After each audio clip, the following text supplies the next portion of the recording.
Hey guys, here's part 3 of Uchiha Naruto, the Sage.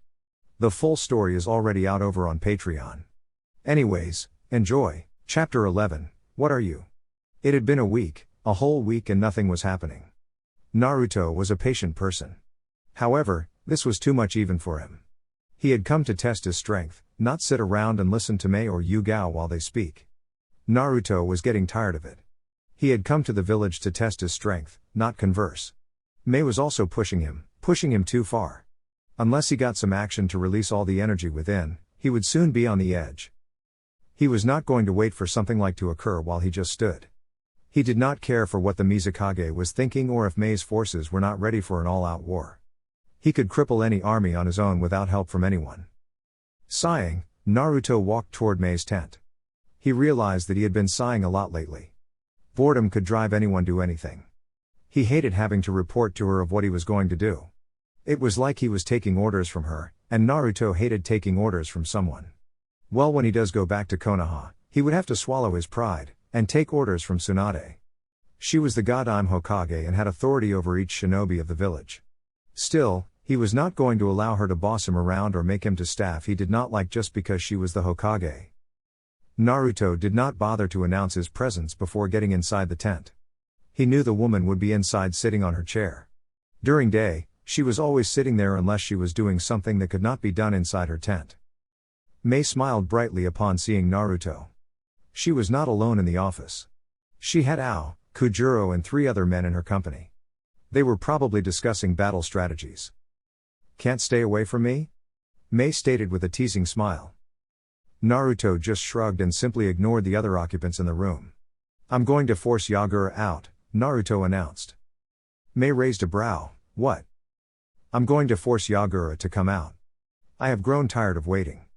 Naruto replied, turning away from Mei. "We are not prepared to fight him now. Don't go doing something like," a man said sternly upon hearing Naruto's words. "I agree with Tamashi. We cannot afford to go in an all-out war with Yagura now. We still need some time to get more men and to formulate our battle strategy," Ao said. "You are speaking as if he can actually force Yagura to fight us. We have tried that many times, when we were still at our full strength.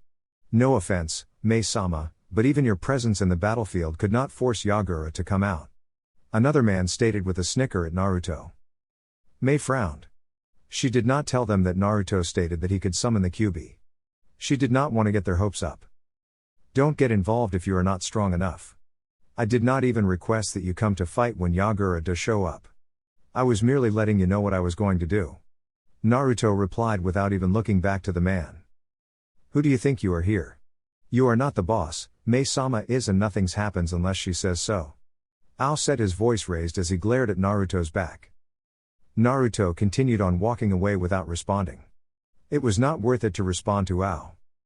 "Ao, calm down," Mei said. "Naruto, can I speak with you for a moment?" she said, her voice now being serious. Naruto stopped walking, inviting her to come and say what she wishes. Mei walked up to Naruto and looked at him with a rather serious look. "I appreciate that you are trying to help, but you can't come here and undermine my authority. I don't want you doing anything that will put my men at risk," she said. "Oh?" he said. "They won't be at risk unless they get in my way. What I am doing works for you better. I can cripple Yagura's forces, your men can come up and finish things," Naruto stated and began to walk away. Mei caught him by his hand. Naruto turned around and looked at the woman with a raised brow. Mei stared at Naruto's eyes as if she was trying to decipher something. Slowly she let go of Naruto's hand and sighed. Naruto was going to do what he wanted, there was not stopping him. She deduced that much by just looking at his eyes. "Ao, Kujuro, come with me," Mei called. Kujuro and Ao came to her and they followed Naruto. They traveled for about an hour at a fair pace.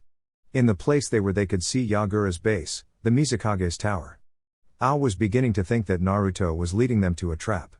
He was beginning to think that Naruto was going to hand them over to Yagura's forces. He searched everywhere with his Byakugan, trying to see if there were shinobi waiting to ambush them. However, he found none. He breathed out a sigh of relief when he did see that there was no one waiting to ambush them. Naruto suddenly stopped. "You may want to stop there," he said before walking further away from the group. After he had made a good distance with the group, Naruto went through a set of hand seals. He slammed his hands on the ground and a seal appeared on it. Kushios no Jutsu. Mei and her two bodyguards just stared with wide eyes. They felt that Naruto released huge amounts of chakra to summon whatever that he was summoning. A large puff of smoke appeared and they felt the demonic presence, the foul chakra that suffocated everyone beneath it. When the smoke cleared, the Kyuubi stood in all its menacing glory, its 9 tails waving slowly behind it. Fear and awe crept within them as they stared at the beast that was said to be able to make tsunamis with a single swipe of its tail.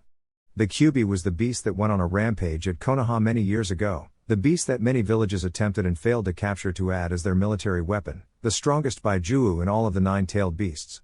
Seeing the monster in front of them, they took a few steps back in fear of the beast. Mei Terumi had a single though in her mind, he can really summon it. Naruto had said he could, a part of her wanted to believe it, a part of her refused to believe unless she saw it. Now that she was seeing it, she believed.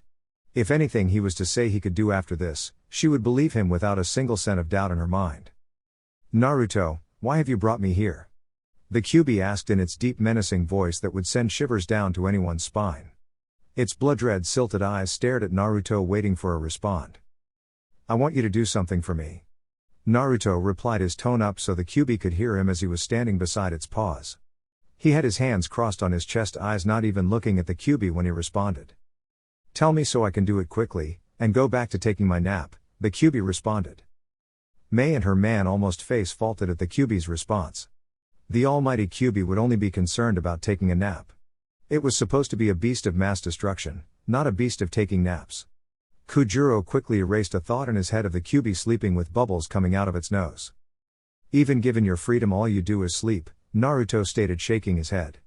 I called you here because I want you to fire a Baijuu Muta at the tallest building you can see from here. He said. The tallest building was the Mizukage's tower. Even if Yagura is present when the Baijuu Muta hit the tower, Naruto had no doubt the man would survive. Fine, Kyuubi replied with a shrug and then brought its tails over its head in concentration. Chakra began to form above it before mixing, forming a large ball of mass energy. The Kyuubi directed the Baijuu Muta towards its target. The attack traveled a rather fast speed for something its size. The attack left its mark on the earth as it peeled off chunks of earth. After traveling a considerable distance, it finally hit the tower and blew it up. You can go, Naruto said, turning away from the explosion. The Kyuubi disappeared in a puff of smoke without saying any further word. Naruto raised a brow, seeing the shocked expressions on Mei, Ao, and Kujiro had both shocked and fear in his face. Naruto walked towards them calmly. Upon reaching them he spoke, give it a few days and Yagura's forces will be charging at your camps. Naruto said, walking past them. Mei was first to get over her shock. She followed Naruto, and Kujiro and Ao followed her from behind, keeping their distance so to give her some space to speak with Naruto. Without doubt, there were things that needed to be discussed. From this day onward, Ao would never look at Naruto the same as he had been. So you went kidding when you said you could summon the Kyuubi, Mei said, having caught up to Naruto. Naruto looked at her at the corner of his eye. What gave you the idea that I was kidding? Nothing, it was just hard to believe that you could actually do it, Mei responded, her ever-present smile flashing at Naruto. I don't see how something like that could be. Naruto trailed off. Naruto narrowed his eyes at his front. It appears that your men are on their way here. They must have felt the Kyuubi's presence. Naruto noted after sensing a number of shinobi making their way towards them. I would have been surprised if they did not, Mei replied. I'm sure even now Yagura must be panicking after that attack. Naruto said nothing after Mei. Her men were already near their location. They would be making noise, wanting to know what had happened. He was not going to hang about to witness that. It did not take long for the rebels to get to them. As soon as they appeared, Naruto disappeared from the crowd. Naruto's tent. Naruto appeared at the entrance of his tent. The camp was still full of shinobi moving about the camps. Not all of them had gone out to inspect what their senses had picked up. That was logical to leave some men behind to guard the camp while others went away. If they did not take that precaution, they would risk having their camp destroyed should their enemy decide to attack their camp. He walked inside and saw a shadow sitting on his bed. Naruto sighed, he should have already gotten used to this. He was wondering why he did not have a clone take back Yugao to Konoha. He was the only one she knew at this place, thus she tended to spend excessively much time in his presence. It was good that Zetsu had yet to get to the camps. Had he been here, they would never have gotten a chance to speak, since if it was not Yu Gao, it was Mei. At least Yu Gao did not flirt with him. She behaved well, as any Anbu should. It appears like you're always following my movements. Naruto commented. No, it's not that. I just know that during day if you are not with Mei-san you are usually in here. Yu Gao responded. Then cursed herself after seeing how weird it sounded. Then? Naruto stated looking at the woman. She seemed to have something in her mind.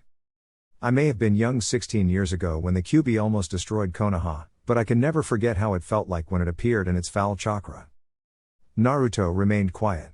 Yu Gao had not asked a question, there was nothing for him to respond to. Did you release it? Naruto simply nodded. Do you know how Konoha might react when they find out you can release it? People will start to look at you with fear that you might release the Kyuubi. Yu Gao stated looking straight into Naruto's eyes.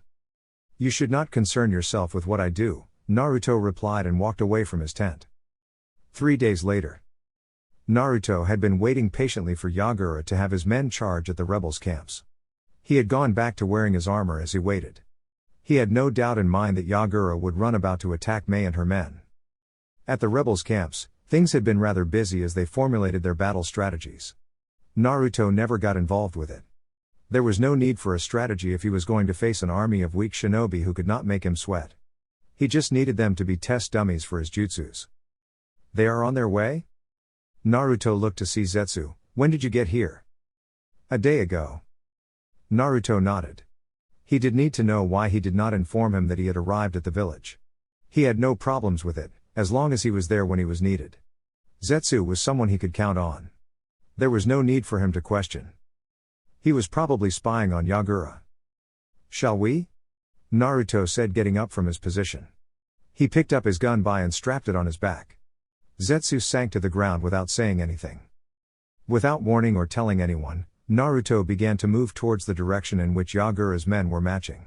He was feeling a bit excited by the prospect of having to finally get a field where he could go wild, a field to perform a few tests and enjoy a good fight. It was definitely going to be good to fight against multiple opponents while he was just one man. It did not take long for Mei and her men to follow behind him. Mei rushed up to get to him, leaving her men behind. You look rather happy, she commented upon seeing the look on his face. That is because I am happy, Naruto replied. So are you going to summon the Kyuubi? If you are, tell me, I don't want to have my men caught up in its path. No, but you can tell your men to stay back until Yagura shows up. Naruto stated. You are going to fight more than 2,000 shinobi alone without the Kyuubi? Yes, Naruto replied as if it was not a big deal. He increased his pace, leaving Mei behind him. Mei frowned seeing him leave like that. She was worried about him. She did not know how powerful he was, but fighting against more than 2,000 shinobi on his own was being reckless. She sighed and looked back at her men who had caught up to her. Let's go, but we will keep out distance. We will only observe. You will engage the enemy when I tell you to. Mei stated her orders. Her men did not question her. She was the leader and thus, knew what was best. They began to move on towards their enemy. After a few minutes, they hid themselves a distance away from Yagura's army, who were now standing still with one man standing in front of them. Is he thinking of fighting them alone? One man asked. He is crazy. Another yelled out. Yu Gao, who was in the front lines, saw Naruto and widened her eyes. She was about to run towards him, but was stopped by Mei. Don't. You can't just let him go there alone. Yu Gao said, her voice raised, showing just how much she disagreed with the situation. Even though Mei wanted to send her men and engage Yagura's army as she was worried about Naruto, she found herself saying a few simple words, just watch. Yagura's army stood still watching Naruto. The ones in the front lines could sense the Mei's army was already in position. They stood still watching Naruto, wondering what he might do. Surely he did not wish to engage an army by himself. If he did something, it would be suicide. Anyone who had things working properly in their heads could conclude that. What is this? Did that bitch Mei send you to try to stop us? A man in his late 30s said, looking insulted by the fact that only a single boy was standing in front of them. Let's just kill him and move on. Another said, earning a resounding approval from the others. Naruto could not help but smile at the shinobi before him. Well then, shall we? Naruto as he charged at the army. They stood still, trying to think if he was serious about engaging them in a fight. He was just one man, for God's sake. Naruto did not care for what they were thinking. He simply charged at the army. He jumped up and fell inside the sea of shinobi. It did not take a second long for one to charge at him with a sword raised. Naruto ducked under the swipe and kicked the man at his chest. Faster than any could see, he sped through a set of hand seals. Fire style, majestic flame destroyer. A wave of hot flames was expelled from his mouth. The jutsu spread out wide. The Kiri shinobi who were not expecting the jutsu to spread out wide and to be used were unfortunate. Because Naruto was standing in the middle of them, they could not use their own jutsus to attack. The majestic flames burned more than 100 men alive that were close to Naruto when he expelled the jutsu. Some were fortunate enough not to get caught in the jutsu. Naruto had used the jutsu simply to create a space between him and the army. It would give him more breathing space to do what he wanted.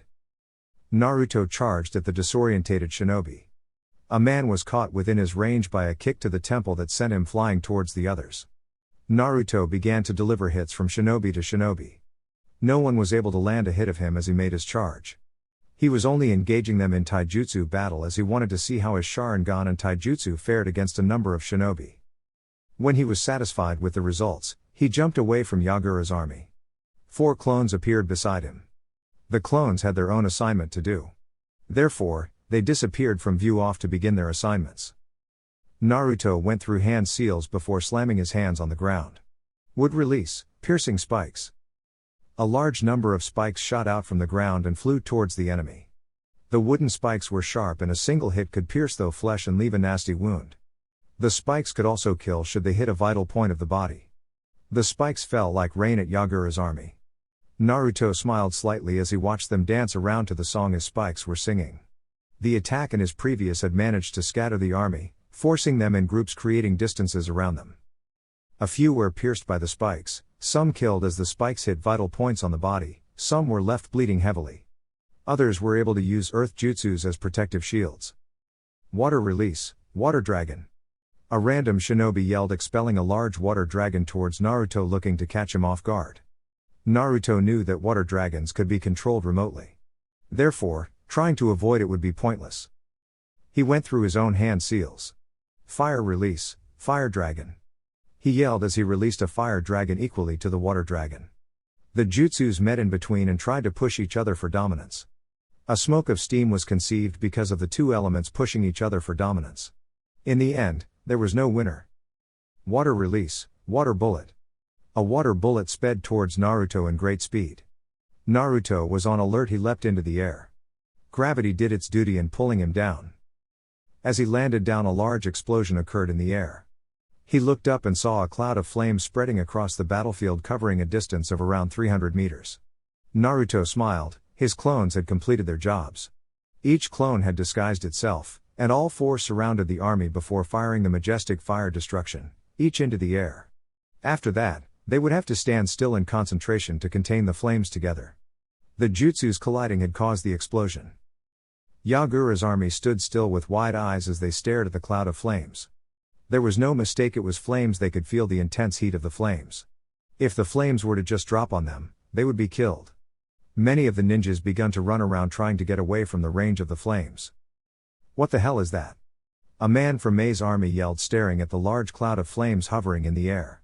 They were all shocked. They had never seen anything like it before.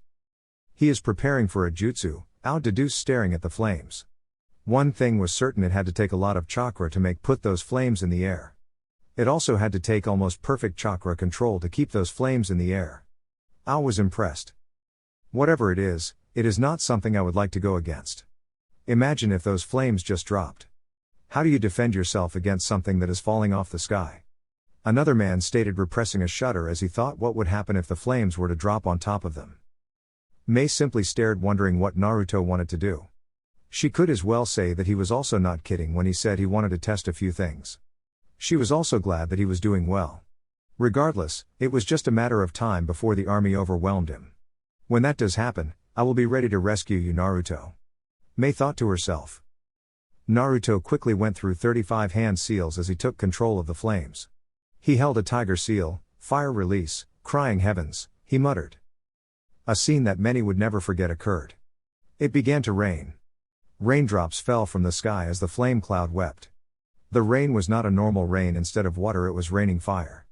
It started slowly before all hell broke loose as the flames began to rain heavily on Yagura's army.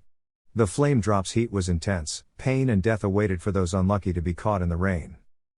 Those who knew earth jutsus did them to hide under. The earth would protect them from the rain if it did not melt from the intense heat of the flames. Because the flames were raining heavily, some who had buried themselves underground remained there. A few tried using water jutsus, shooting them to the sky.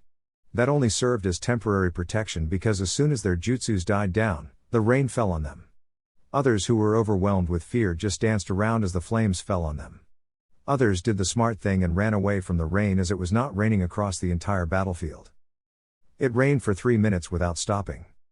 When it finally stopped raining, shinobis were scattered around the battlefield. Some lying down on the ground burned, dead.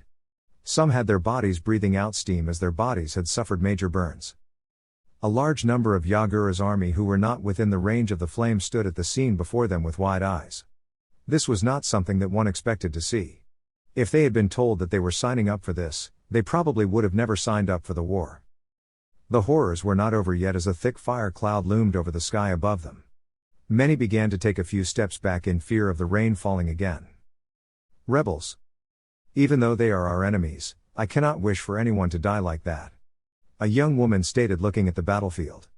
Her words earned silent nods from her comrades. I'm just happy that he is not our enemy, another stated, earning nods from his comrades. Yu Gao just watched with shock written all over her face.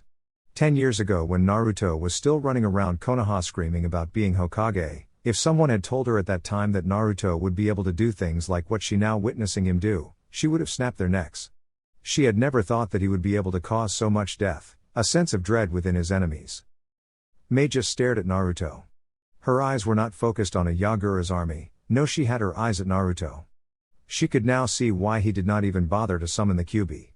Yagura's army was now below 2,000 and Naruto had been doing all the destruction himself. Back at the battlefield, Naruto smiled seeing the success of his jutsu. The jutsu was performed perfectly and the damage it caused was perfect. The training had been worth it. Now for some fireworks, Naruto said to himself as he clasped his hands together. He moved the flame cloud above a large group of shinobi. Upon realization of what was above them, they began to scream, running around in an attempt to escape the shadow of the flames. Naruto wasted no time, flame cloud began to descend down on the enemy. The 4 clones jumped into midair and surrounded the flames. They all stretched out their hands. Upon doing that, the cloud began to take a shape of a round swirling ball of flames. One of the clones began to form a set of hand seals. The swirling ball of flames was now going to hit the ground in the battleground. The clone which had been making head seals, fired a torrent of lighting towards the ball of flames. The ball became unstable with the 2 elements as they were not balanced to remain intact with each other. The clones puffed away from existence when the unstable ball was just touching distance away from the ground. Lightning flame explosion, Naruto muttered as the flames sparkling with electricity hit the ground and exploded. Boom! The explosion was big, it shook the entire battlefield. The explosion lifted large amounts of rocks and dust. It also created a large shockwave that rocked the entire battlefield. The shockwave was so powerful that it blew away every shinobi that was within its range. The enemies that were caught in explosion screamed as lightning and fire tore through their bodies. As soon as the debris cleared, all eyes widened. There was a large crater in the middle of the battlefield. It went better than I had expected since I had yet to try it out, Naruto said to himself. Rebels. After getting over her shock, Mei looked at Ao. What happened? When you saw the clones surrounding the fireball, they were not just changing its shape, they were adding more chakra to it and compressing it. Ao said. It was just a compressed ball of energy, and when it hit the ground, all the compressed energy with the lightning, it all went. The large crater explained how it all went. But to be able to do something like that, you need to have high-level chakra control and a high level of concentration. I bet he was able to focus on his jutsu by the thought that no one in the battlefield would be able to touch him. Mei thought to herself. Battlefield. If some shinobi in Yagura's army thought Naruto was done, they thought wrong. Naruto began to charge towards a group of shinobi. They took notice of him and steeled themselves to get into fighting positions. Water release, water gun. A shinobi yelled, releasing a stream of jet water that sped towards Naruto. Naruto, seeing the attack, held a single hand seal and gathered chakra within his lungs. Fire release, Great fireball, he muttered as a large fireball was expelled from his mouth towards the enemy. The two jutsus met in between and began to push each other for dominance. Water release, water gun. Another shinobi yelled as he added to the strength of his comrade's jutsu. The combined water gun pushed Naruto's jutsu back, forcing him to release his jutsu and leap away to avoid being hit by the two jutsus. As soon as he landed a few feet away, Naruto was assaulted by fireball. It was a lot weaker and smaller than his. Naruto was surprised to see Kiri shinobi using fire techniques given their reliance to use water jutsus. He jumped away from the fireball, avoiding it. He landed a few feet away to the ground and looked around the battlefield. Now that the shinobi were scattered across the battlefield, they could attack him easily with their jutsus without fear of catching their own with their own jutsus. Naruto had not complaints over it. It made things a bit interesting for him, to say the least. Naruto began to run towards another group of shinobi. He sped towards them with incredible speed. Without even a warning, he appeared in front of a shinobi in air and descended down towards the shinobi. He landed a 2-foot kick on the man's chest. Naruto used the man's body as ground to jump into another man. The man seemed to have been waiting for him as he swung his sword towards Naruto's face. Naruto grabbed another ninja close to him and used him as shield to defend himself against the sword swipe. He threw the man away he had used as a shield and lunged at the man who almost cut him. He landed a kick on the man's temple, sending him flying. 4 men surrounded him, all looking to attack him. One threw an explosive tag towards him. Naruto quickly deflected it back to the enemy and jumped away from them to avoid getting caught within what was to happen. Boom! The explosive tag exploded, blowing all the 4 men away. Naruto landed a distance away. He looked at his right to see a wave of kunais flying towards him.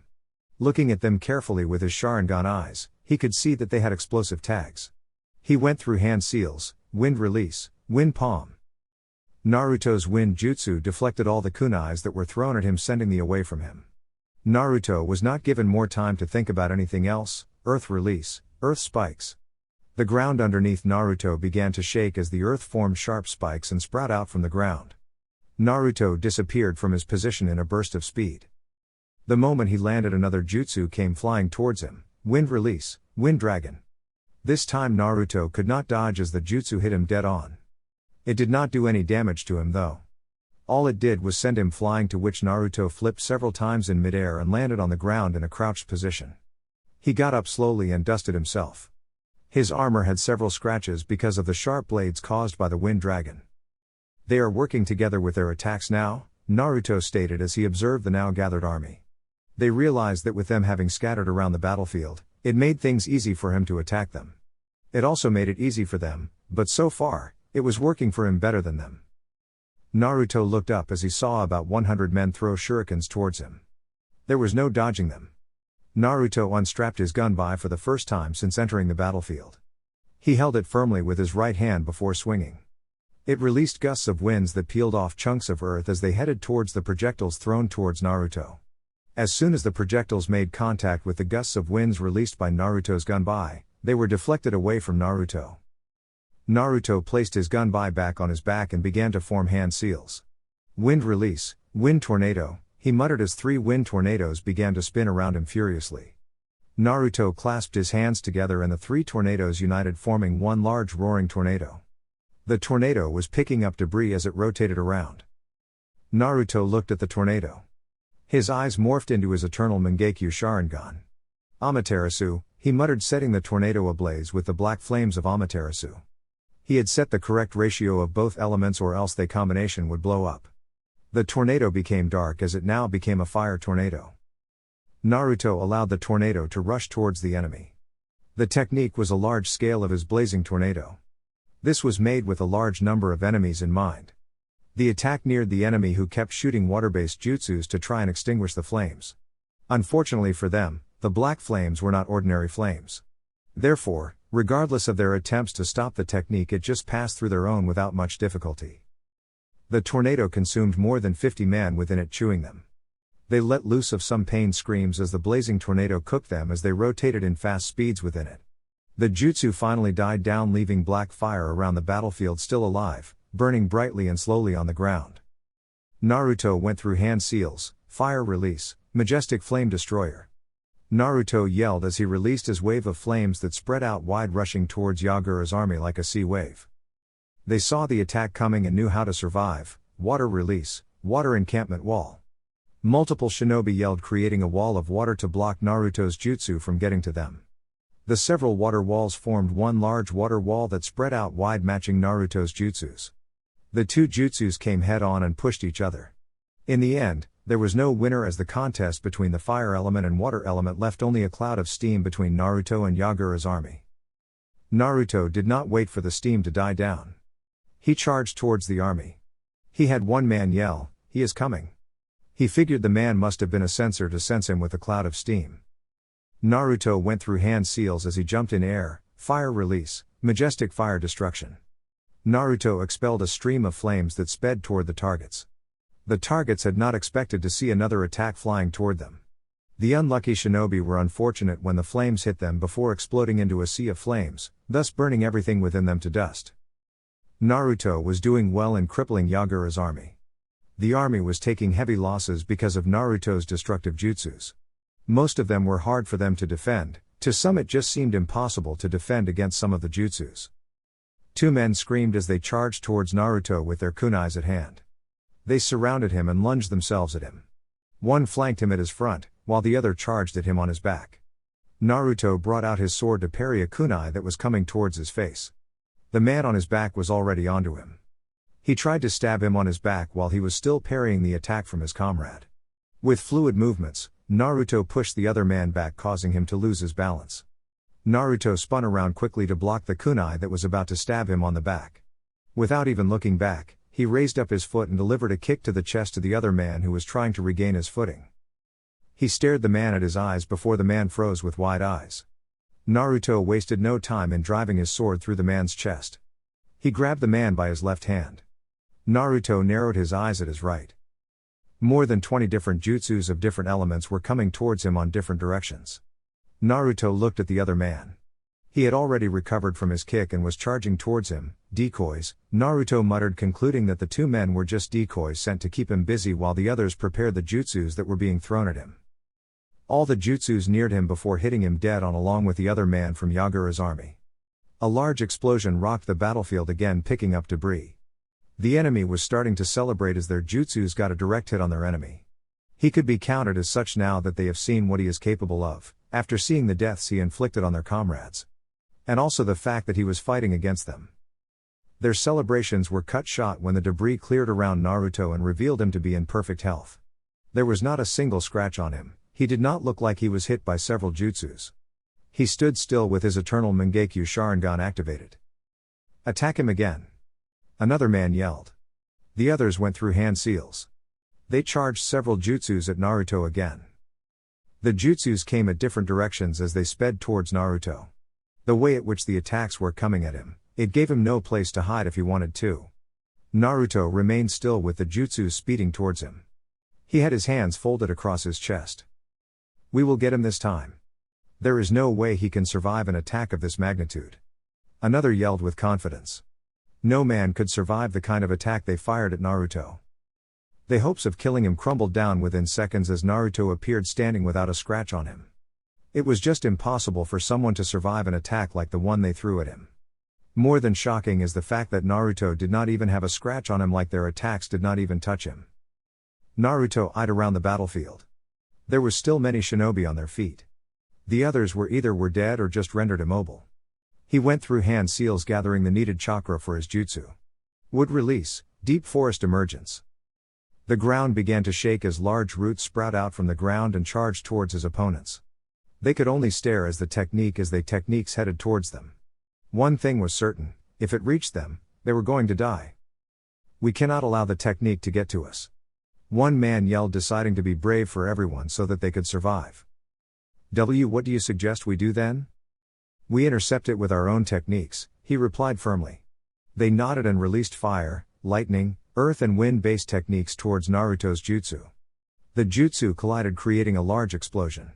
When the explosion died down, there was no jutsu still active. The jutsus had cancelled each other. "Ho?" Naruto smiled. "They stopped my jutsu," he said to himself. "I shall reward them." The orange Susanoo flared up to life, shocking his opponents. They stared the beast with wide eyes. What the hell is that? The voice of the man who asked was clearly trembling in fear. He got no response though. Naruto did several hand seals before holding a tiger seal. His Susanoo held a tiger seal the same time as he did. He was preparing for his next jutsu that could only be performed by his Susanoo. What the hell do you think he is going to do now? I don't know. Whatever it is, I have a bad feeling about this. Naruto's Susanoo opened its mouth and began to charge chakra. The chakra became the shape of an orange ball. The orange ball came out of its mouth, floated in the air. The Susanoo's eyes flashed red for a moment before the chakra ball sped towards the enemy. It suddenly stopped in the middle of them, and they stared at it while taking a few steps away from it. Explode, Naruto muttered. Boom! The orange chakra ball exploded. The explosion created a large shockwave that threatened even the rebels who were watching not far away from the battlefield. The explosion itself peeled off large chunks of earth like a bomb had been dropped on the battlefield. Large mushroom on. Debris was formed where the explosion had been set off. Naruto had his Susanoo to protect him from the explosion. After a few minutes, the debris died down, revealing a large crater in the battlefield. The crater was bigger than the one created by the lightning flame explosion. The technique was created by studying Bajramuta. It required gathering large amounts of chakra and compressing it to a small ball of chakra. It required high level of concentration to compress the chakra. Without proper control or a mistake done while compressing, the chakra would become unstable and detonate. It would end up nasty for the user upon the unstable chakra setting off. Naruto was now inside the crater formed by his technique. He studied his surroundings with his eyes before dispersing his Susanoo and deactivating his eternal Mangekyo Sharingan. Yagura's army and the rebels only asked themselves one single question: what is he? The latest attack had left less than 700 shinobi standing and more than 450 immobile. Those standing did not seem like they wanted to continue fighting. Naruto walked over to one man who was close to him. The man, seeing Naruto, began to take a few steps away from him. He was trembling with fear. His body was screaming for him to run away. Stay back. The man yelled out, looking at Naruto with an unfocused vision. Naruto finally got close to the man and gripped him by his neck before lifting him up into the air. You no longer wish to dance with me? Naruto asked, tightening his grip on the man's neck. Naruto narrowed his eyes to his right. A wave of water collided with him and sent him flying. Naruto flipped in midair and landed on the ground after the force of the attack that had hit him was no longer compelling him. Naruto looked behind him to see the rebels towards the battlefield with loud noises. Mei was leading her men towards the battlefield. Naruto looked back at the person who was walking calmly towards him. So you are the nuisance that has crippled my army, the person exclaimed calmly, looking at Naruto. Nuisance? Naruto questioned, looking at the person. He did not wait for an answer as he spoke again. You must the Yondaime Mizukage, Yagura.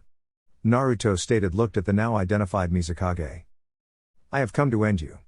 I have allowed you to do as you please for too long, but unfortunately, I must end you. Yagura stated, completely ignoring Naruto's words. Allowed? Naruto questioned again. You speak as if you could actually stop me if you wanted to. Naruto stated with narrowed eyes. That is because I can stop you.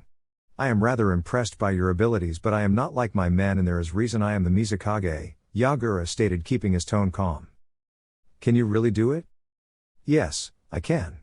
Do you want to find out? Before either could do anything, Mei appeared beside Naruto. She had a usually kind smile even at the face of the battlefield. Mei looked at Naruto. He did not have a single bruise on his body. He seemed to be in perfect condition despite all the power he had exerted during his fight with Yagura's army and all the attacks they had thrown at him. Even seeing that was fine, Mei felt the urge to ask him if he was fine. Are you all right, Naruto? Naruto looked at the woman for a moment before looking back at Yagura. First, Yugao was worrying about him when she found out he could summon the Kyuubi. Now it was Mei. He had been reading people for all his life. Reading people had been his only tool for survival. Right now, with that single glance at Mei, he could tell that the woman was concerned. Why did they have to worry about him? Sure, he had saved Yugao, but he was only repaying her a favor. With Mei, he was helping her by fighting Yagura and his army. But why did they have to worry about him? Who did they think he was? He was not someone they could call friend or anyone else, and yet they worry about him. Not even Madara showed concern when speaking to him after he had revealed himself as his grandfather. Perhaps he never showed he was worried for him because he knew he could take care of himself. "I'm fine," he replied after a few thoughts had passed through his head. "You should go and fight with your men. I will take care of the Mizukage," Naruto stated. "You have been fighting all this time without rest. You should rest while I fight Yagura," Mei said, not wanting him to put himself in danger. Naruto looked at Mei with a straight face. "I do not need rest," he replied. Mei frowned slightly. This was not working. Why does he persist to fight on his own while she could fight? She also had cage-level strength. She could hold her own against Yagura. No, it was not that Naruto did not acknowledge her or anything. He just wanted to fight on his own. She could say that he wanted to have all the fun for himself. How could he be so selfish? Mei thought, looking at Naruto. "Naruto, hand a single hand seal, Kai," he muttered, releasing some of his chakra that was sealed. The wind around him began to pick up for a second before dying down. Naruto held out his hand and looked at it. "This should help my chakra levels rise again," Naruto thought to himself.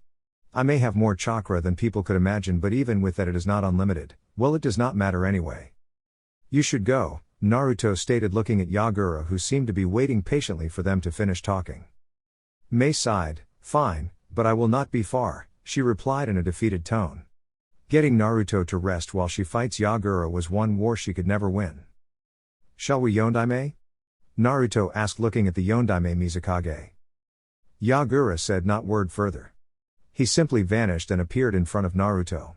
It was rather some impressive speed, Naruto would agree. The Mizukage was shorter than Naruto in height when he stood in front of Naruto. With speed that would be blinding to any normal shinobi, Yagura drove his right fist towards Naruto's gut. His opponent was also fast and had very good reflexes. Naruto intercepted Yagura's punch with his own. The punches collided and caused sparks to fly around them. Yagura retrieved his fist before he tried a roundhouse kick at Naruto. He swung his leg towards Naruto, looking to kick him away. The attack was still visible before Naruto's eyes. He brought out his own leg to block the attack. As soon as his legs collided, Naruto moved his other leg and attempted to kick Yagura on his temple. Yagura retrieved his leg and quickly brought out his arms to block the kick. Naruto, having his attack blocked and without having his legs to support him, he began to fall down the ground, but quickly brought out his hands and used them as support.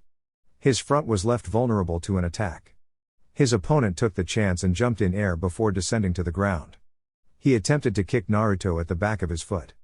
Naruto, seeing that he was going to get hit, he stopped using his hands as support means and fell to the ground on his back. He positioned his hands on his front. Yagura's kick collided with his hands and tried to break through the defense, but there was no luck.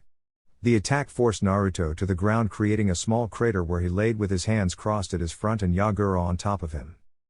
Yagura stopped pushing power to his kick and tried to jump away. However, before he could go anywhere, Naruto was already in front of him. Naruto was not wasting any time in attacking the Jinchuriki. He swung his right foot towards Yagura, who brought out his left hand to block the kick. He succeeded in blocking Naruto's kick. Naruto responded by bringing out his other foot and attempted to kick Yagura. This time his kick connected with Yagura's head, sending him flying away. Naruto stood still as he watched Yagura recover from the kick that sent him flying. He landed on the ground with both his legs. Both charged at each other before engaging in a fierce taijutsu battle. Their taijutsu battle created small shockwaves around the battle. Others could only see blurs, as they were moving at a faster speed of cage level. Naruto blocked all of Yagura's attempts to hit him. Yagura was relentless in his attacks. He kept going after Naruto, trying to penetrate through his defense, but he had no success. They separated, creating a distance between them. Naruto ran towards Yagura after they had separated. Upon reaching the Yondaime, he threw a right hook punch at Yagura. The Mizukage saw the attack coming and leaned back to avoid being hit by Naruto's fist. The punch seemed to have a lot of power behind it, as he felt small winds hit his face as the punch passed by him. Naruto spun around and came back facing his opponent with his right foot raised. Yagura could not escape the kick in time, thus he brought out both his hands to block the spinning kick. Yagura was able to block but only came to regret his choice as he winced in when Naruto's kick connected with his hands. It felt like a brick had hit him. The force of the attack made him lose his balance, giving Naruto the chance to attack again. Faster than one could see, Naruto moved closer to Yagura and kneed him on the gut, causing Yagura to wince again as it felt like something heavy had crashed to his gut. He shrugged the pain off though and attempted to retaliate by punching Naruto in the face. Naruto ducked under the punch and kicked Yagura on the chest. Yagura lost his footing and was about to fall down when Naruto grabbed him by his hand. Naruto grabbed Yagura's hand tightly and spun around a few times while still holding Yagura. After he had gained enough momentum, he let go of Yagura, sending the Mizukage away from him in flight. As soon as he let go of Yagura, Naruto began to form hand seals, fire release, fire breath. Naruto breathed out a jet stream of hot flame towards Yagura, who was still in flight after being thrown away by Naruto. The flames traveled in great speed towards the Yondaime, glaring at him as they sought to drip their fangs on his skin. Yagura cursed as he saw the flame coming towards him. The speed to which he was flying it made it difficult for him to get out of the way, as he had yet to regain his balance. If he had his balance, he could just simply dodge the jutsu. That was out of the question though. He could not dodge the flames in his current position. He may not be able to balance himself, but he could still use his ninjutsu. The flames collided with Yagura and began to burn him. Naruto watched as the flames died, leaving nothing. Mizu Bunshine, Naruto thought as he landed down the ground. Yagura appeared behind Naruto and began to form hand seals. The fact that he was the Sanbi's Jinchuriki gave him a higher control over the water element. Water was his Baiju's natural element. Water release, exploding water shock wave. Yagura yelled as he released a large wave of water. The water wave was almost big as Naruto's majestic flame destroyer. Yagura began to ride on the wave at a fast speed. Naruto, seeing the water coming towards him, he unstrapped his gunbai and positioned it in front of him. Gunbai barrier, he muttered as he channeled chakra through his gunbai. A barrier erected around him, shielding him from Yagura's attack. The wave swallowed Naruto under it and the water calmed down. The water became like a sea in the middle of the large crater to which the fight was occurring. When the water calmed down, Naruto was seen standing with his gunbai still positioned in front of him. The image only lasted for a second as Naruto placed his gunbai back to his back. The attack had done nothing to him with his gunbai barrier erected. Naruto looked at water that was the result of Yagura's jutsu. The water would not doubt give him an advantage in being able to use water jutsu. Some water jutsus required a source of water to be able to be performed. The large amount of water that was now abundant in the battlefield would make it easy for Yagura to do water-based jutsus. Nevertheless, it did not matter anyway. It was not as if the results would be the different even with the advantage. Yagura shot towards Naruto in blinding speeds. Naruto, seeing his opponent coming, readied himself. He just had to make sure that he had chakra under his feet to keep balance, since they were now fighting onto a sea of water. Yagura reached Naruto with his right fist raised and threw the fist towards Naruto's temple. Seeing the punch before his eyes, Naruto did not allow it to connect with his face. He brought out his hand and blocked Yagura's punch. Despite the fact that Yagura was smaller than, Naruto had to admit, the man did know how to pack a punch. Yagura, seeing that his attempt to smack Naruto in the face was a failure, he used his other arm to punch Naruto. Again, Naruto blocked. Yagura began to throw punch after punch at Naruto, who was dodging and blocking each punch. Yagura leapt into the air before descending down towards Naruto with both his legs pressed together. He was looking for a 2-foot kick on Naruto. An assault as this carried more weight than a single leg kick. Naruto leapt backwards away from the attack. With his target having avoided him, Yagura crashed into the ground with both his feet. While Yagura was still grounded down, Naruto landed a distance away from him. Naruto looked behind him at the corner of his eye as he sensed something. Another Yagura appeared behind him with a swinging his right foot. Naruto spun around to block the attack. Yagura had calculated this. Another him appeared behind Naruto just as he had spun around. The two Yaguras kicked Naruto and sent him rocketing away. One of the Yaguras crumbled down and became one with the water. Naruto flipped several times after being kicked and landed down with chakra on his feet to balance himself on the water. He regained his complete balance and looked back at Yagura. Yagura did not give Naruto much time to look at him. He rushed towards him in cage-level speed. Upon reaching Naruto, he leapt into the air and flipped once. While he was in air, his body was now facing the ground.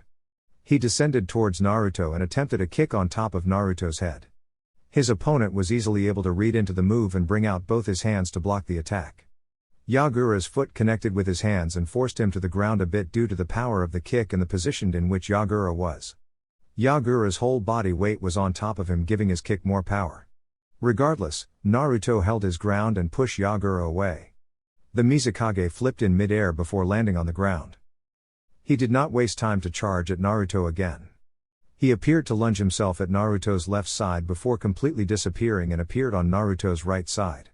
His foot was swung towards Naruto's waist level. The attack would have managed to hit anyone else, but not Naruto. He was able to see through Yagura with his eyes to move to counter-attack. He spun around to face Yagura with his foot raised, kicking towards Yagura's incoming kick. The kicks collided and pushed each other for dominance. The stronger kick would push the weaker back, giving advantage to the stronger. Yagura, seeing his attack blocked, brought back his foot before swinging another. Naruto leapt back to avoid Yagura's attempt to kick him. He landed a few feet away from the Mizukage. Without further ado, he charged at Yagura, appearing in front of him. He brought out his right hand and attempted to punch Yagura on his gut. The Mizukage, being experienced in battles, jumped back quickly, narrowly avoiding Naruto's punch. As soon as Yagura landed down, Naruto was again in front of him. He was going for a roundhouse kick on Yagura, which was blocked rather easily by the Mizukage. Naruto blurred out of Yagura's front and appeared behind him.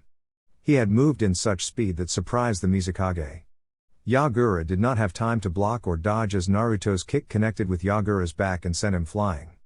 Yagura winced as he felt like he was hit by steel at his back. Naruto kicked hard, even the punches were painful. While Yagura was still in flight, Naruto appeared above him and kicked him to the ground. Yagura went down towards the water in a fast speed.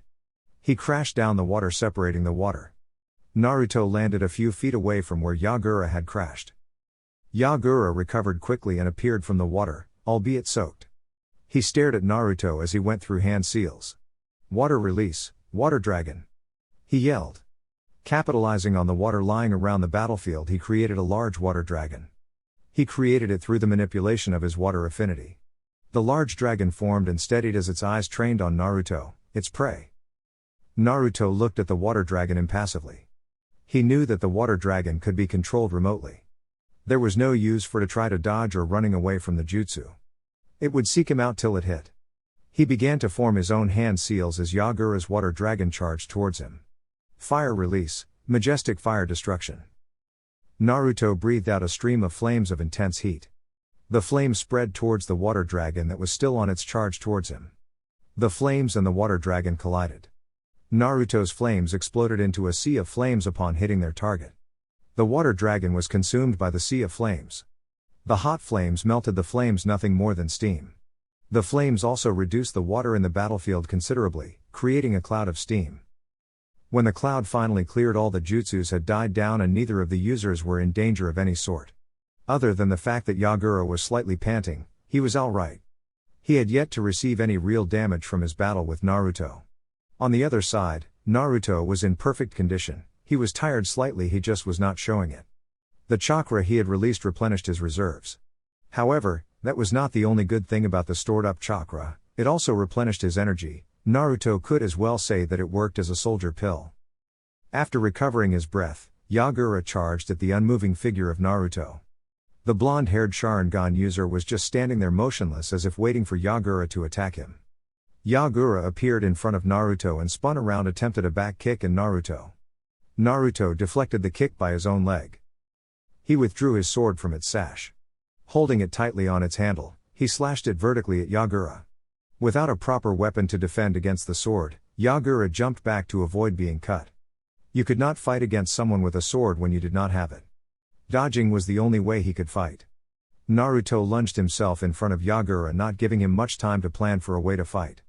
He swung his left foot towards Yagura, forcing him to bring out his hands to block the kick.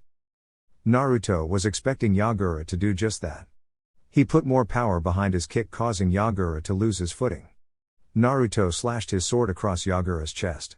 With his hands occupied by Naruto's kick, Yagura had no way to defend himself.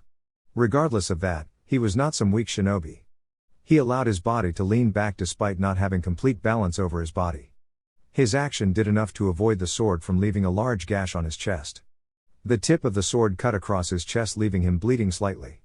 Naruto not leave things as they were. He delivered a knee to Yagura's gut while the man was still processing the fact that he had been cut. He jumped up and spun around, delivering a hard kick on Yagura's face, sending him flying away. Naruto flicked his blade, banishing the blood that was dripping from it after he had cut Yagura. With the blood gone, he placed it back to its sash and waited to Yagura to regain his bearings. After crashing down, Yagura got up panting slightly and swiped the blood that was leaking off his mouth. He stood still for a moment staring at Naruto. The blonde was still in good condition while he had a cut across his chest, though not deep, it was still a cut. The strain of the fight was already taking toll on his body. Naruto went through hand signs, seeing the Yagura was now up. There was nothing keeping him from attacking Yagura right now. He channeled the required chakra and turned it into fire before expelling it. Fire release, majestic flame destruction. A large wave of flame spreading across the battlefield sped towards Yagura. Yagura channeled much of his chakra and manipulated the water in the battlefield to create a water wall.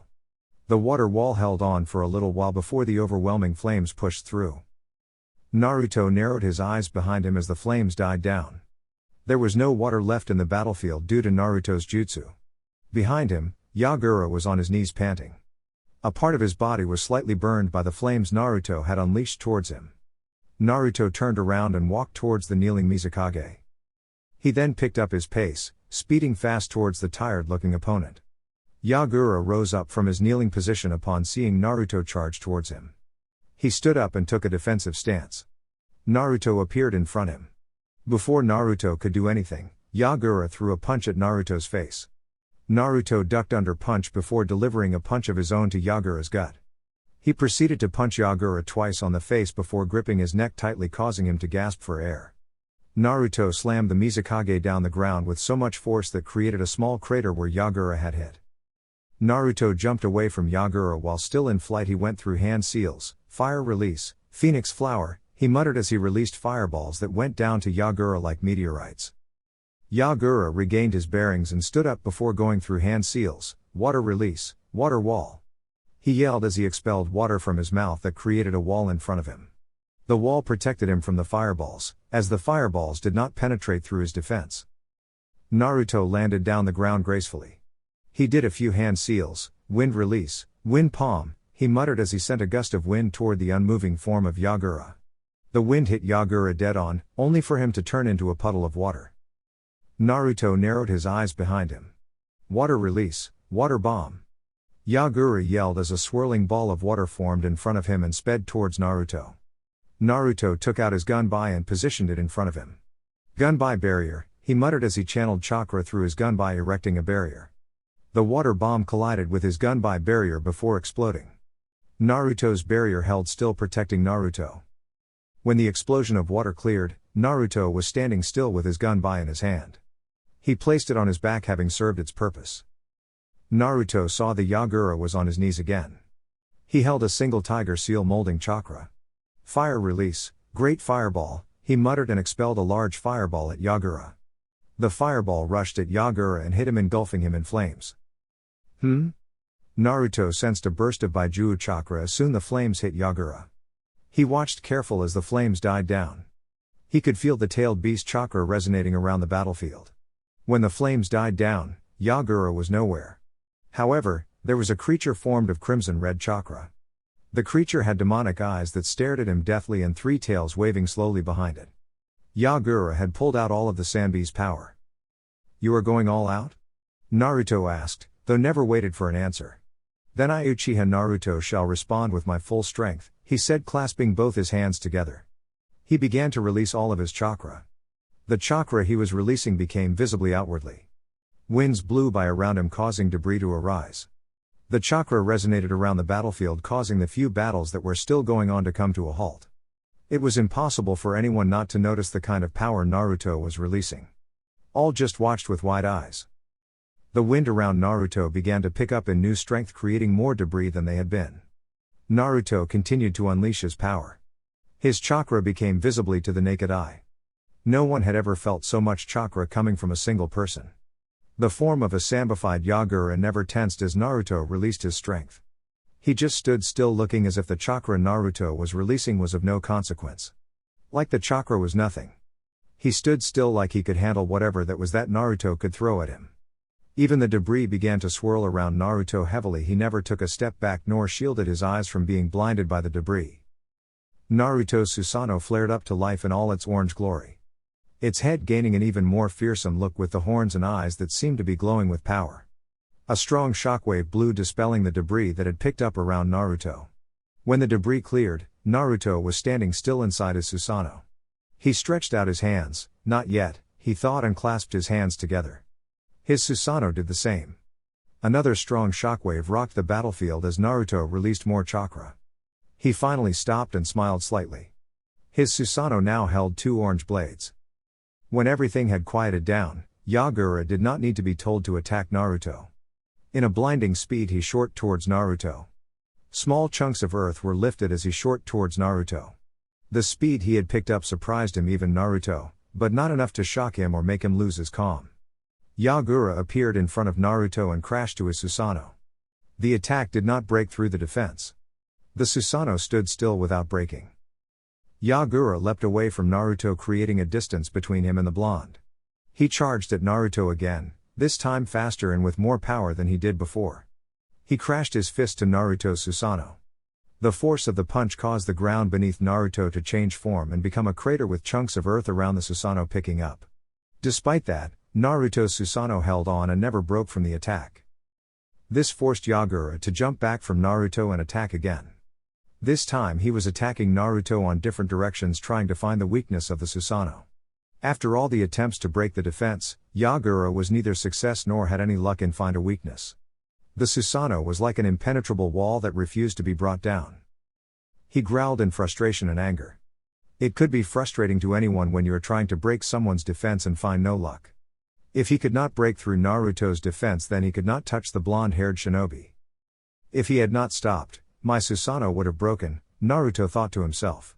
The punches Yagura were throwing were not just normal punches. They could destroy a man with a single hit. It does not matter anyway, I could have just activated it again if it had been broken. It seems you are done, Naruto said. Then allow me to take my dance, he stated. The Susanoo brought out its right blade and swung it towards Yagura. The attack was fast but not faster than Yagura. He disappeared from the path of the blade and appeared a distance away. The blade the ground, creating a large crater before being retrieved back to Naruto. Yagura sped towards Naruto. His opponent now was ready to attack him. As soon as Yagura appeared before Naruto, the Susanoo swung its blade in blinding speeds and crashed it at Yagura, sending him flying towards the ground like a bullet. Boom! Chunks of earth lifted when Yagura had hit the ground. It did not take a second for the 3-tailed Yagura to stand up. He was still covered by the crimson-red chakra of the Sanbi. He did not look like he had suffered any damage from Naruto's attack. Without further ado, he charged at Naruto again. A blade of the Susanoo almost hit him as he appeared in front of Naruto. However, he disappeared in the last second to avoid being hit.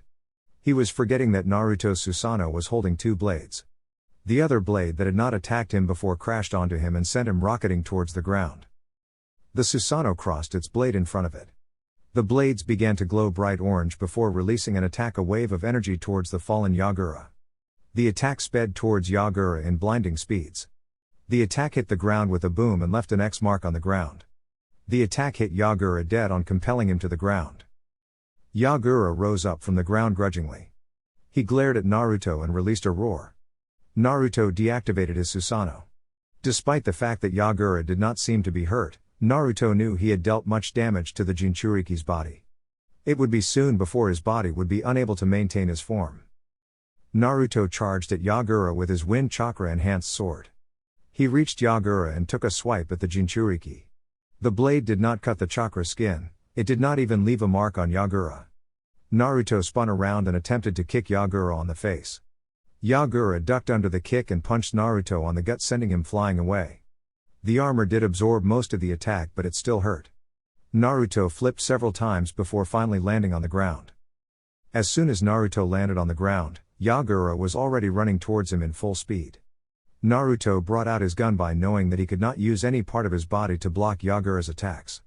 Yagura appeared above him with his fist going straight to his face. Naruto positioned the gunbai in front of him. The punch crashed into his gunbai. The power behind the attack pushed Naruto back and caused chunks of earth to peel off where Naruto stood. Yagura attempted a kick on Naruto's left side. Again, Naruto brought his gunbai to his left side to block the attack. The power of the attack again pushed him sideways before he stopped. Naruto leapt backwards and strapped his gunbai before going through hand seals, fire release, great fireball, he muttered and expelled a large fireball that rushed towards Yagura. Yagura did not attempt to dodge the attack. The flames collided with him and engulfed him. When the flames finally died down, Yagura was standing perfectly still without any damage. He tried to move but found out that he could not go away. He looked behind him and saw another Naruto kneeling behind him. His 3 tails were pinned to the ground by wooden sticks. The clone dispelled having accomplished its goal. Yagura began to struggle to get loose. Naruto did not wait for Yagura to break loose, he went through hand seals, wood release, wood serpent, he muttered as a wooden snake sprouted out from the ground and rushed at a struggling Yagura. The snake wrapped itself around Yagura, restricting his movements further. However, that was not the only thing the snake was doing. It was also draining Yagura of the Sanbi's chakra. Its jutsu was a recreation of Hashirama's wood dragon that was capable of eating a Baiju's chakra. Naruto cancelled his jutsu having seen that Yagura's body was now visible, the crimson-red chakra was no longer with him. His body seemed broken and worn out. Yagura fell to the ground on his face. A few seconds passed and he tried to get up but failed miserably as his body was broken. Naruto took out his sword and took a few steps towards Yagura. His movements came to a halt when Yagura exploded in a burst of chakra lifting up debris. When the debris cleared, the 3-tailed turtle stood in front of him in all its glory. Before Naruto could even think of anything else, the Sanbi began to charge a Baijumuta. Even Naruto knew that his Susanoo could not withstand the might of the Baijumuta. The Sanbi completed forming its Baijumuta and fired it towards Naruto. Naruto sped through hand seals, wood release, wood locking wall. Naruto slammed both his hands to the ground. Wooden pillars appeared from left and right. The wooden pillars created a dome shape with Naruto in the center. The Baijumuta collided with Naruto's defense jutsu. The Baijumuta exploded in a loud boom and created large amounts of debris. When the debris cleared, Naruto was on his knees panting. He had used too much chakra on the jutsu than he had thought he would. It took a lot chakra from him to keep the dome standing up against the power of the Baijumuta. While still on his knees, Naruto held out his hand and stared at it. Hashirama was able to use this jutsu in shielding himself against the Kyuubi's Baijumuta. According to Madara, it did not take a lot from him, it even remained standing. Mine only lasted enough to shield me from the explosion and it took a lot from me. Is it because Hashirama knew how to use natural energy? Is it because his level of mastery over the wood element was far superior to mine? Naruto questioned in his own thoughts. Catching his breath, he stood up. The technique had done its job to protect him, but it left him drained for much of his chakra. Perhaps it is because I have already exerted too much chakra already. Naruto thought to himself. He looked at the Sanbi to see it charging another Baijumuta. This time he was not going to allow it to finish creating that thing again. His Susanoo flared up to life and began to charge its Susanoo bomb. It did it at a faster rate than it did before. Naruto noticed that the Sanbi was pooling much of its chakra to the Baijumuta, which would explain why it was taking long to complete. Without a second wasted, Naruto fired the Susanoo bomb towards the Sanbi. Upon colliding with it, it exploded. Naruto was also counting on the fact that since the Sanbi was going to lose its concentration on the Baijumuta, it would become unstable, then bang.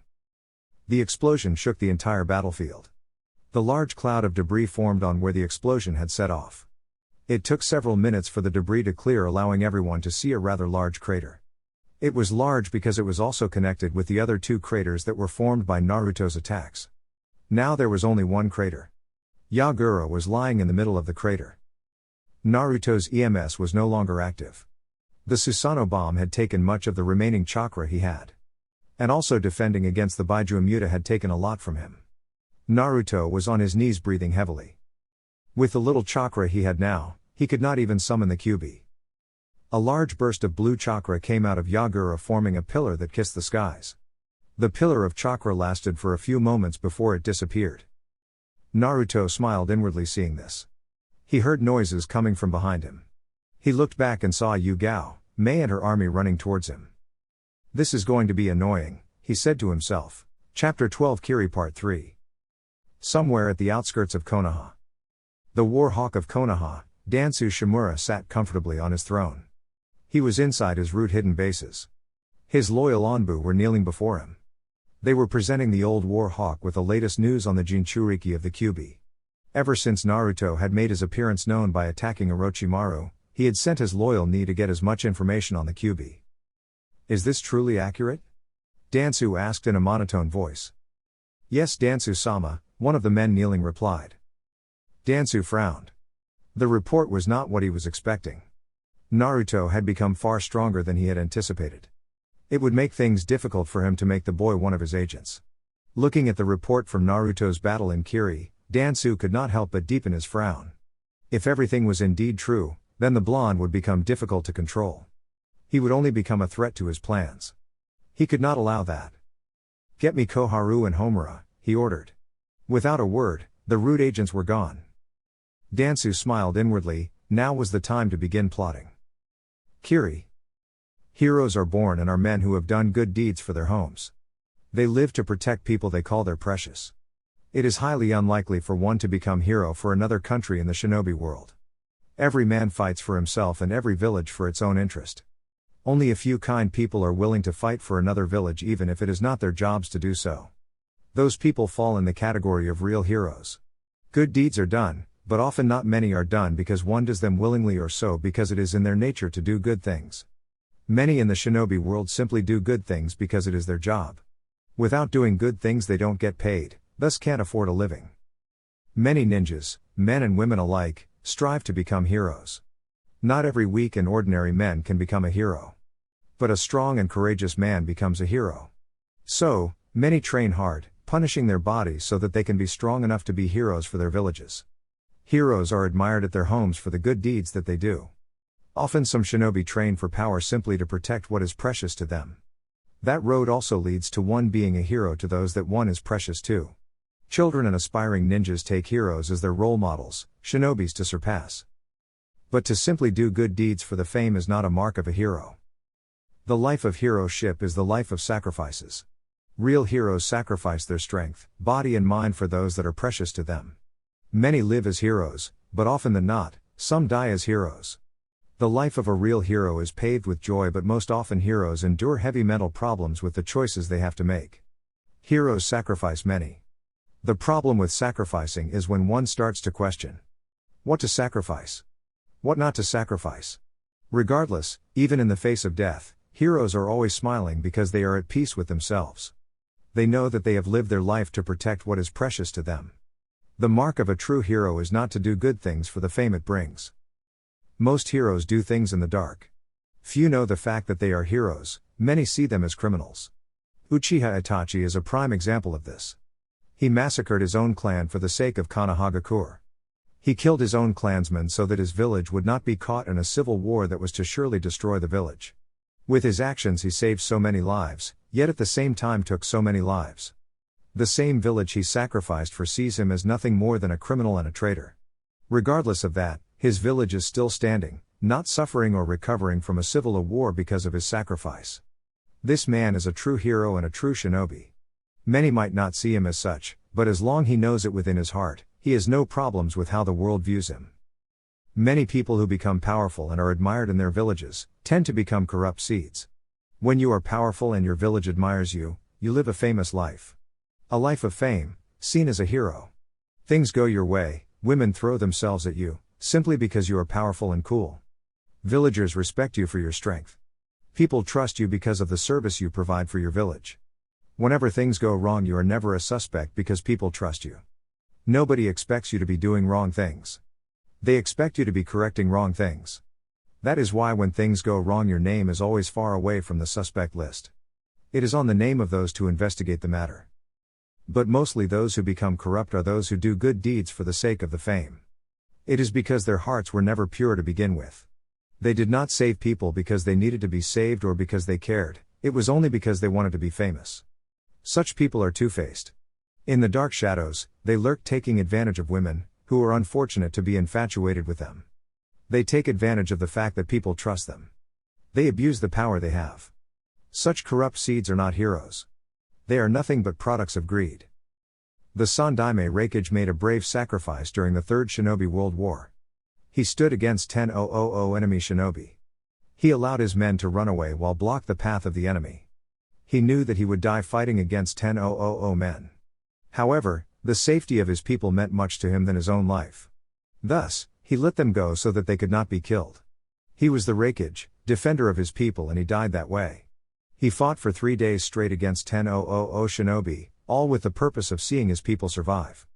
And indeed they did survive, but at the cost of his own life. His men viewed him as a true leader, a hero for his noble sacrifice. In Naruto's case, the concept of being hailed as a hero is no value to him. Even if it were the many that considered him a hero, it would still mean nothing to him. What is of priority to him and would make him smile is seeing through his journey. He could never smile or feel pleased with himself if people hailed him as a hero when his journey had yet to reach its destination. Naruto did not care about fame. What he cared for was his priorities. Perhaps the reason he cared less for fame was that did not care for other people's affections. What were other people's affections good for him? Nothing. They did not make him smile. He was past the days when he strived for people's affections. Perhaps the only affections that had more or less value before his eyes were the affections of those he considered friends. Other than that, he did not care. The village hidden in mist, one of the 5 great shinobi nations, was in a celebratory mood. Looking at the mist people, you could never say that just 2 weeks ago they had fought the last battle of the civil war that had been crippling the once great nation. The civilians and shinobi alike had become one ever since the final battle, the victory over Yagura and his mine. They were happy and rejoicing because their village was finally free from the shackles of Yagura and his evil, blood-filled reign. They were now free to live within their village in peace. Truly, everyone was in good spirit after the civil war had settled. Of course, they have not forgotten those who died during the years of the war. Those who died were still remembered for their sacrifices. They had played their part in freeing the village from the tyrant Yagura. Living in happiness was one way they could honor their sacrifices. The village might be in good spirits, but they were still rebuilding. It had been just 2 weeks since the war ended. The day that followed the day of victory, the rebels marched back to their village and started to gather usable materials for rebuilding. Young and old, everyone was taking part in the rebuilding process of the village. The civil war had left the village in the brink of collapsing. The financial situation was not favorable and Kiri had lost all of its allies because of the civil war. Rebuilding the village would be difficult because of the situation. Nevertheless, everyone was more than happy to do their share of duty in ensuring that the village was rebuilt. They had to rebuild their homes, and all the facilities that would be needed. Shinobis used the jutsus at over time to ensure that the process of rebuilding going at a fast pace. Mei Terumi was installed as the Godime Mizukage. She was their leader during the civil. She was the true choice to become the Mizukage. Her men had no problems with the fact that she was a woman. Woman or not, they accepted her as she was because they knew she was a good leader and the strongest amongst them. No one was more suitable for the mantle of Mizukage than her. Despite everything else, some of those civilians and shinobi who supported Yagura's reign were not very well pleased with Mei's appointment. They could do nothing about it though. Even some of Yagura's loyalists who were still alive could not do anything. Some had tried but were quickly dealt with. Others, who were tired of the constant bloodshed, accepted the change. It was the best option. There was a time that one reached in life when you become tired of fighting meaningless battles. Yagura had fought and lost, that fact had to be accepted. A new Mizukage was in place, a new one who did not follow Yagura's ideals. Mei had been persuading the remaining of Yagura's men who were still alive. She did not want any more fighting internally in the village. All she wanted was to rebuild the village and ensure that everyone lived in peace. That was her goal.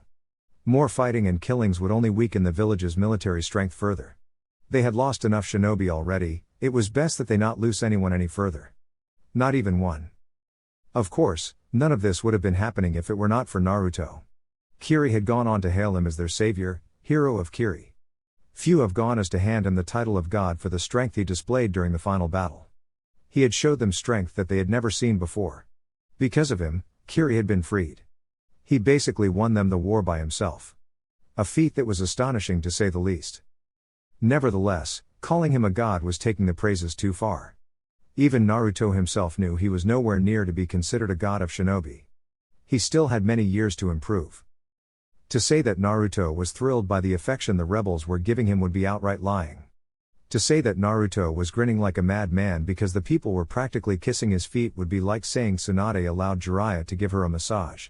If anything was to be said, it was that Naruto was annoyed. He had no interest in people giving him thanks for saving them.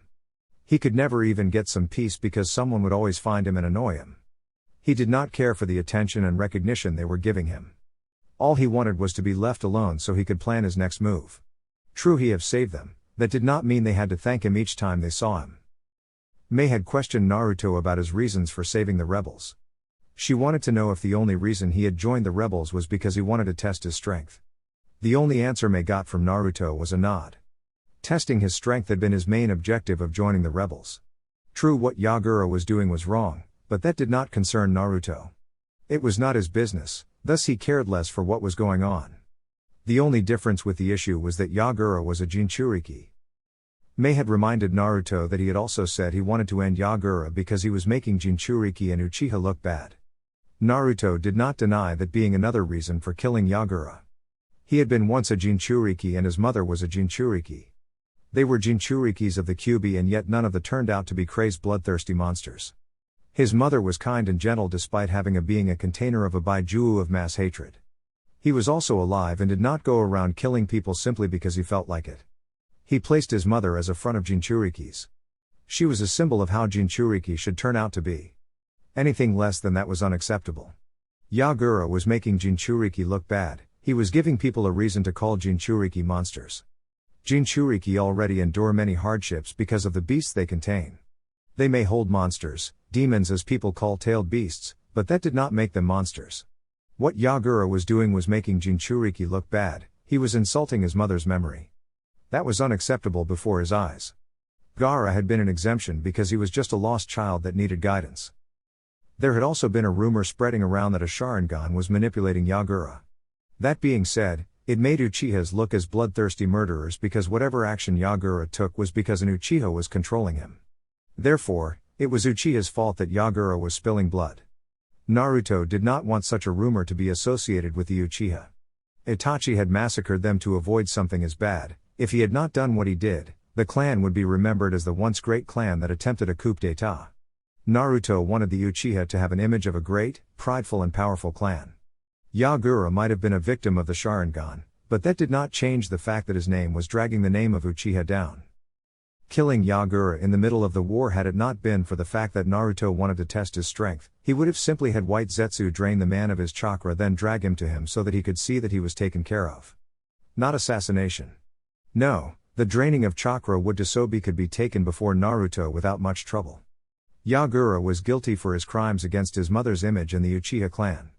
He would never deny that he had joined the rebels because Yagura had to be dealt with. Naruto was sitting alone just outside of Kiri. It was somewhat quiet outside the village, that is why Naruto preferred it over being at the village.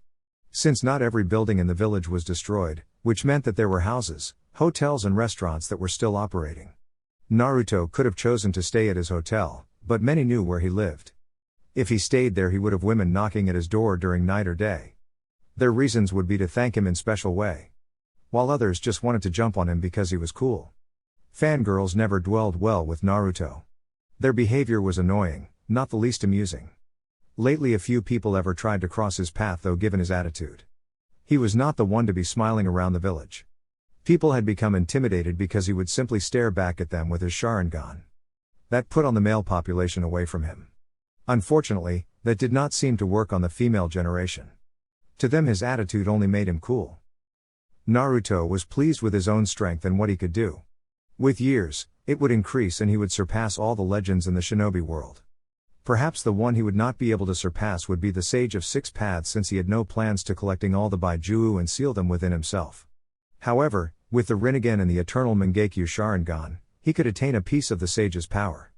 That was enough for him. He doubted that anyone in this age or generation would even come close to reaching the strength level Madara had. The current shinobi were a nuisance in regards to strength when compared to Hashirama and Madara.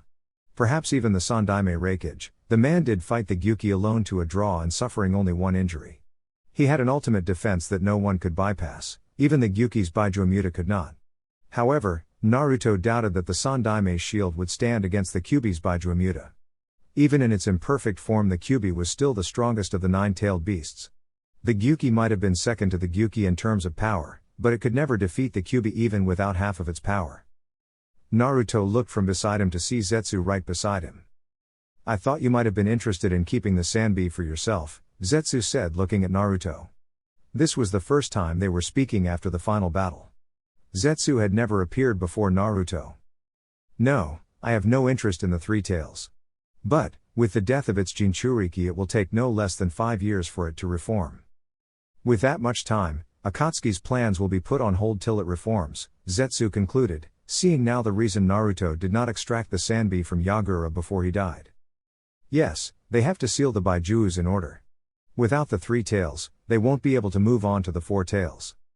Zetsu nodded. What do you plan on doing with them? Are you going to hunt every member down?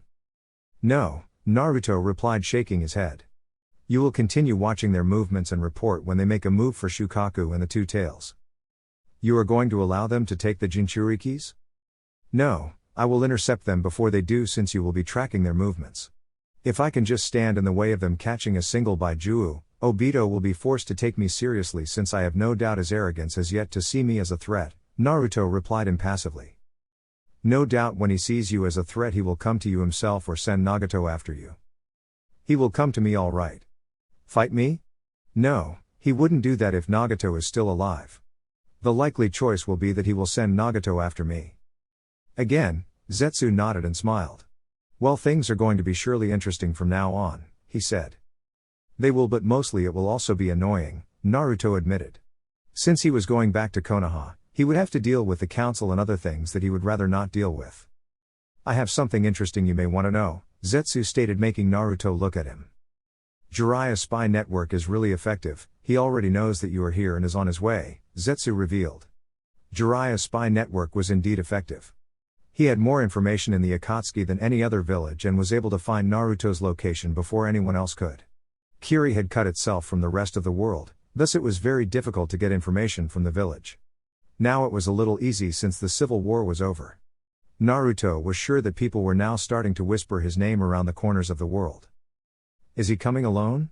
Naruto asked. He was not surprised that the Sannin had decided to pay him a visit. Jiraiya would never miss the chance to chat with him. No, he is coming with Sasuke and Kakashi, Zetsu replied. Sasuke? Has he completed his training? Zetsu nodded. I guess I will see how little Sasuke has grown, Naruto said, not sounding like he was interested in what he was saying. What have Dansu and the elders been planning for me? They are planning to put you and Sasuke under the Clan Restoration Act. And some other things, Zetsu replied. He had no doubt Naruto would outright refuse to be placed under the act. Naruto's face took an amused expression. No doubt, so that we can breed more Sharingans for the village, he said. But you do have to look for someone if you are going to restore the clan, Zetsu commented. Even if Naruto would refuse to put placed under the CRA, he still had to find a woman or women to help him restore the Uchiha clan. With Sasuke also there, they would restore the clan faster than it would have been if it were only one person. I am aware of that, Zetsu, Naruto said. He was aware of the fact that he had to find himself a woman to help him restore the Uchiha clan. Soon he would take care of Nagato and Obito. By that he had to have already laid the foundations of restoring the Uchiha clan. It was bothersome for him. Have you begun looking for suitable candidates? Zetsu asked. He was truly interested in the subject. Naruto never talked about it, not ever. I was not looking for any candidate, Naruto replied with a shrug. Have you located Orochimaru? He asked, changing the subject. Zetsu sighed. Yes, he is in the Stone Country. It appears that you did some damage to his body. Good. We will head there after Jiraiya arrives, Naruto replied. Zetsu nodded. I will be going back to the hideout. It will take a few days for Jiraiya to arrive here. I will return within a week, maybe before he arrives. Zetsu stated and sunk to the ground. Naruto did not even respond when Zetsu spoke. Naruto stayed still after Zetsu had left. There was Sasuke, and then he would have to deal with Orochimaru. This time Orochimaru would not make it out alive. He wanted to have the Kyuubi complete sooner rather than later. He had assured the Baijuu that he would get his other half back. He would ensure that he got it back for the Baijuu to be complete again. It would also make him feel better. He did like perfection. That night, Naruto lay in his bed, eyes closed. He did not have much to do before he could go after Orochimaru. Relaxing for now until Jiraiya arrived would be best he could do. It would be amusing though, if Jiraiya were to try to force him back to Konoha. There was no doubt the Sannin would bring up the subject of going back to Konoha. Naruto was not interested in going to Konoha now. He wanted to set a few things straight before going back to the village. A knock on the door snapped him out of his thoughts. He knew exactly who was at the door. "It's open," he said. The door opened before being closed by Yugao. Naruto looked at the older woman with a ghostly raised brow. He had noticed that after the battle with Yagura, she had grown even more uncomfortable with just being alone with him. Despite her obvious uncomfort, she still went straight to his bed and sat on it. Naruto spoke first. "You are a very good censor," he said. It had not been long since he returned and she had already found him. She always seems to find him wherever he goes. "What makes you say that? Is it not true?" Naruto replied with a question of his own. Yugao nodded. It was true, she was one of the best censors in the Anbu. She could not rival the Aburame and Inuzuka, but she was one of the best. "You seem to rather like my company," Naruto stated. Yugao kept quiet, wondering where he was going with his words. "Tell me, Yugao, are interested in me?" he asked bluntly with an impassive look on his face. Yugao felt her heart beat a bit faster than normal. She could not believe that he would ask such a question so bluntly. She knew he was straightforward, but for him to ask her that kind of question was unimaginable. What troubled her was that she could not say yes or no. Over the past weeks, she had taken a liking of him. She would be lying if she said she saw him as the same as she always did. He had grown considerably well, and was also handsome. It was also obvious that May had also taken a liking towards him. A fact that did not please her. The fact that she did not like it when May flirted with Naruto had her question what she thought of Naruto.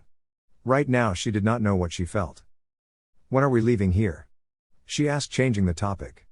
She couldn't answer his question. Not because she did not want to, it was because she did not know what it was that she felt about him was. "Jiraiya will be arriving here in a few days along with Kakashi and Sasuke. You will go back to Konoha with them," Naruto replied. If he had asked May that question, she would have definitely answered him without missing a heartbeat. The woman was straightforward with what she wanted. Naruto did not see anything wrong with it. It was a good attitude to him. He was also not shy to ask what he wanted. Yugao looked at Naruto. She was not going to ask him how he knew that Jiraiya was coming back to the village along with her senpai and Sasuke. If anything, Naruto was resourceful and seemed to know about everything. "You are staying here?" she asked. "No," Naruto replied. "I have some other things that I have to attend to before returning to Konoha." Oddly enough, Yugao felt relieved that he was not going to spend more time here in Kiri. May was too blunt with what she wanted and it was a matter of time before she got her hands on Naruto. That was most likely not to occur since Naruto won't be staying any longer than he should at the village. There was also the fact that Naruto never seemed interested in her or in women for that matter. "How long will you take before you return to Konoha?" Naruto simply looked at her. "Why do you ask?" "Why?" That question ran around her head. She could not say that she just wanted to know. There was another reason behind that. "Nothing.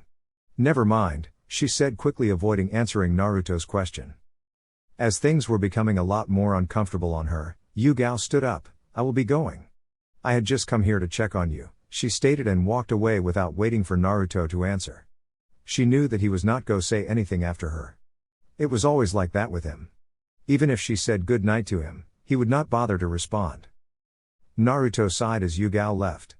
Women were complicated. They placed their emotions at a higher level. He would rather not have to deal with them since they were very emotional. Naruto did like dealing with emotional wrecks. It was not that he did not have any emotions. He had them like everyone else. He just knew how to control them and never allowed them to cloud his judgment. He was very good at hiding them.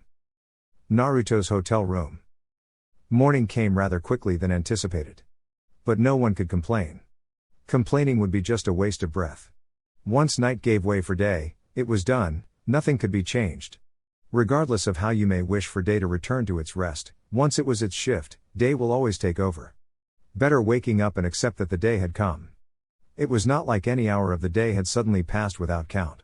All the hours had been lived. The thing was that people never got enough of the time given to them. Often they just waste it, and when it is late, they start using it wisely. Once a person starts to do things like that, he or she will always complain about not having enough time. Everyone has the same time as everyone. The difference is how we use our time. Some use their time to things that will benefit them even tomorrow, Other focus on using their time on one-time experiences that will be lost as soon as the mind rests at the end of the day. Naruto never complained about not having enough time. There was always time, whether little or enough, time was time. One just had to find a useful and beneficial way to use it. Without using the time wisely, a person will always end up making rhetorical complaints. Naruto had already taken a bath and had breakfast. He hated hotels because his room only had a bedroom and a bathroom. There was no kitchen, the hotel provided food. Having spent much of his childhood by himself, Naruto was used to eating his own cooked meals. It did not feel right eating meals cooked by other people. He was also picky with his food, he did not just eat anything. In his younger days he had always almost exclusively ate ramen only, these days he ate food that was healthy to his body. He ate food that was not only delicious, but food that was welcomed with open arms by his body. Naruto was wearing his armor, but his gunbai was safely leaning against a wall. He liked wearing his armor, he felt comfortable wearing it. It was also useful here in Kiri as it shushed unwanted attention away from him. The armor added with his Sharingan and impassive face gave him a bit more fearsome look. Only a few would come to him in hopes of sharing a few good laughs with him. Disappointment awaited them though. He was about to open his door and leave the room when he heard a knock. Using his senses, he searched for who it was and sighed quickly upon finding out who it was. He opened the door and Mei entered inside the room. She went straight to his bed and threw herself there carelessly. She looked worn out like she had not slept the whole night. Naruto merely stood at the door and watched the woman. She mumbled something under her breath. Naruto did not catch it, but did not bother to ask her what she had said. Finally, Mei shifted on the bed and looked back at Naruto. Being Mizukage is so tiring, Mei all but whined. There is just so much paperwork to do and I have to balance the funds distributing equally so the process of building goes through smoothly. I did not even get some sleep last night. Naruto's expression never changed. However, he was amused by Mei's antics. She was whining like a child, but he did not show that on his face. A ghost eyebrow simply rose up. I would imagine it would be challenging. But I thought you knew that beforehand you accepted the mantle of Mizukage, Naruto stated. He was still standing at the door. I knew I would have too much work to do due to Yagura's actions, I just did not think it would be this too much work to do, Mei replied.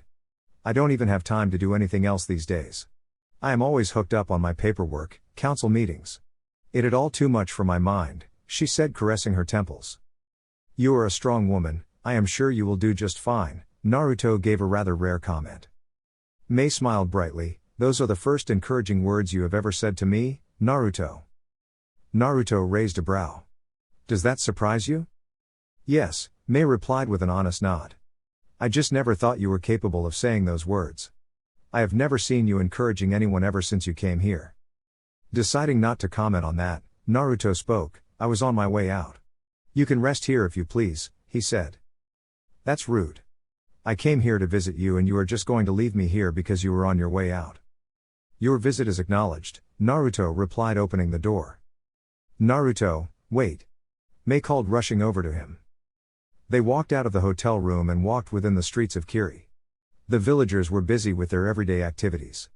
Others were just minding their own business. The village was lively if one could say. Upon seeing Naruto walk with Mei by his side, they smiled brightly and waved their hands at them.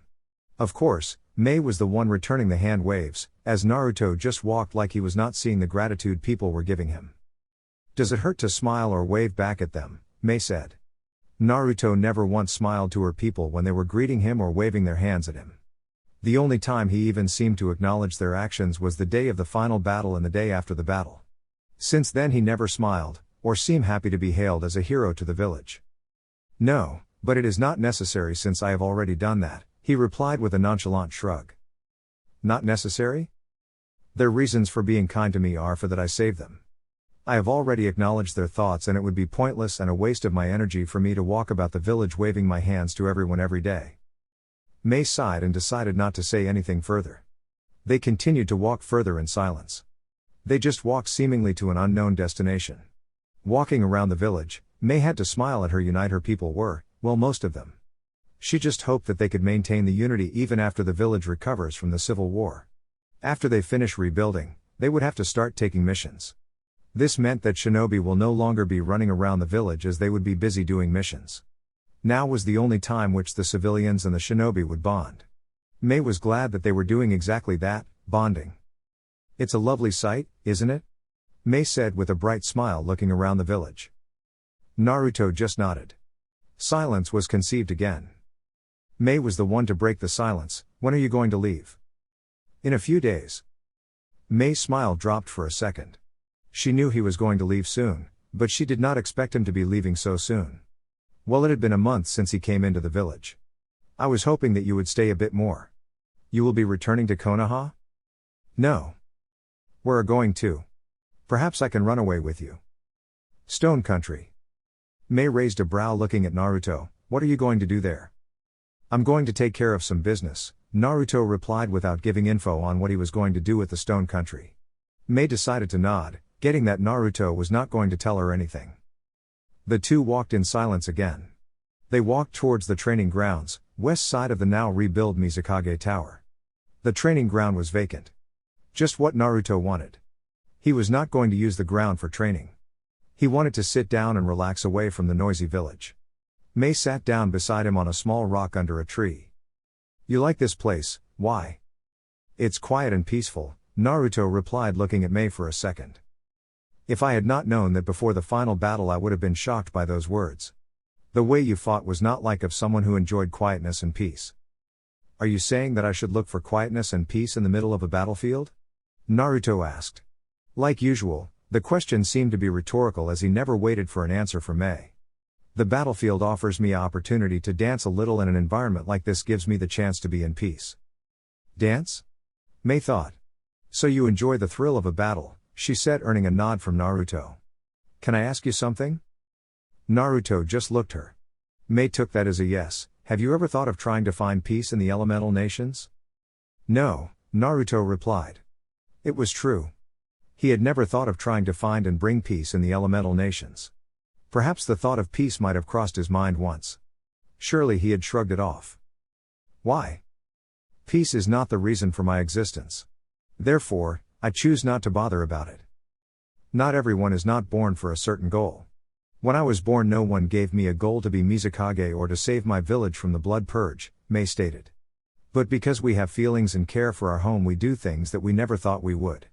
Look at me, I was forced to become a leader of the rebels going against the leader of our village. It was not a reason for my existence, but I chose to do it for my survival, for the survival of people I care about. She almost sounded like a priest when she spoke. Your reasons for saving your village and becoming its leader are that you care and for your survival. That is understandable. I would have done the same. Mei was now surprised. Really? Naruto did not bother to respond to her question. Then what about peace? What about it? Why won't you try to bring it to the shinobi world? He certainly had the power to change things. His power was astounding, and yet with all that power he chooses to do nothing. Mei could not understand that. Tell me.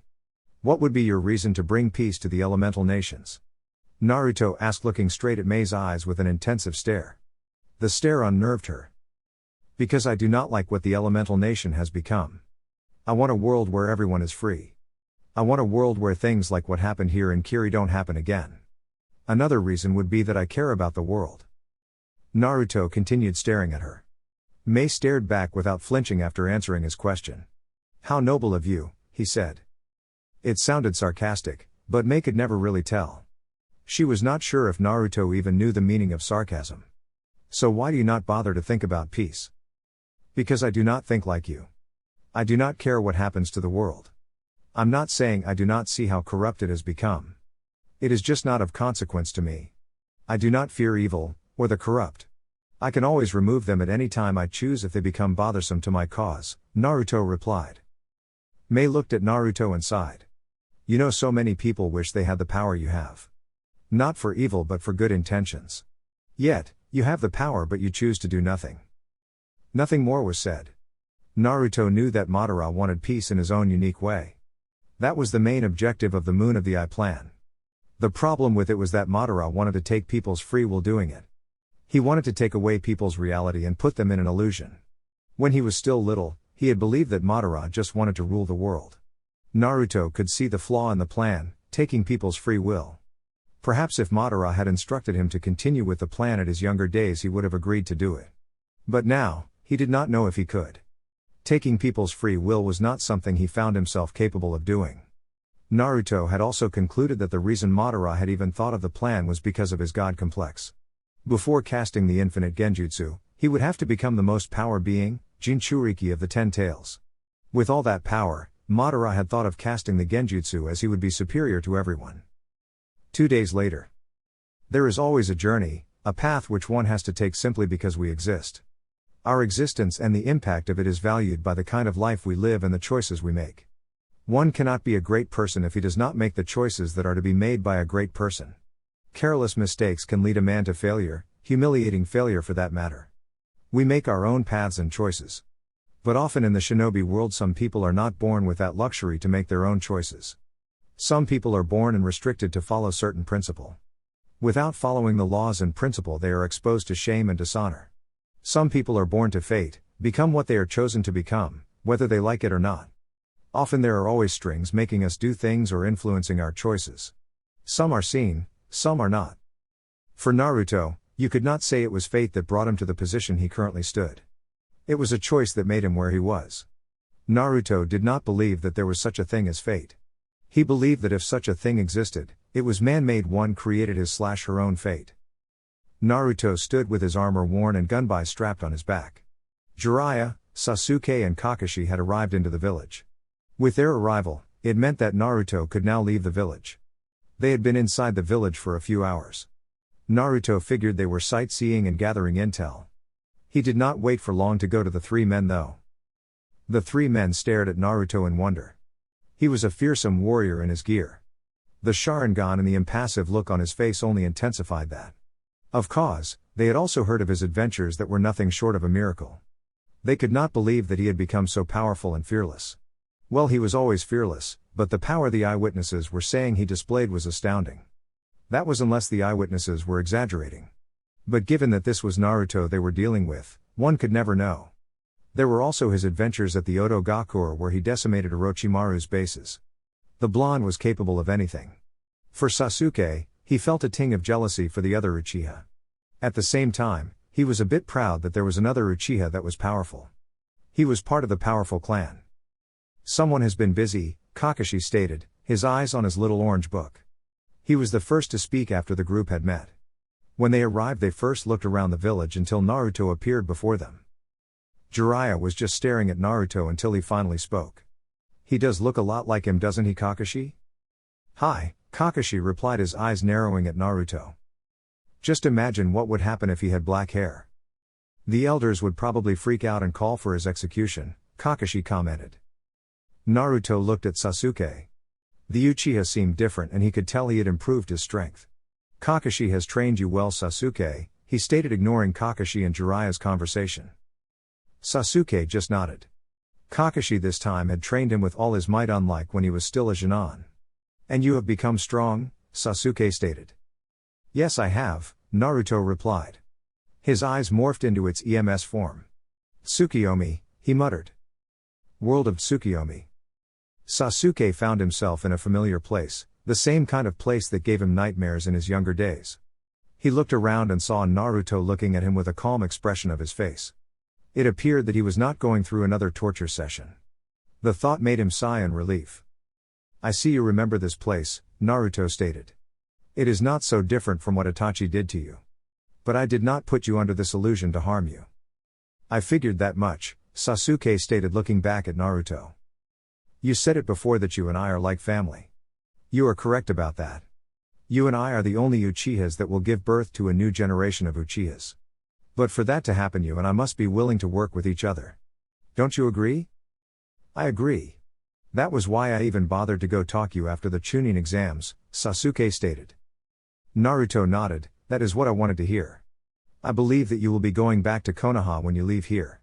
What I want you to do when you go back is to go to Tsunade or the council and tell them to return every Uchiha property and money that was confiscated after the massacre.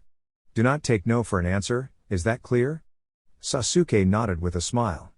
He was liking how Naruto was thinking. Also, make sure they give you back everything. Some scrolls were taken from the library, get them back. When everything is done I should be returning. Then we can begin rebuilding the compound.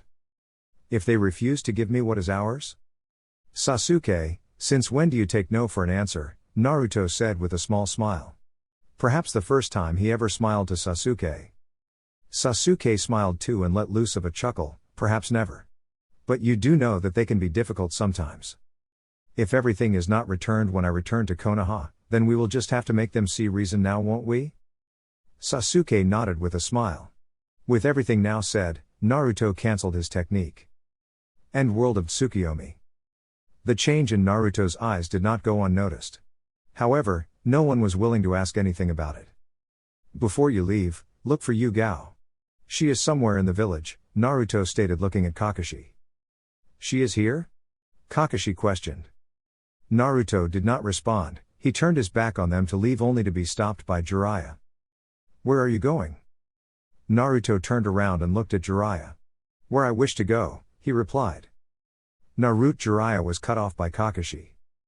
Aren't you going back to Konoha with us? Kakashi asked. He knew that if that was Naruto's first answer to Jiraiya's question, it was not going to change. He had spent more time with the blonde than Jiraiya. So between the two of them, he knew him best. No, Naruto responded. I have other business to attend to. What business? Jiraiya asked with narrowed eyes. You are interrogating me, Jiraiya, Naruto stated. I don't like that. Jiraiya snorted. Listen here, Gaki, Haim and the elders gave me an order to make you return to Konoha. The fact that I still wear the leaf headband should be enough to make understand that I'm still one of you. As for you orders, I don't care about them. You can always tell them that you failed. Jiraiya was about to yell something when Yugao appeared before the group. She smiled brightly upon seeing her senpai. She went on to hug him. Kakashi returned the hug with a smile. What are you doing here? Kakashi asked. Long story, senpai, Yugao replied. Jiraiya looked at Yugao for a moment. Uzuki Yugao. You have been missing from Konoha for about a month now. He stated. Tsunade had given him a task to look for her and her squad, which had been out on a mission but never returned. What he was able to find were bodies of her comrades, nothing about her. Yes, that is true. I will explain about that later, she replied. I assume that you are trying to make him return to Konoha, she said, earning a nod. Don't bother, he won't budge. What? I am a Sannin, I will take him by force if I have to, Jiraiya stated confidently. With all due respect, Jiraiya-sama. The fact that you are a Sannin means nothing to him. He does not care if you are a Sannin or not. Believe me. Again, with all due respect, Jiraiya-sama, I don't think even you can force him to return to Konoha. Yugao said in her Anbu mode voice, trying to emphasize her point to the Sannin. Jiraiya mumbled something and looked away. How do you know that? A question came. I saw him fight during the Civil War, she said. Not bothering to go into details as to what occurred during the final battle. I have also spent about a month with him, so I know no one can make him do what he does not want. You have also spent much time with him during his Jinan days, you should know that. Yugao stated looking at Kakashi. Kakashi sighed and nodded. She is right, he said. Fine, Jiraiya said. His took a serious look as he stared directly at Naruto's eyes. What is this thing I heard about the Kyuubi? Naruto raised a brow. What about it? Don't play stupid with me. News did travel fast. But only a select few knew of the Kyuubi's appearance during the Civil War. Well, it did not matter though. Well? Flashback. A year after Naruto had left Konoha to begin with his training, Naruto walked within a familiar sewer. His water-filled footsteps echoed throughout the sewer. He stopped when he had reached a large cage within the sewer. Behind the large gate that stared at Naruto was the nine-tailed beast, Kyuubi. The said Baijuu had its head resting comfortably on its paws with its eyes closed. Naruto knew that the Kyuubi knew of his presence despite the Baijuu playing like it was sleeping. Hello Kyuubi, he said. Slowly the large eyes of the Kyuubi opened and stared at Naruto. What do you want? It was obvious from the tone of the voice that Naruto's presence was not wanted.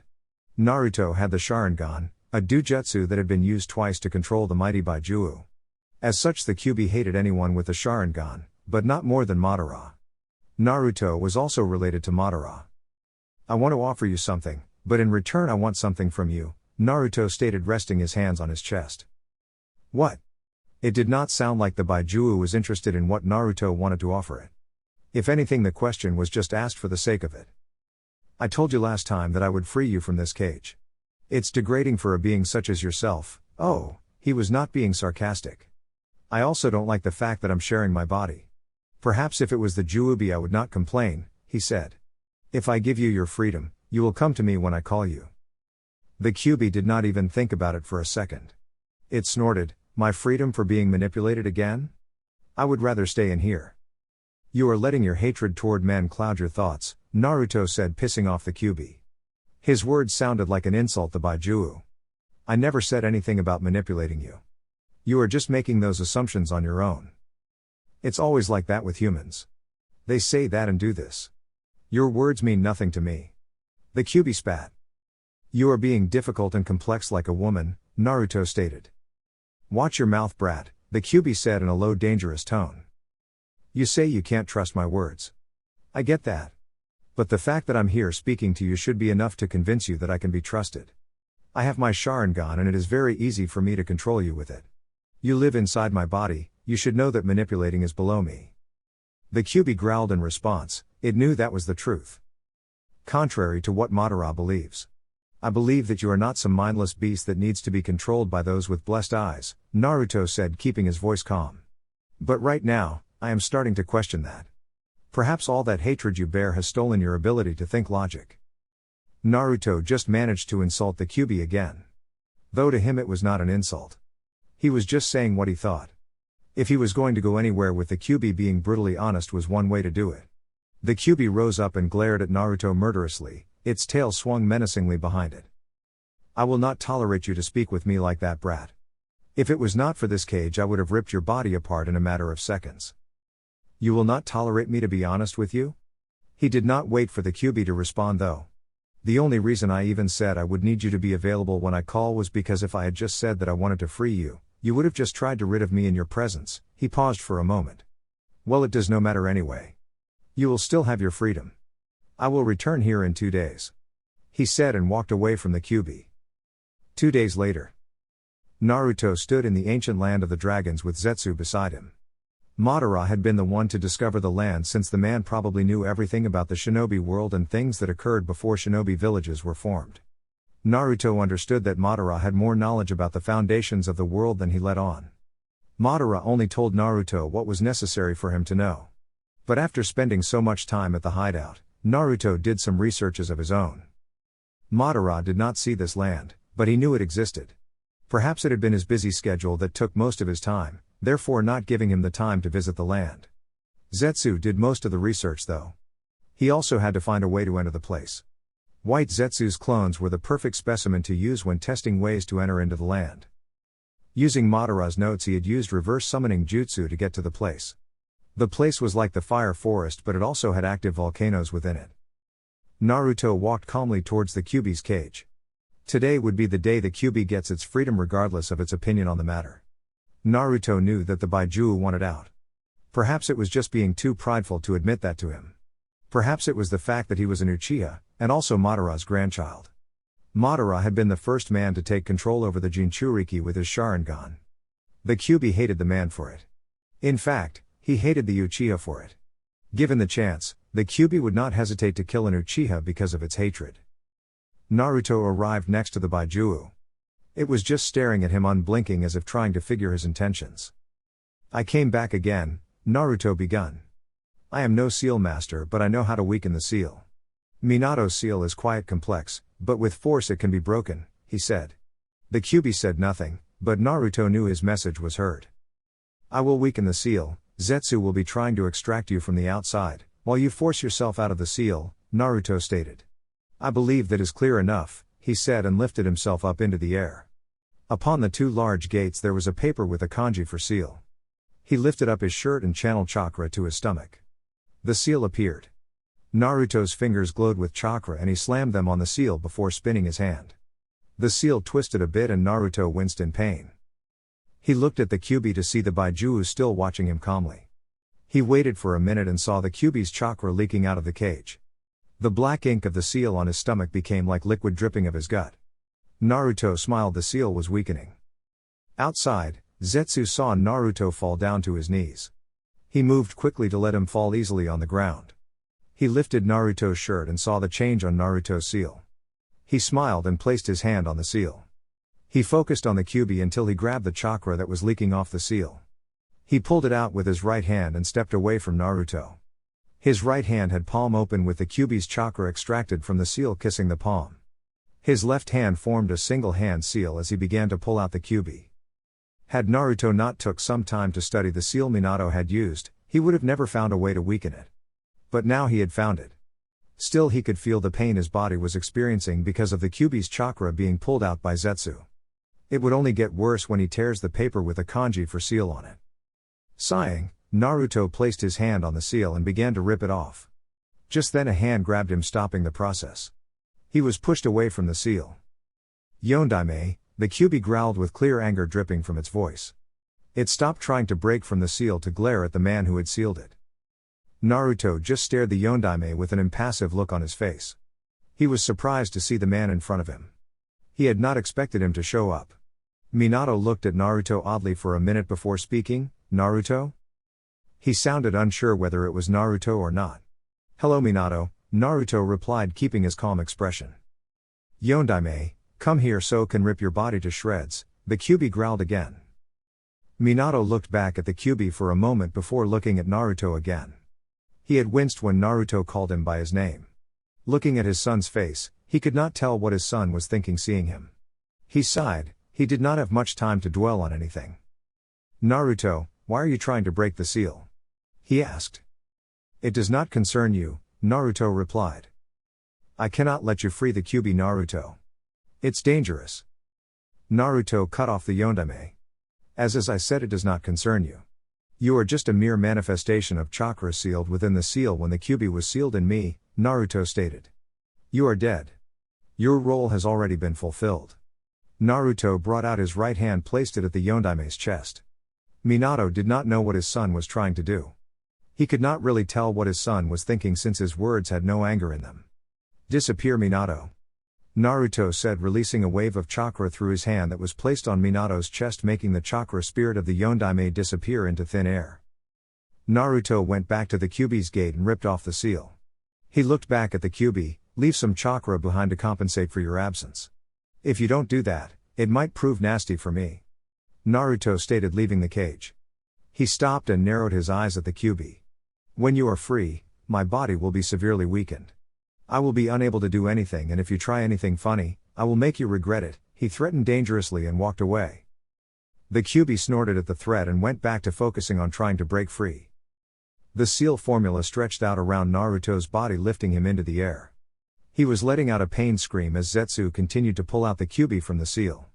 As Zetsu continued to pull the Kyuubi, Naruto's skin became pale.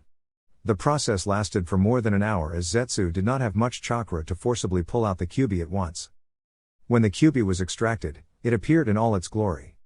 Its chakra was still visible as it had yet to fully adjust and absorb all the chakra that had been left in the atmosphere due to the extraction. It narrowed its eyes at a pale-looking Naruto. He looked like he was going to die at any moment. Thoughts begun to sneak into its head as it thought of finishing the blonde while he was down. But then again, Naruto had freed it from the seal and had not even manipulated it with his Sharingan. It could roam around breathing fresh air. Damn, it missed seeing the world. Zetsu walked towards Naruto and picked him up hurriedly before disappearing from the Kyuubi's view. White Zetsu separated from Black Zetsu. Black Zetsu took over Naruto's body because he knew if he did not do that, Naruto's life would be at risk. His Uzumaki genes and the secrets to his body gave him a chance to live, but even with the chance of survival, anything could happen. As soon as Black Zetsu possessed Naruto's body, it felt the Kyuubi's chakra rushing around Naruto's chakra pathways. The Kyuubi must have left some of its chakra behind, he thought. A few days later, Zetsu had left Naruto's body after seeing that his heartbeat had become stable just a day before. And now Naruto was already up. He had not fully recovered, but he was all right. The chakra the Kyuubi had left inside his body had mixed with his own, giving him a higher chance to survive. As soon as he was able to mold his chakra again, Naruto reverse summoned himself to Drago Land, the place where the Kyuubi was extracted. Naruto found the Kyuubi resting like it always did while it was still sealed in him. "How does it feel to be free?" Naruto asked. "Good," the Kyuubi replied shortly. "Good," Naruto said. So do you trust me? No, the Kyuubi replied without missing a heartbeat. Naruto did not even look dejected by the Kyuubi's response. His face just remained, as it was, impassive. He had more or less expected the Kyuubi to give him that reply. But I can still work with you. Let me get clear. I will not become your pet and I will not do anything I do not like. That is fine with me, Naruto replied. Flashback end. Jiraiya did not need to know all that. That was between him and the Kyuubi. That does not concern you, Naruto said and disappeared without telling them anything. You know when I said to stop trying to force him back to Konoha, I had left the part that someone should go with him, Yugao stated after Naruto had disappeared. I don't think he would have agreed even with that, Sasuke said. Yeah. Kakashi said. You did say that he would not do anything he did not want, Jiraiya pointed out. True. If I had offered to go with him, I doubt he would have refused. He needs someone to be his side. Kakashi raised a brow. Is Yugao-chan worried about Naruto? He teased. Yugao blushed slightly. If you saw him at the Civil War, you would be worried. He is reckless and I fear he might be in trouble because of that. He does not even think when he charges against his opponents. But I think that was because he was a little excited about fighting. She finished with a thought. Yugao-san, you did hint that Naruto was stronger than Jiraiya-sama. So I doubt anything will happen to him. Sasuke stated. Sasuke is right. Come on guys, let's go back home, Jiraiya said. He was disappointed that Naruto did not even stay to chat with them for more than an hour. He only spoke for a few minutes and left. A few minutes later, Naruto was walking calmly on his way out of the Mist Village. Orochimaru was next on his agenda.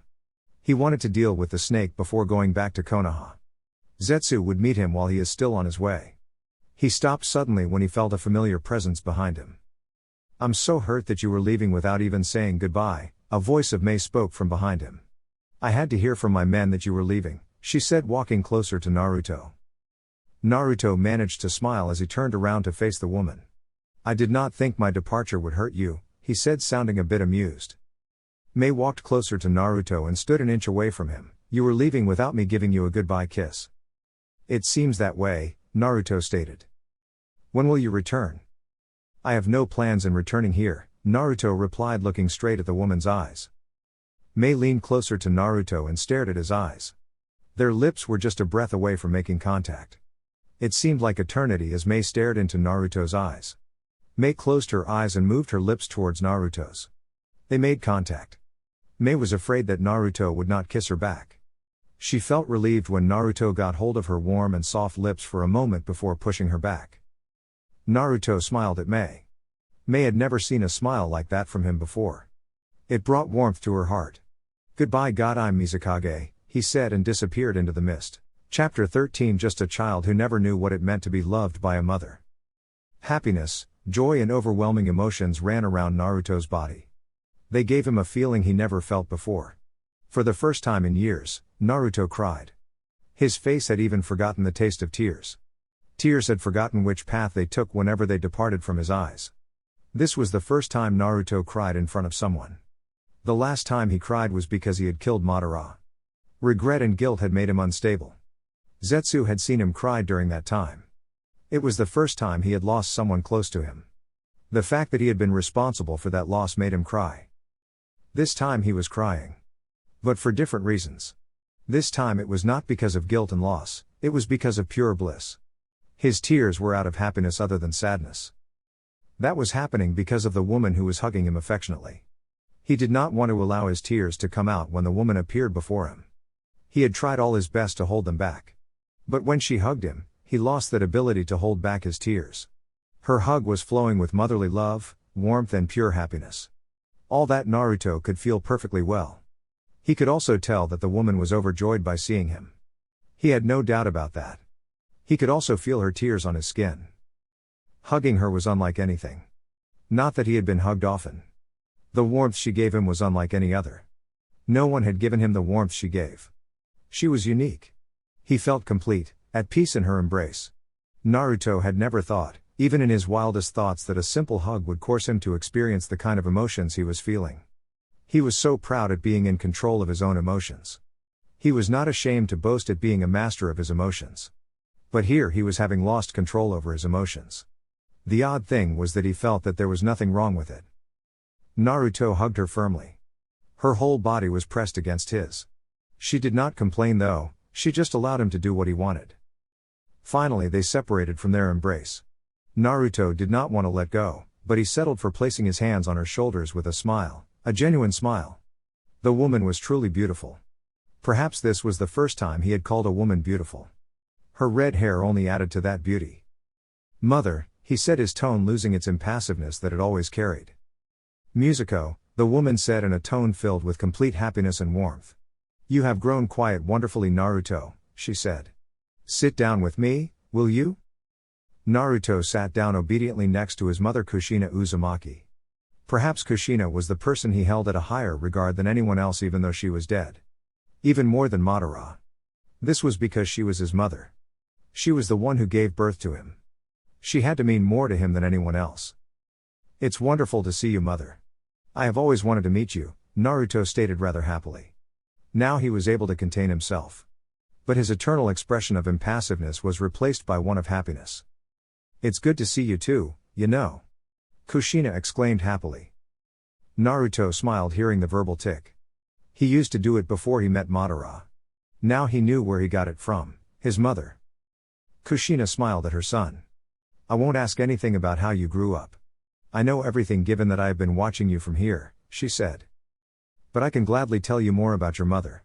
I'm sure you must be dying to know more about me," she said with a large smile. Naruto gave a slight nod. Kushina began to tell her story. The story of her life. She explained to Naruto everything about her. First about the Uzumaki clan, which Naruto already knew. Hearing his mother speak, Naruto realized that his mother was what people called a tomboy. He had let loose of a slightly chuckle upon hearing that his mother used to beat up her bullies and anyone who made fun of her hair. He had even forgotten what it was like to laugh. His mother was indeed scary at times when she wanted to be. But overall he was happy that she was his mother. He could not expect less or more from her. She was just perfect. Madara never told him anything more about her. He only told him that she was his mother. Hearing more about her from her own mouth was refreshing. "You know, I was very surprised to know that Madara Uchiha was my father. My mother never told me anything about my father even before I was sent to Konoha to become the Kyuubi's Jinchuriki," Kushina stated. It was indeed a shock to her. She had thought that her father was someone else, not the legendary Uchiha and co-founder of Konoha. She was just as much as an Uchiha as Naruto was. Nevertheless, she was a proud Uzumaki and would continue to be that one. I was also surprised when he told me. Perhaps happier at the same time. I did not have any family and was lonely at that time, but hearing that I had a family at that age made me happy. Kushina smiled sadly knowing that it was time. She went on to hug Naruto again before letting him go. "I am happy to have met you, Naruto," she said sadly. "I would have loved to hold you as a little baby, breastfeed you. But that was not to be." Naruto refrained from interrupting her while she spoke. He allowed her to say what she wanted to say without any interruptions. She had lost him the day he was born. He had to let her speak. It was the least he could do for her. "But anyway, I am proud and happy to call you my son," she said. "Naruto, can you do something for your Okawa-san?" Naruto nodded. "I want you to enjoy your life, smile a bit more than you have been. It would please my heart knowing that my son is living happily even when I'm not with him." Naruto simply smiled and nodded. "I cannot ask you to forgive Minato. But I want you to know that Minato might have been a bit too trusting and sometimes an idiot. But he was the most kind-hearted man I have ever known. If he had another better option to deal with the Kyuubi, I know he would have used it instead of sealing the Kyuubi within you." Kushina wanted Naruto to forgive Minato. She hoped that one day he would find it in his heart to forgive Minato and see him as his father. He did not wish for Naruto to be treated the way he was by Konoha. But not everything went the way you wanted them to. "I want you to know that I am proud of you and will always be proud of you. I will never be ashamed to call you my son regardless of the path you take. You are my son, my only son, and you will remain that way." She said, her body beginning to fade away. Naruto felt his heart skip a beat. "And mother?" he questioned. She could not be leaving, could she? "Naruto, thank you for allowing me to be your mother. Don't forget who and what you are. Don't try to be someone else. If you do that, you will never be truly happy," she said, poking his chest. Be what your heart tells you be. Always remember that I love you and will always love you. With that, Kushina Uzumaki disappeared. Naruto felt as though his brain stopped working. His body was frozen as he watched his mother disappear. He wanted to yell for her to come back, but his voice failed him. He felt powerless and helpless.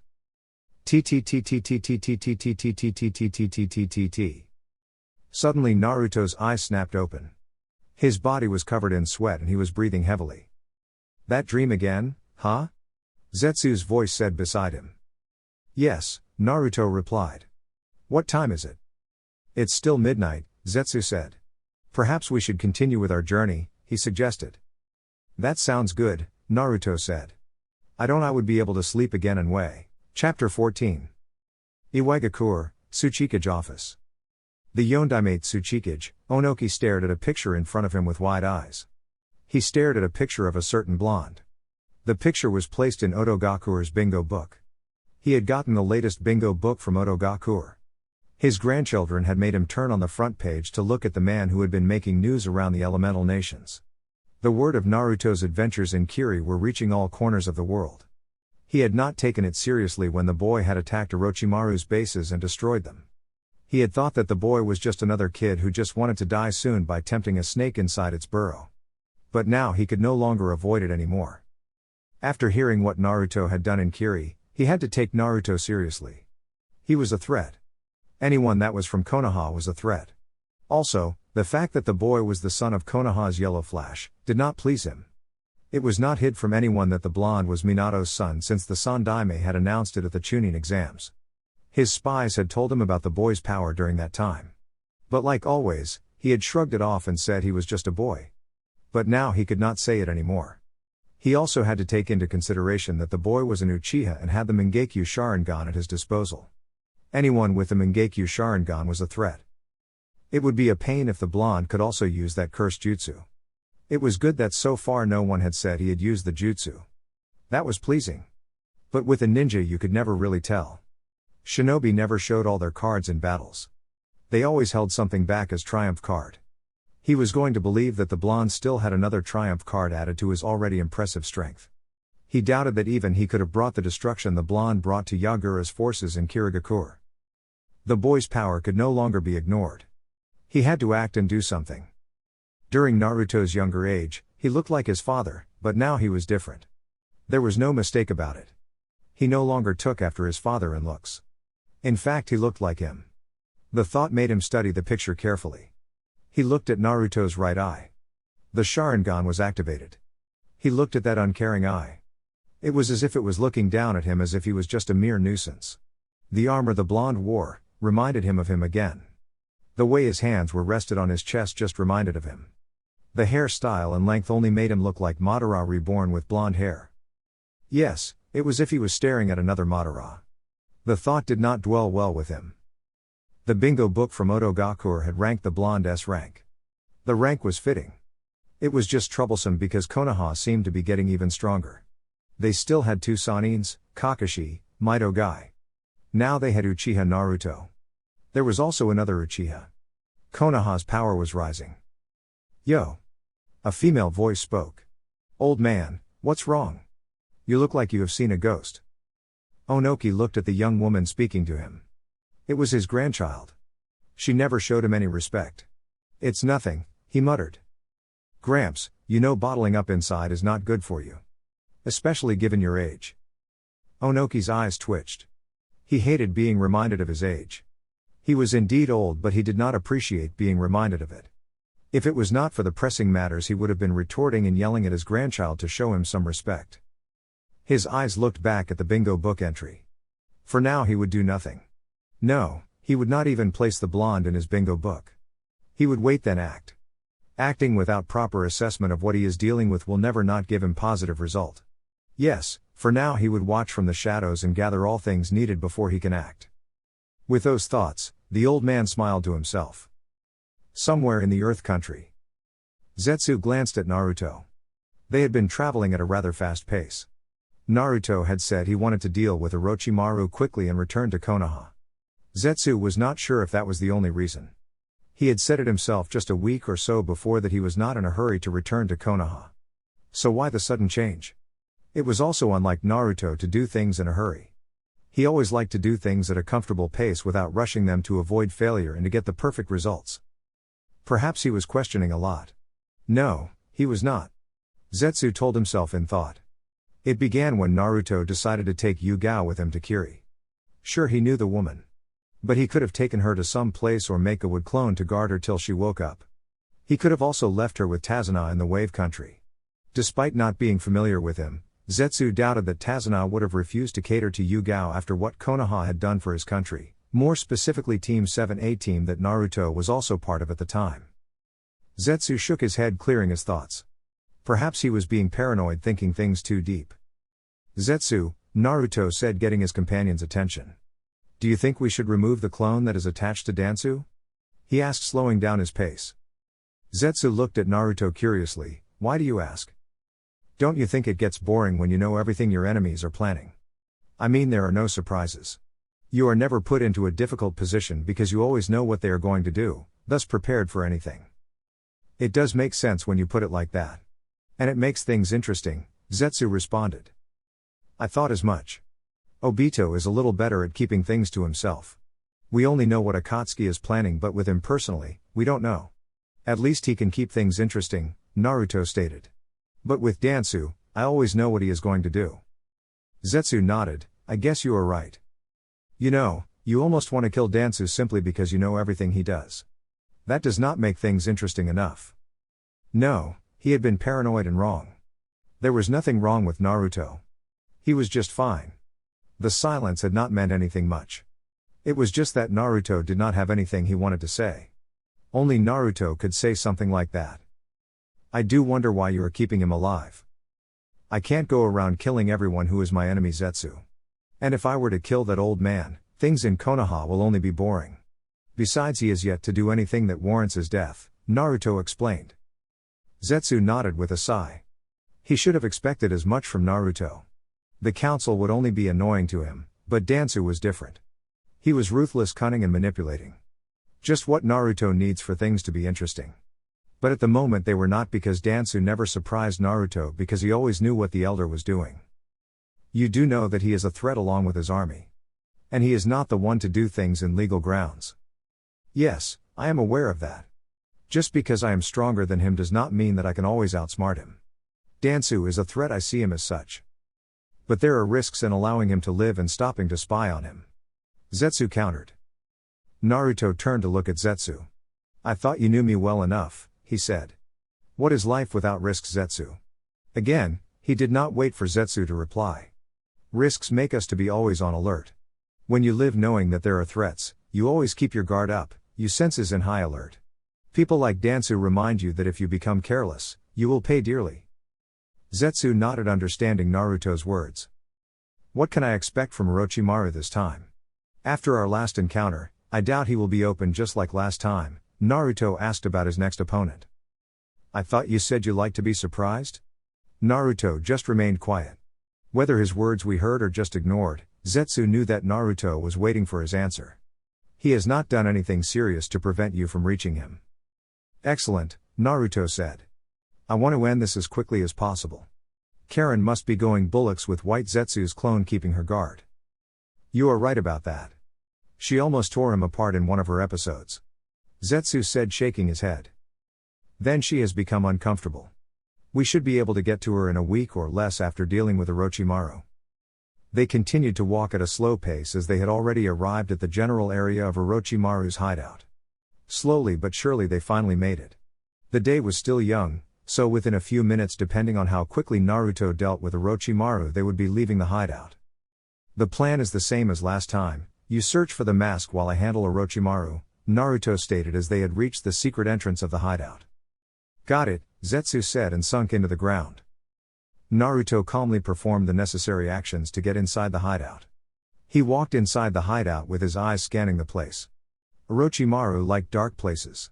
His hideouts had a certain theme about them, dark and creepy. With Orochimaru, there were always traps around the halls of the hideout.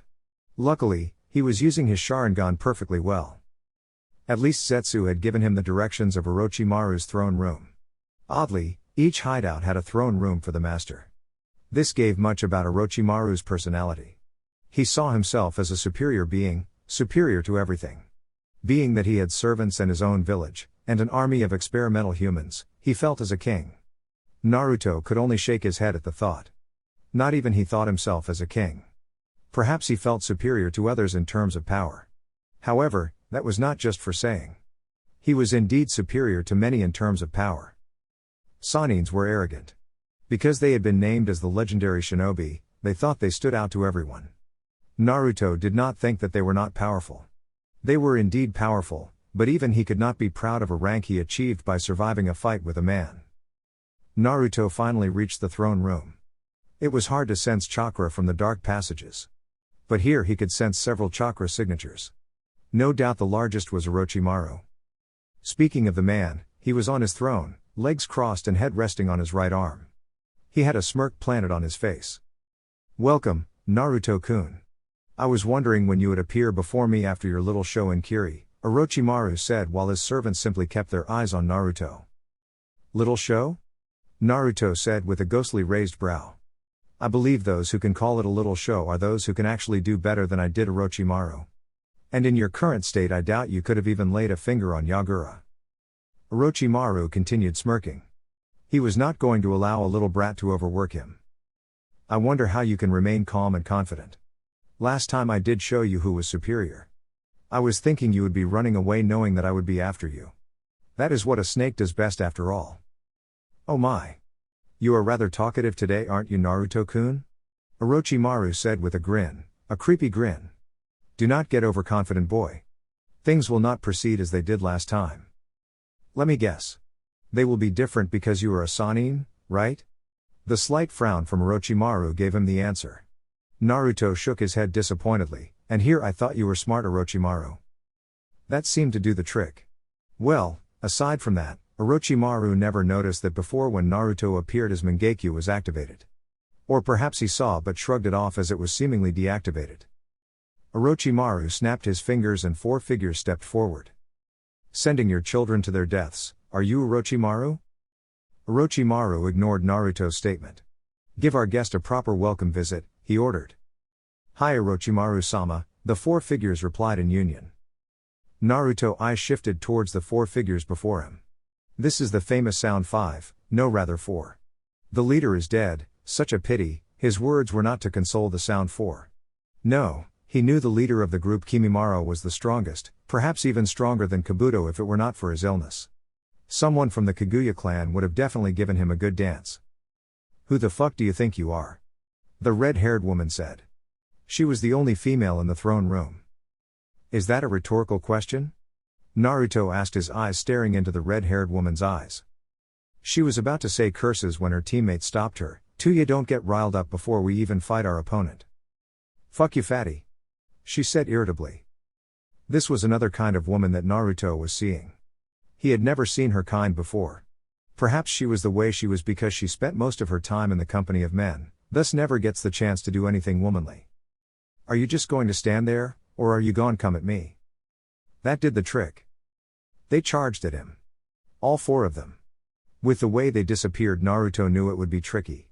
They were the Sound 4 and the 4 of them were used to working as a team. This meant that they could coordinate their attacks perfectly in sync with one another. Another thing to their advantage was the cursed seal. Naruto was not going to give them a chance to use their cursed seals. If he allowed them to do so, it would prove nasty and time-consuming for him. With that, Naruto activated his eternal Mangekyo. "Unfortunately, I have important matters to deal with, Orochimaru, and I am short in time. Having said that, I will not take much time with you," Naruto stated, preparing to fight the Sound 4. He could see them scoff with his eyes when he had said those words. They did not believe that he could actually beat them. Such pitiful children. Jirubu the Fat One was the first to charge at him. He appeared in front of Naruto and swung his left hand from downwards to upwards as attempted to punch Naruto on his chin. Naruto leaned back to avoid the powerful punch. Just as he did that, he found himself in need to block against a flying kick that was sent sailing towards his head. He managed to duck under the powerful punch and the only female member of the Sound 4 passed him and hit the ground. Naruto narrowed his eyes to his left side as he felt someone charge at him. He saw Sakon charging towards him. He was very fast. But Naruto was also fast. The Sound Nin jumped up into the air as Naruto was still in a crouched position after having to duck under a kick from Tuya. Sakon came descending down towards Naruto with his right foot poised to connect with Naruto's head. Naruto brought out both his hands to block the attack. The power kept him grounded. While still on the ground, Jirubu charged at him and kicked him from behind. Luckily for Naruto, the man's foot connected with his gunbai, which absorbed most of the attack. Still, Naruto was sent flying in the large throne room. Naruto landed on the ground gracefully but was forced to jump away to avoid a powerful punch from Jirubu that left a hole on the floor. Naruto was amazed by the power of the attack. He made a point not to get hit by one of the attacks. Naruto tilted his head to avoid a piercing golden arrow that almost pierced his head. The arrow flew past him at a rather fast speed and went to hit the wall, breaking through it. The Sound Four stood next to each other with smirks on their faces. They were smiling because they had been having Naruto on the defensive. Foolish children. I don't see how this guy is said to be strong. He has not posed any difficulty, one said, gravely underestimating Naruto. Orochimaru just watched on with interest. The teamwork of his elite guards was above par, they worked together well despite their constant bickering. He was pleased with how things were going at the moment. But he had no mistake of underestimating Naruto. He did it last time and would not do it again. Naruto had yet to be on the offensive. Things would change as soon as he started doing that. Kabuto stood still like a statue, not that Orochimaru noticed as he was too engrossed with the show. Interesting, Naruto said, looking at the Sound Four. I guess this is my turn now. One of you will probably be dead in the next minute, Naruto said. Again, they merely scoffed at his words. Naruto charged at the four with fast movements. Within seconds he was already in front of them with a single hand seal held. Wind release, wind breakthrough, he muttered, releasing a wave of wind that blew at the four guards. The wind was not that powerful to cause any damage. But it was enough to make them lose their footing and act. Sakon and Kidomaru managed to escape from the jutsu. But Naruto did not attack the ones that were hit by the jutsu. No, he vanished from sight and appeared in front of Sakon after the Sound Nin had landed down. He crouched down and attempted a lead sweep at his opponent, but Sakon leapt into the air in a horizontal position. Naruto reacted quickly, kicked Sakon on his chest, sending him flying away. Upon landing on the ground, Naruto sidestepped a punch from Kidomaru. Within another second, Tuya was at him with a raised foot, attempting to kick him on his temples. Naruto simply caught the kick with both his hands. It appeared to be what the Sound Four wanted, as Jirubu came charging at him with an intent to break a few bones. Naruto yanked Tuya's leg and gripped it tightly before spinning around once and sending her flying towards Jirubu. Jirubu reacted quicker, surprisingly quicker for someone his size, and caught Tuya. Just what Naruto wanted. He flashed behind the two before they could get hold of their bearings. Before he could pummel the back of Jirubu, Sakon appeared in front of him to intercept him. Naruto did not waste time to act. Amaterasu, he muttered. Sakon was engulfed by black flames that begun to consume his flesh little by little. Gah! He screamed as the black flames' heat ran around his body. He fell to the ground kicking and screaming as he tried to put out the fire, but nothing seemed to work. Naruto took out his blade and walked calmly towards the fallen bodyguard.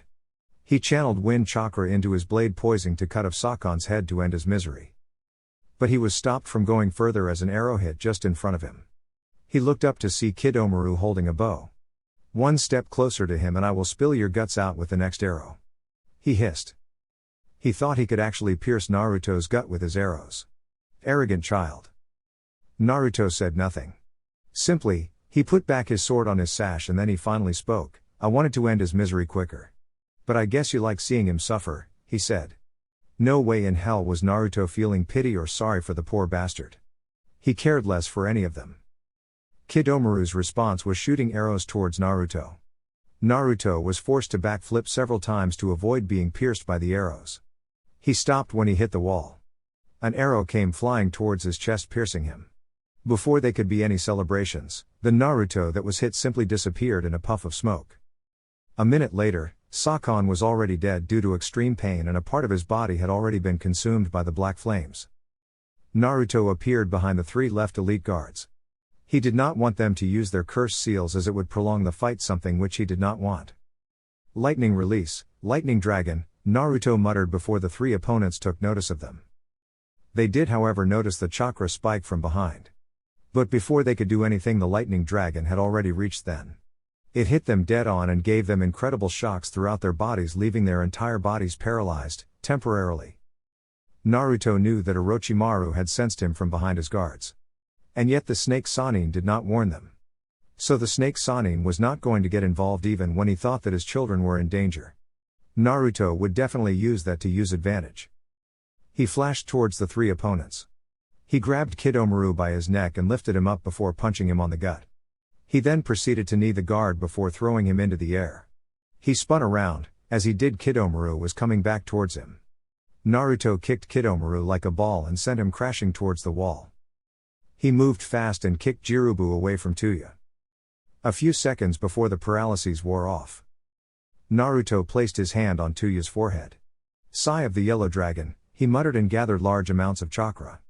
Even Orochimaru, who wondered what Naruto was up to, felt the chakra. Naruto delivered a huge amount of debilitating shock to Tuya. The then generated excessively huge amount of electric chakra that made his body glow slightly and released it through his hand on Tuya's forehead. Orochimaru was now alarmed as he felt the electricity Naruto had generated. He could see Naruto's entire body sparkling with lightning. His curiosity got the better of him as he decided to watch the show. The huge amount of electricity that Naruto released burned through Tuya's body and turned it to ash. Naruto sighed, and turned around as he felt a spike of malicious chakra. The jutsu he had used required large amounts of chakra. It would probably leave a Jounin-level ninja drained of chakra once used. The two remaining opponents had activated their curse seal, something that Naruto did not want to happen. "Well, I guess it can't be helped," he said to himself, and withdrew his sword. Kidomaru, who was now holding a golden blade, was the first to charge at him. He got closer to him and attempted a vertical slash across his chest. Naruto leapt back to avoid the attack. Kidomaru did not stop with his attacks. He swung his blade horizontally, attempting to cut Naruto's head off his body. Naruto brought out his own blade, blocked the attack. His opponent retrieved his blade and begun to thrust his blade towards him with fast and precise attacks. Had it not been for his Sharingan and speed, Naruto was sure he would have been cut several times. Kidomaru was good with a sword. No, he was just exploiting the weaknesses to his kenjutsu. Suddenly Kidomaru crouched down. Just then, Jirubu appeared with his large fist gunning straight to Naruto's face. Naruto immediately brought out both his hands, even the one holding his blade. Big mistake. Jirubu's fist crashed onto Naruto's hasty defense. The punch held so much power that it forced Naruto to drop his blade and send him crashing towards the wall. His hands were still shaking in front of him as he was now part of the wall. Jirubu was quick to attack Naruto again. Naruto only managed to move his head to avoid the punch Jirubu had sent his way. The punch hit the wall and broke through it. Naruto's eyes met with Jirubu's. "Haven't you been told that it's suicide to look into the Sharingan while fighting against it?" he said. Tsukiyomi. Locking eyes with him, knowing that he could use genjutsu on him. Ignorant child. A second later Jirubu was falling down, but Naruto caught him. He winced though as his hand hurt from being hit by Jirubu's earlier punch. Naruto placed two of his fingers on Jirubu's chest where his heart was located. "Lightning release, false darkness," he muttered, and released a beam on lightning that pierced through his opponent's heart, killing him instantly. Naruto was not given another chance to breathe as a wave of arrows came flying towards him. He used Jirubu as a shield before throwing him towards Kidomaru. Kidomaru saw his dead teammate flying towards him and opened his mouth. He released spider webs liquid that wrapped itself around Jirubu's corpse. Naruto used the distraction to his advantage by flashing behind his last opponent while he was still focused on Jirubu's dead body. "Lightning beam," he muttered. A lighting beam shot towards Kidomaru, who tried evading the beam, but it ended up piercing his right shoulder, shocking him and also leaving him stunned. Naruto did not waste a second. He flashed closer to Kidomaru and placed his hand on his chest. Sigh of the Yellow Dragon. The results were the same when he used the jutsu on Tuya. Naruto walked towards his fallen sword and picked it up. "Now Orochimaru, shall we?" Naruto stated, holding his blade. He walked towards Orochimaru's throne before stopping upon noticing that something was very wrong with Orochimaru. "You are weakened, severely," Naruto stated, observing Orochimaru, who was still sitting comfortably on his throne. "No wonder you did not even attempt to take advantage of my dance with your children." He finished his statement with a bit of disappointment in his voice, but his face stayed impassive as always. Orochimaru simply smirked. In your current state, I can't fight you seriously. You cannot give me a challenge, Naruto said, placing his sword back to its sash. If it was not that I had already beaten you before and I the cause of your current condition, I would be leaving you alive. Killing a weak Sannin, no, you no longer deserve to be called a Sannin, and your current state is below me. Orochimaru simply chuckled and stood. His chuckle was sick and demented. It would have almost unnerved Naruto if he was not, well, Naruto. He remained calm, looking straight at Orochimaru. You underestimate me, Naruto-kun, Orochimaru said, still standing. As I said before, things won't go the way as they did last time. Yes, this time, I should end you quickly without so much trouble, Naruto said, agreeing with the snake Sannin that things indeed will not proceed as they did last time. Orochimaru looked at Kabuto and then raised a brow. Kabuto? He got no response from his number 2. Kabuto? Again, Orochimaru got no response from his number 2. He poked Kabuto on his forehead and the no 2 hit the ground with a thud. He was unblinking, his eyes were fixed on a same spot and his body was just frozen. Orochimaru frowned. He was not expecting Naruto to have moved on to Kabuto while he was still fighting his elite guards. This was surely the work of a genjutsu. Well, it did not matter anyway. Kabuto had been useful to him. But if things were to go as he planned them to, he would no longer need Kabuto. Orochimaru opened his mouth and a snake came out carrying the sword of Kusanagi within its mouth. He gripped the sword with his left and before taking it with his right hand. Naruto shook his head. Fighting Orochimaru was not in his plans if he was this weak. The fight would only be annoying to him. He hated to be forced in a fight he did not want. Orochimaru was trying his patience. Orochimaru took a single step forward before charging towards Naruto. Despite being weakened by the damage Naruto dealt to his host, he could still master some power. He ran towards Naruto in Jounin level speeds and appeared before Naruto. He swung his blade across Naruto's chest diagonally. Naruto, who jumped back avoiding the sword, dodged his attempt. The blonde still had his Sharingan active. Orochimaru charged at Naruto, swinging his sword across Naruto's face. Naruto ducked under the swing. Orochimaru was expecting this kind of reaction from Naruto. He swung his left foot in an attempt to kick Naruto, but Naruto blocked the attack and jumped away from him. Wind release, wind breakthrough. Orochimaru yelled and released a gust of wind that sped towards Naruto, who simply disappeared from his position to another.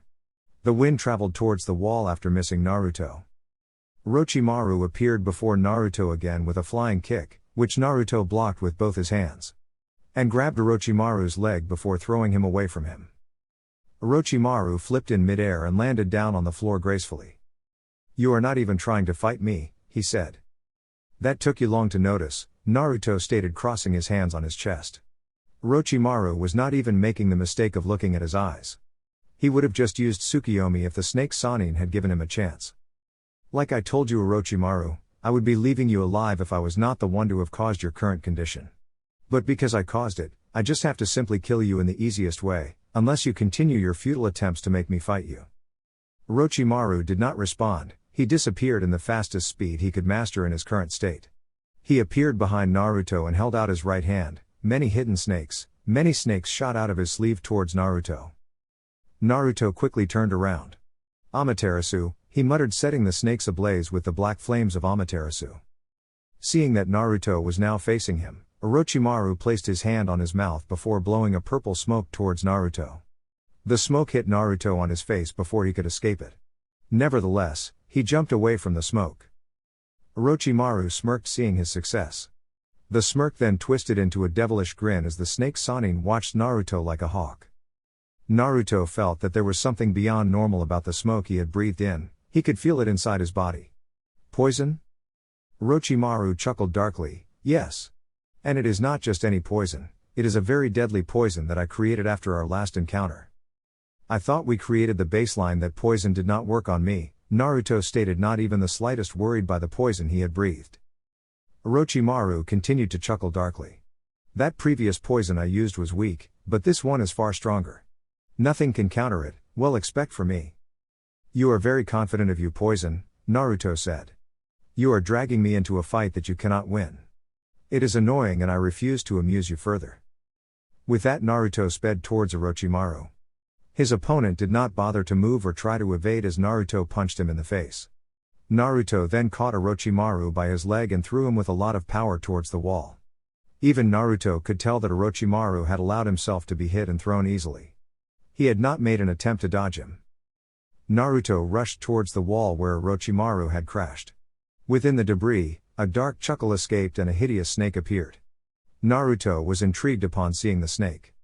Orochimaru had something planned. The snake opened its mouth wide. Naruto had been flying towards the snake as he wanted to pummel Orochimaru further. He was unable to save himself from being a meal to the snake. It intercepted him at a rather fast speed. The world changed and Naruto found himself staring at the hideous snake. This is your true form. Second time I see it, but I still cannot get used to it. It's hideous. You have truly made yourself a monster of a snake, Orochimaru, Naruto stated calmly, not worried the slightest by the new surrounding he found himself.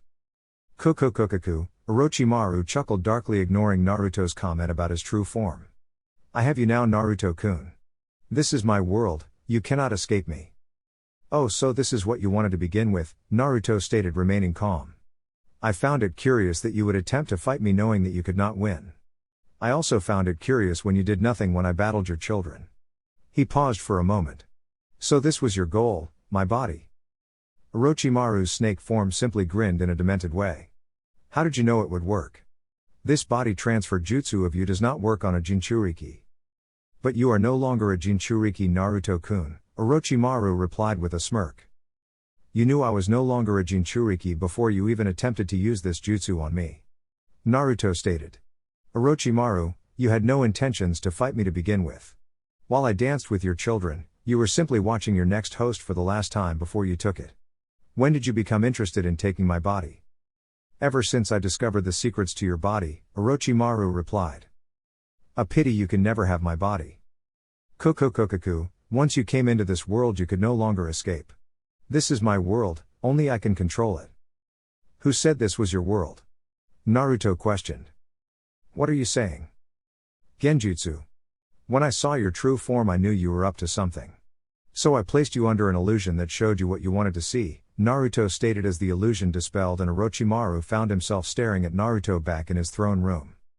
You have tried this jutsu before on Itachi, do you remember what he said? Orochimaru, before my eyes all your ninjutsu is useless. Naruto paused for a moment. Orochimaru scowled at being made to remember that embarrassing memory. Orochimaru thought he could take over his body after he had failed to do so on Itachi's body, arrogance. So I, Uchiha Naruto, will repeat those words again since you failed to understand them last time. Orochimaru, before my eyes your ninjutsu is useless. Orochimaru charged at Naruto, looking infuriated by his words. He was still wondering why Naruto had yet to weaken because of his poison. The poison was deadly, he had tested that. Perhaps Naruto was just having a delayed reaction to the poison. Naruto drew his blade and charged it with wind chakra. Orochimaru's head came lunging towards him. Naruto jumped back to avoid Orochimaru, but the snake continued to march towards him. Just as Orochimaru was about to hit him, Naruto crouched down and swung his sword across Orochimaru's snake form. The blade cut off some white snakes that seemed to be part of Orochimaru's body. In fact, his whole body was simply comprised of hundreds of white snakes except for his head. The snakes Naruto had cut released a deadly gas that Naruto saw and made to get away from it. Orochimaru's tail caught him before he could do anything. It hit him sideways and sent him flying away. Naruto recovered quickly and landed on the ground. He stared at Orochimaru, who was charging towards him. Amaterasu, he set Orochimaru's face ablaze with the black flames, causing the snake to halt its movements towards him. Naruto ignored Orochimaru's hisses of agony. Orochimaru, you forced me to enter into a fight I did not want. You surprised with the attempt to steal my body. But you have tried my patience, he stated. Because of that I will put your body through agony, I will cook it and I will set it ablaze with flames that cannot be extinguished. After that I will cut it to pieces. He could have liked to put the snake through mental trauma at first, but now Orochimaru's eyes could not be opened because of the black flames on his face. Orochimaru did not to listen to Naruto's words, he was busy trying to put off the flames that were slowly eating his face. Naruto did not bother with what Orochimaru was doing, he went through hand seals, lightning, release, lightning dragon. The lightning dragon hit Orochimaru, causing him to scream in more agony. Naruto hit the snake with another lightning dragon. When Orochimaru's body was flowing with electricity, Naruto fired a large fireball at Orochimaru. Then he took out his sword and sharpened it with wind chakra. He proceeded to chop Orochimaru into multiple pieces before setting the pieces ablaze with black flames. Naruto did not know when Orochimaru died. After hitting him with the second lightning dragon, he had stopped struggling as his body had become engulfed with too much electricity. Orochimaru desired immortality because he was afraid of death. He did not wish to end up like his parents. The snake Sannin did not like being mortal. His choices, research had led him to many ways as he sought immortality. He did find it, but at a cost. Because of his host being unable to handle all of his power, Orochimaru could never use his full power. He could not even use Senjutsu chakra he had gone through much trouble to learn. Perhaps that was why he desired a body of an Uchiha. Perhaps he did not just need the Sharingan, he also wanted a body that could contain his spirit and allow him to use his abilities to the fullest. Orochimaru's greatest achievement was also his curse. Because of his immortality jutsu, he could no longer use his full power. Naruto needed him to be at full to consider him a challenge. He could have at least postponed his death had it not been for his immortality jutsu. Naruto heard a whistle from above and looked up. Zetsu was partially visible on the ceiling, his head upside. Am I missing something? Zetsu shook his head. I found it, he said. Good, let's get out of here, Naruto stated, walking away. He stopped suddenly when he noticed Orochimaru's blade. He must have dropped it when I threw him into the wall, Naruto thought, picking up the blade. Zetsu, he called. Keep it safe, he said, throwing the blade towards his companion. Zetsu caught it and followed Naruto from behind. With that, they made it out of the hideout. Zetsu was surprised that this time, Naruto had not destroyed the hideout and was not even thinking of destroying it. Why is this one not being destroyed? It has some valuables that I would like to collect. And it could also be useful. Naruto replied. Otogakure could be very useful, don't you think so, Zetsu? Zetsu nodded. But soon it will disband since its leader is dead, he said. Perhaps. However, what if a new leader stepped up and took the village to new heights? Zetsu was now wondering where Naruto was taking the conversation. When I destroyed Orochimaru's bases a month ago, we freed hundreds of people that were going to be used for Orochimaru's experiments. Where do you think those people went? They are probably wandering around the village since Orochimaru had not stepped a foot since your previous encounter with him. Yes, Otogakure was not really a village, but it was just compromised of hideouts that Orochimaru used. Those hideouts had his ninjas and innocent people to be used for his experiments. What do you think would happen if the village was to be rebuilt in a normal way with homes, schools, hospitals, hotels and other things? Do you want to do that? I can set up some connections to get it underway quickly. Zetsu was a bit excited by the thought of creating a village, well, technically reforming one. Not me technically. I have someone in mind. Who? Zetsu asked curiously. You will see her in Oto after I have spoken to her in Orochimaru's hideout in Kuza, Naruto stated. And Karen? Since we are still in Earth Country, Kuza is just ahead. So we reach Kuza before the other hideout. There will only be a delay of a few hours. Naruto stated calmly. I want you to go Oto and see how things are and see if you can spread news of Orochimaru's death. After that, go to Uzu and record the condition of the island. Uzu? Naruto had never shown any interest in the ruins of his ancestors on his Uzumaki side before. Yes. Zetsu nodded. I will first head back to the hideout to drop off the mask and the sword of Kusanagi, Zetsu said and disappeared away from Naruto. Konoha. The group of Jiraiya, Sasuke, Kakashi and Yugao arrived in Konoha. They had made several stops while on their way back to the village. Most stops were forced by Jiraiya who wanted to visit the hot springs. Other than that, they had been traveling at the leisurely pace. No one was in a hurry to get to Konoha, as everybody knew that as soon as they arrived they would have a lot of work to do. But Sasuke seemed to have been the one who had something to do upon reaching Konoha. However, he did not voice anything at the group's pace of traveling. He just walked like everybody else. This would be the first time he returns to Konoha after almost 3 years of being away from the village. Ever since he left Konoha, he had been busy training with Kakashi. After all the training, he started doing missions for Konoha and other villages so that he could gain some experience in real battle. He had been satisfied with his strength after seeing what he could do. Still, he felt that something was missing. Nevertheless, he was not at the same level as he was before the training trip. He had to be proud of that. His use of the curse seal was also far superior than anyone Jiraiya had said so. He rarely used it though.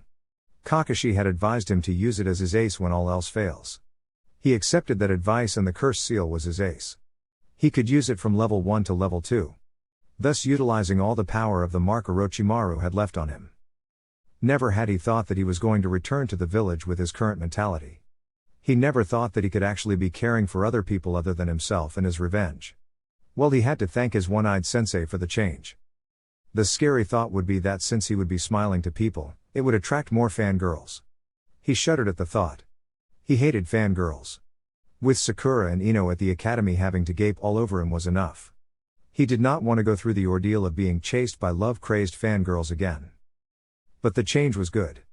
He had never felt happy ever since his traitorous brother massacred their clan. He would admit it to himself that he had been miserable ever since then. But he would not admit it to anyone that would be damning to his pride. He still had it in him. The group walked towards the office of the Hokage. Tsunade was having a dull day. Miraculously today there had been little paperwork for her to do. She had finished it early before noon. She did not have to worry about the hospital since her students, Sakura and Shizune, were in charge of it. They were the best medics in Konoha, but not better than her. But she was positive that Sakura would surpass her in a few more years. The girl had really come a long way with her training. Shizune had done most in terms of training Sakura medical ninjutsu. With this day like this, she was thinking of going home to take a nap. Perhaps a drink before that. She sighed as she heard a knock on the door. "Enter," she said. Just then as the door opened, she sensed something at the window. "I'm home," Jiraiya said, making his appearance. Tsunade glared at her former teammate for disturbing her peace. Why could not he just use the door like everyone else? "Damn it, Jiraiya. When will you learn to use the door?" Jiraiya just grinned at Tsunade. Tsunade sighed again, and looked at the people who had entered her office through the door. She raised a brow when she saw who it was. "Ah, Kakashi, Sasuke, you have returned," she said. "You Gao?" "Yes, Hokage-sama," the woman responded with proper respect. "What happened?" she asked, her tone getting serious. "During my last mission, my team was..." She went on to explain everything to Tsunade like she had done to Jiraiya and Kakashi. She made sure not to miss anything except for a few private things. "So that's what happened." Tsunade sighed, rubbing her temples. Damn. She was sighing a lot today. "Anko and Kurenai will be relieved when they see you. They had been bugging me to go on a search for you," she said. Yu Gao had never thought of what her friends might think when she decided to stay at Kiri with Naruto. She felt guilty for making her friends worry about her. She could hope that they would understand. "Sasuke, Kakashi, I am happy that you have returned safely to the village. And I am happy with the results of your training," she said with a smile. She had seen the report on their training from Jiraiya and she was very pleased. When Konoha Shinobi became strong, they made Konoha strong and her job much easier. "Hi, Hokage-sama," Kakashi saluted while Sasuke remained quiet. Tsunade looked at Jiraiya. "Did you confirm everything?" she asked in a serious tone. "Yes. Everything is true. Yu Gao here witnessed the whole thing as she too participated," Jiraiya replied. Tsunade eyed Yu Gao. "This is going to cause me more headaches. I think the council already knows it too. They have been busy lately ever since the news came alive. No doubt they are planning something," Jiraiya added. "The question is what?" Tsunade looked at the three in front of her. "If there is nothing else, you two can leave," she said, pointing at Kakashi and Sasuke. "You go to Anbu HQ and give your report," she said. Surprisingly, Sasuke spoke for the first time. "Actually, there is something, Hokage-sama," he said. "Let's hear it," Tsunade said while the others looked at him curiously. "I would to make a request," he begun. "I want everything that was confiscated from the Uchiha compound returned." "I don't know anything that was taken from the Uchiha compound," Tsunade stated. "That is understandable. You were not inside the village when massacre occurred. The council knows about it," Sasuke replied without missing a heartbeat. "I see," Tsunade said and thought for a moment. "I will speak to them. I don't see anything wrong with that. Is there anything else?" "There is one thing left, but it will wait until Naruto returns," Sasuke stated. The others looked at him curiously, again wondering what the other thing was that had to wait for Naruto. "If that's all, you are dismissed," Tsunade said. A few minutes later, Yu Gao stopped hopping on the rooftops and stood still. She was on her way to Anbu HQ, but stopped when she felt that her senpai was following her from behind. Kakashi dropped next to her with his famous "I smile." "You could told me you wanted to speak with me before I left Tsunade-sama's office," she looking straight at her former Anbu captain. Kakashi gave a nonchalant shrug. "How is he? From your personal viewpoint," he asked, getting straight to the point. Yu Gao knew who he was. "Honestly, he is fine but lonely. I don't think he is yet to realize it because he is always busy doing something," she said. "Well, at least he is fine for now," Kakashi said, sighing in relief. He was really worried for the blonde. He had always cared as far as he can remember. You should speak to him, try to get closer to him," Yu Gao suggested. "I have tried that before, but I never succeeded," Kakashi replied with a sad smile. "You should try again when he comes back, he will talk to you." Naruto had basically called Kakashi someone precious to him. "You think so?" "Yes," Yu Gao replied with a reassuring smile. "Naruto might be cold, indifferent and never showing sympathy. But he is a good person when you look deep inside. Well, he is kind only to his friends. Other people he cares less about." Yu Gao finished with a thought. Kakashi smiled. That definitely made his day. Kusagakur. A single day was all it took for Naruto to reach Kusa, since the village was just outside of the Earth country's borders. But Naruto took his time in getting there. He had been traveling leisurely alone while he made plans for Otto. Zetsu was busy doing the assignment that had been given to him. There was nothing that would include fighting that was left for him. He just had to speak to someone and then go to the fire country. Naruto walked calmly towards the hideout he had been traveling towards. It was also fairly hidden like all of Orochimaru's hideouts. But this one was just full of Orochimaru's army of experiments, humans that have been experimented in. There were a lot of them inside the hideout. Orochimaru had turned them into nothing but hideous and uncontrollable monsters. It was why he even kept them locked inside the cells unless he wanted to free them for his amusement. Orochimaru was really a mad scientist. Naruto passed through the entrance of the hideout. It was closely guarded, but Naruto simply used genjutsu on the guards to put them to sleep to avoid fighting. He did not want to draw a fight with mindless monsters.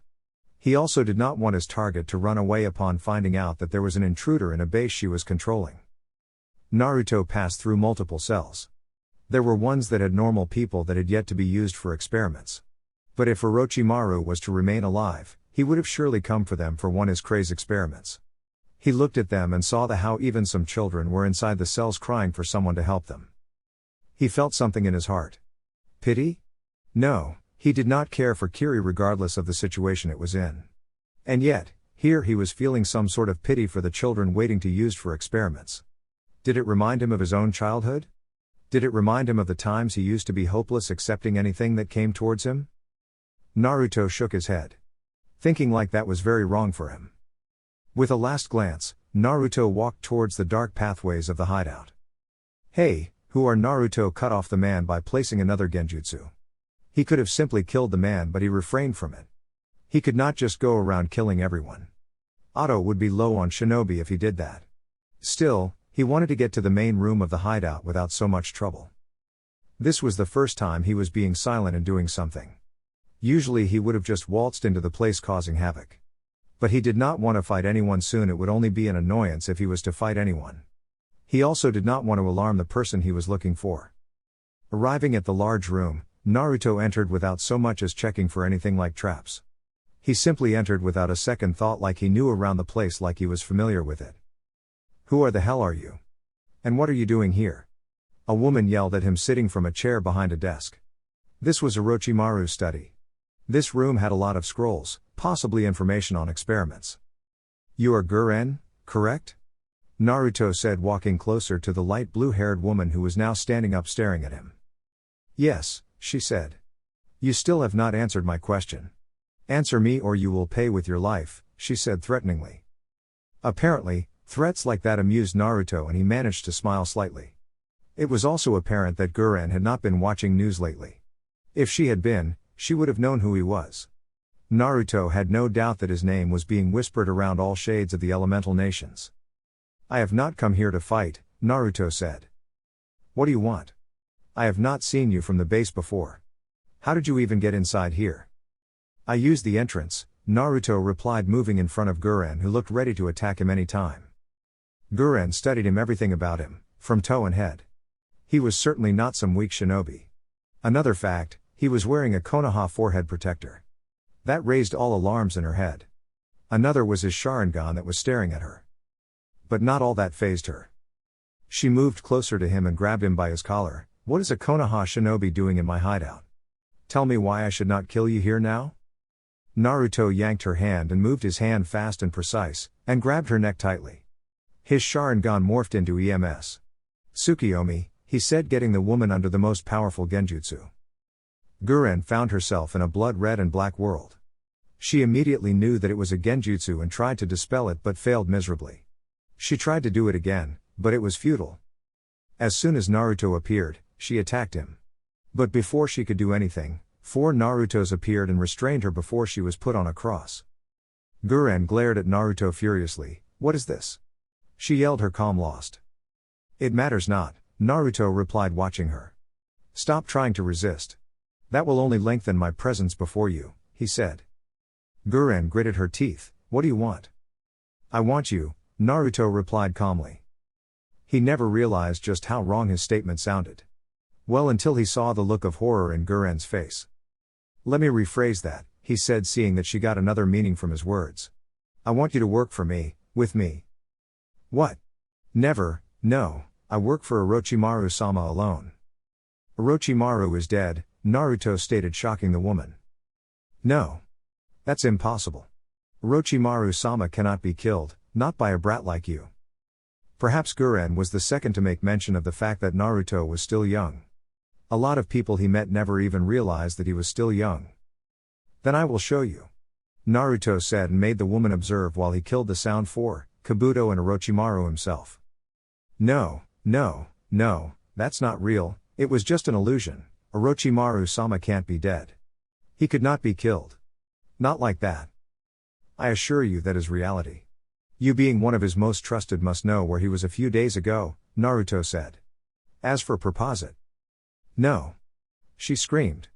I will not work for you. If Orochimaru-sama is dead and killed by you, then the only thing I can do is kill you. You cannot do that unless I allow you to. Your master failed to do it, you cannot.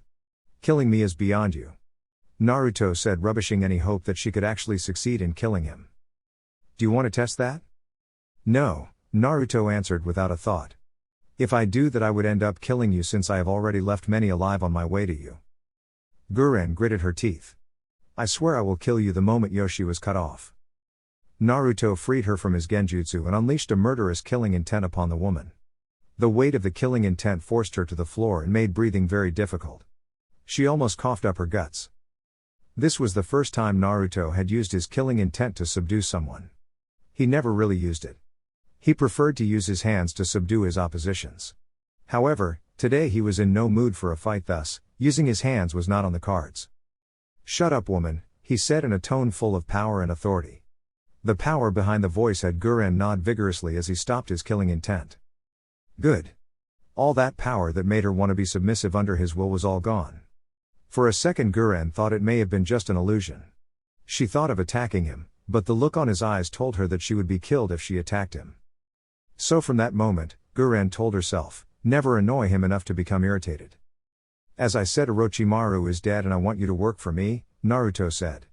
But I see that you are very loyal to Orochimaru. Tell me, what made you loyal to Orochimaru? Orochimaru-sama gave Naruto cut her off. Never mind. I do not want to hear it. I will tell you exactly what Orochimaru was. He was a self-serving snake that had no morals and would not think twice of sacrificing his subordinates or terminating them once he finds that he had no use for them. But you all know that, don't you? The look Naruto gave her dared her to say otherwise. Guren was not going to deny that. Regardless of that, Orochimaru-sama took me when everyone else shunned me and gave me everything I ever wanted. He accepted me. Yes, that he did, Naruto conceded. But, what did you have to do for him to accept you? How many people did you kill to be accepted?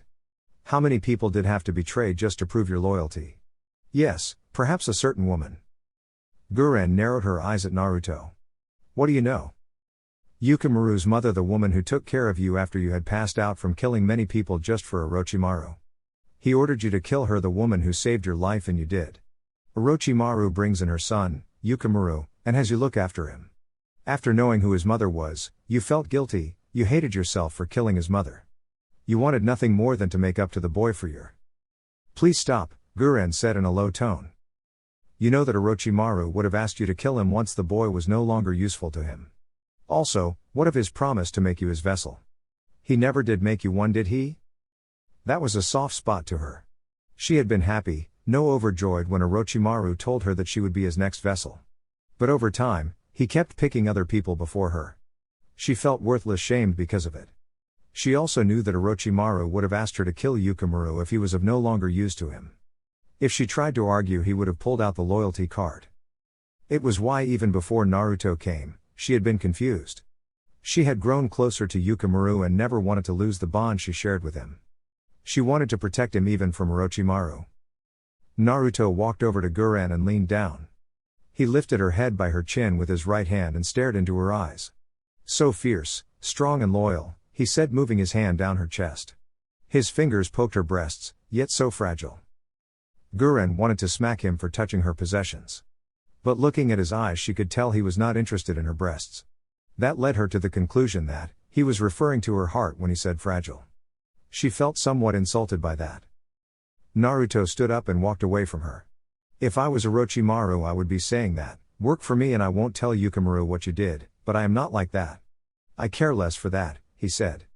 You can either work for me or not, it's your choice. I won't kill you for refusing. I will just find someone to do the work I want you to do. But I will kill you if you try to stand in my way. What is it that you really want me to do? Otogakure. I want you to rebuild it into a proper village and become its leader. Why and why me? The question to why you, it is because of your power and the fact that everyone in Otogakure knows you. He paused for a moment. Think of it as a new start. You will be creating a new start for all the people that Orochimaru had abducted. Guren was quiet for a moment. What is it really to you? You are a Konoha shinobi after all. Power, Naruto responded. As for Konoha, nobody knows I am doing this. Naruto removed his left glove, revealing his hand to be bandaged with a tattoo on his palm. He ran his hand on the tattoo, summoning something. A large scroll appeared in a puff of smoke. He threw it at Guren, who caught it. That scroll contains all the plans I drew up while on my way to here. Everything you need for construction will be provided. Naruto said, walking away after putting on his glove. I have not even said yes. Well, you have not said no either, he said, turning around to look at her. Well, She really did not know what to say. I don't see anyone refusing to take up an opportunity to start a new life and better other people's life, Naruto stated. I trust that you accept my offer. Yes, I don't have anything better to do anyway. Guren said in a low tone. Well, aside from taking care of Yukimura. Naruto only heard her yes. Good, he said with a smile. Take your most trusted man and the innocents to Otogakure. If they still have families, allow them to leave. Seal everything that is valuable and destroy the hideout along with the experiments. He paused for a moment. When you reach Otogakure, my trusted friend will give you instructions and connections for the construction. And keep my name out of everything. That was the first time Naruto referred Zetsu as his trusted friend. You did not even me your name. Uchiha Naruto. Chapter 15. Iwaigakure. The Sandaimate Tsuchikage sat behind his desk dealing with some village matters. There were important matters he had to deal with before he retired for the night. It was already night, but he had to finish the work. If he did, he would just find the work waiting for him. His train of thoughts when a messenger burst into the office. Tsuchikage-sama. The messenger yelled, holding a report on his hand. He looked out of breath like he had been running for hours without rest. What is it? Onoki asked impatiently. I have received a report from the patrol guards at the Earth Country borders. Uchiha Naruto was seen entering the country a week ago. He left the same day. This got Onoki's complete attention. Give me that report, he said. The messenger gave him the report hurriedly. He read through and asked himself a single question. What was he doing here? Why was I not informed of this when it happened? Onoki asked with a stern look on his old face. I don't know, Tsuchikage-sama, I only received the report today. Anbu. 4 masked man appeared before the Tsuchikage. Onoki handed the leader the report. Read this report and go to the general location that man was seen. Find out what he was doing. Hi, Tsuchikage-sama. Konoha. Peace and calmness were in abundance within the wooden walls of the village hidden in leaves. Despite so much trouble and chaos that at times has fallen within the village, it has still somehow managed to remain standing with both its legs. It might lose its head sometimes, but they always find a new one to steer the village into the right path. They do say that a storm comes before calm. However, people do often wish that the normal order of things would change. If so, then the calm would not lead to a storm, but another long time of pure happiness without suffering, losses and pain that life always dishes out in wide plates. Perhaps if people wished for things differently, then things would work different. But often wishes and such thoughts turn out to be pointless. Because of this peace, the guards at the gate were relaxing. In peaceful times one always thinks of peaceful thoughts. Thoughts of intruders are low. Have you come into the village before? Naruto asked as the large gates of Konoha came into view. He was asking the red-haired woman who was walking beside him. No, she gave a short reply. All I ever did with Orochimaru was move around his bases, conducting some experiments and other things, she said quietly. So Orochimaru recruited you for your special chakra and the fact that you were a scientist of some sort. It was not a question but a statement. When my mother came here, some teased her because of her red hair, but I doubt that will be the same with you.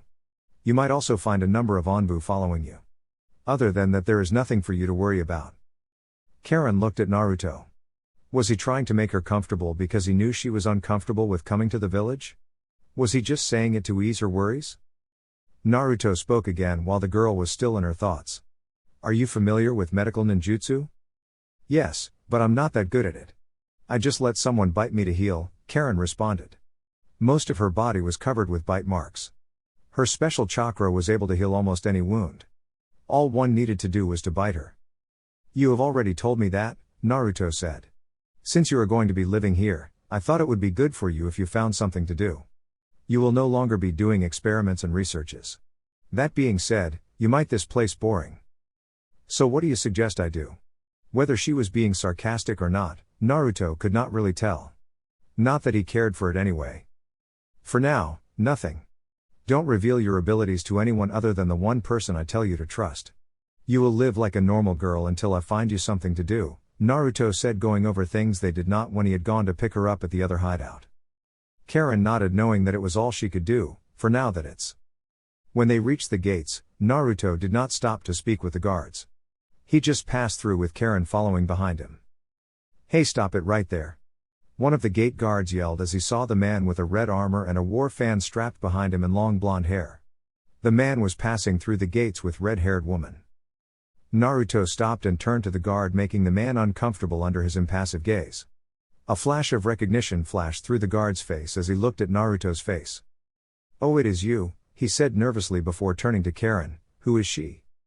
She is with me, Naruto replied, keeping his gaze of the guard. Can I see her pass? She does not have any. Is there going to be a problem? Naruto stated with a tone that had the guard shift uncomfortably. And no, nothing. Let's go, Karen, Naruto said, turning away from the guard, making him release a sigh of relief. Karen just followed Naruto from behind without a word leaving her mouth. As they began to walk away from the guards making it into the streets, they attracted some attention from the villagers. Naruto sighed, seeing the commotion his presence was making.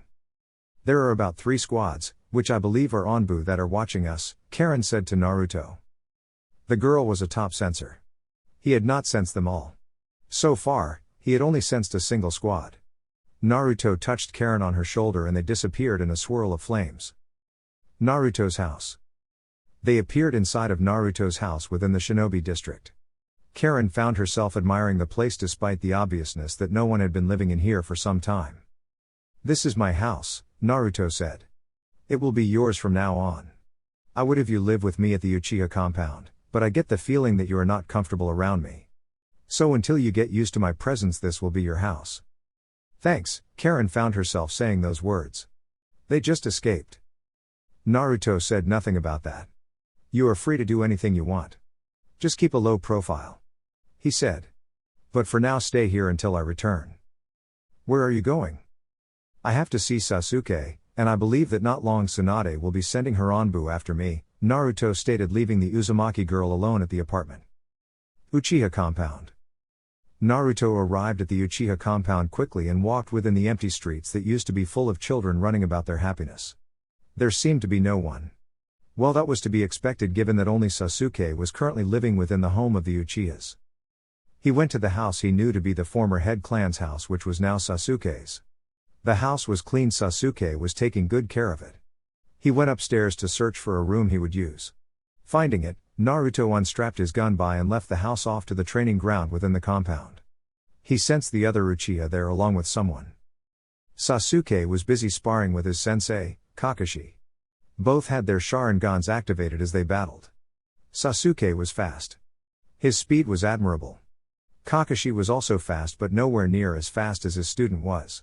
However, Kakashi had experience with him. The man has been fighting since the Third Shinobi World War. It was understandable that he would have more experience in battle than Sasuke.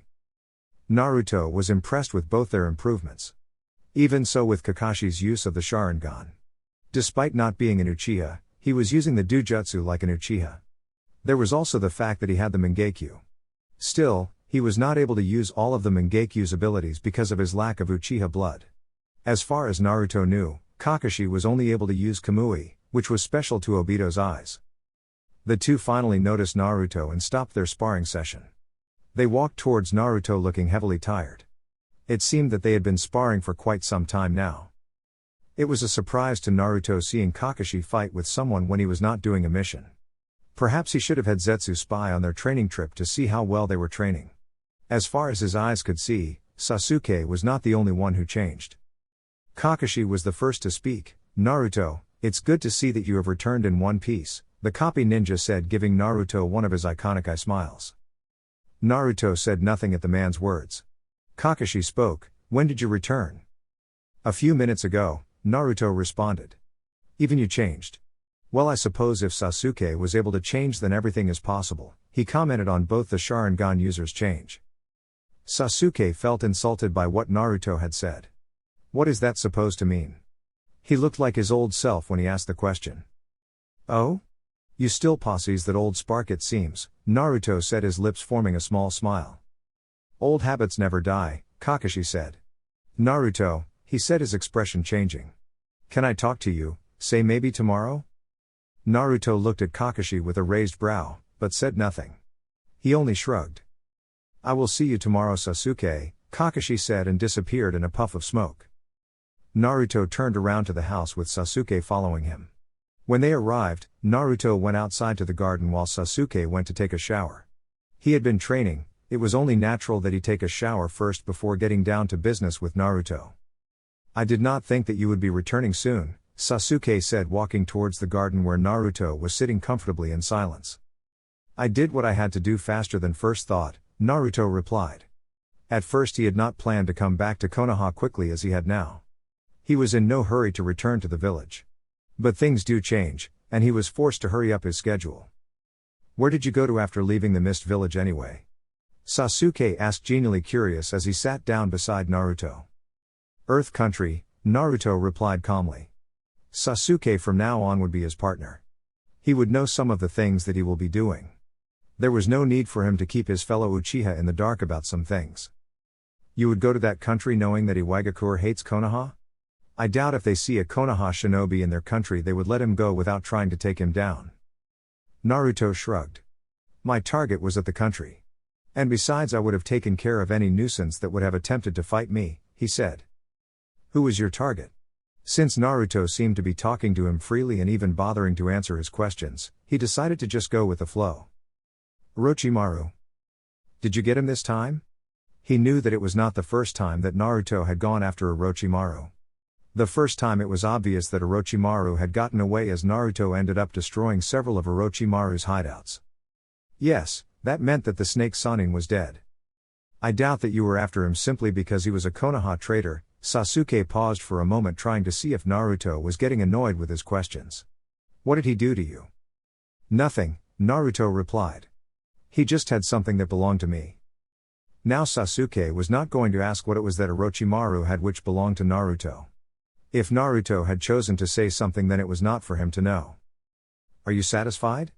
Naruto asked Sasuke, who nodded. "Good, then we can get on to business." Sasuke sighed. "Not that I am not happy to discuss the Uchiha clan with you, but don't you think that you should go and rest?" You just came back today and you look a little pale. Some might not be able to notice it as one could never tell unless they had seen Naruto up close during his Junon days and before he returned to Konoha. I'm fine, Naruto said. It's important that we discuss these things before the next council meeting. One of us will have to take the Uchiha clan head seat at the meeting. Sasuke nodded. Is it safe to talk out here? Someone might be listening. It's safe. No one is within the compound. I lost the Anbu that had been following me when I went to my house. But it's only a matter of time before they find me again. Sasuke nodded again. I made the requests about every property that belonged to our clan. The council had been refusing at first, but the Hokage and I convinced them, he said with a smile. Naruto nodded with a small smile. He had not thought that Tsunade would against the council in the matter. Well, that is good. So our library is operating. Yes. I had some Junons put everything to place.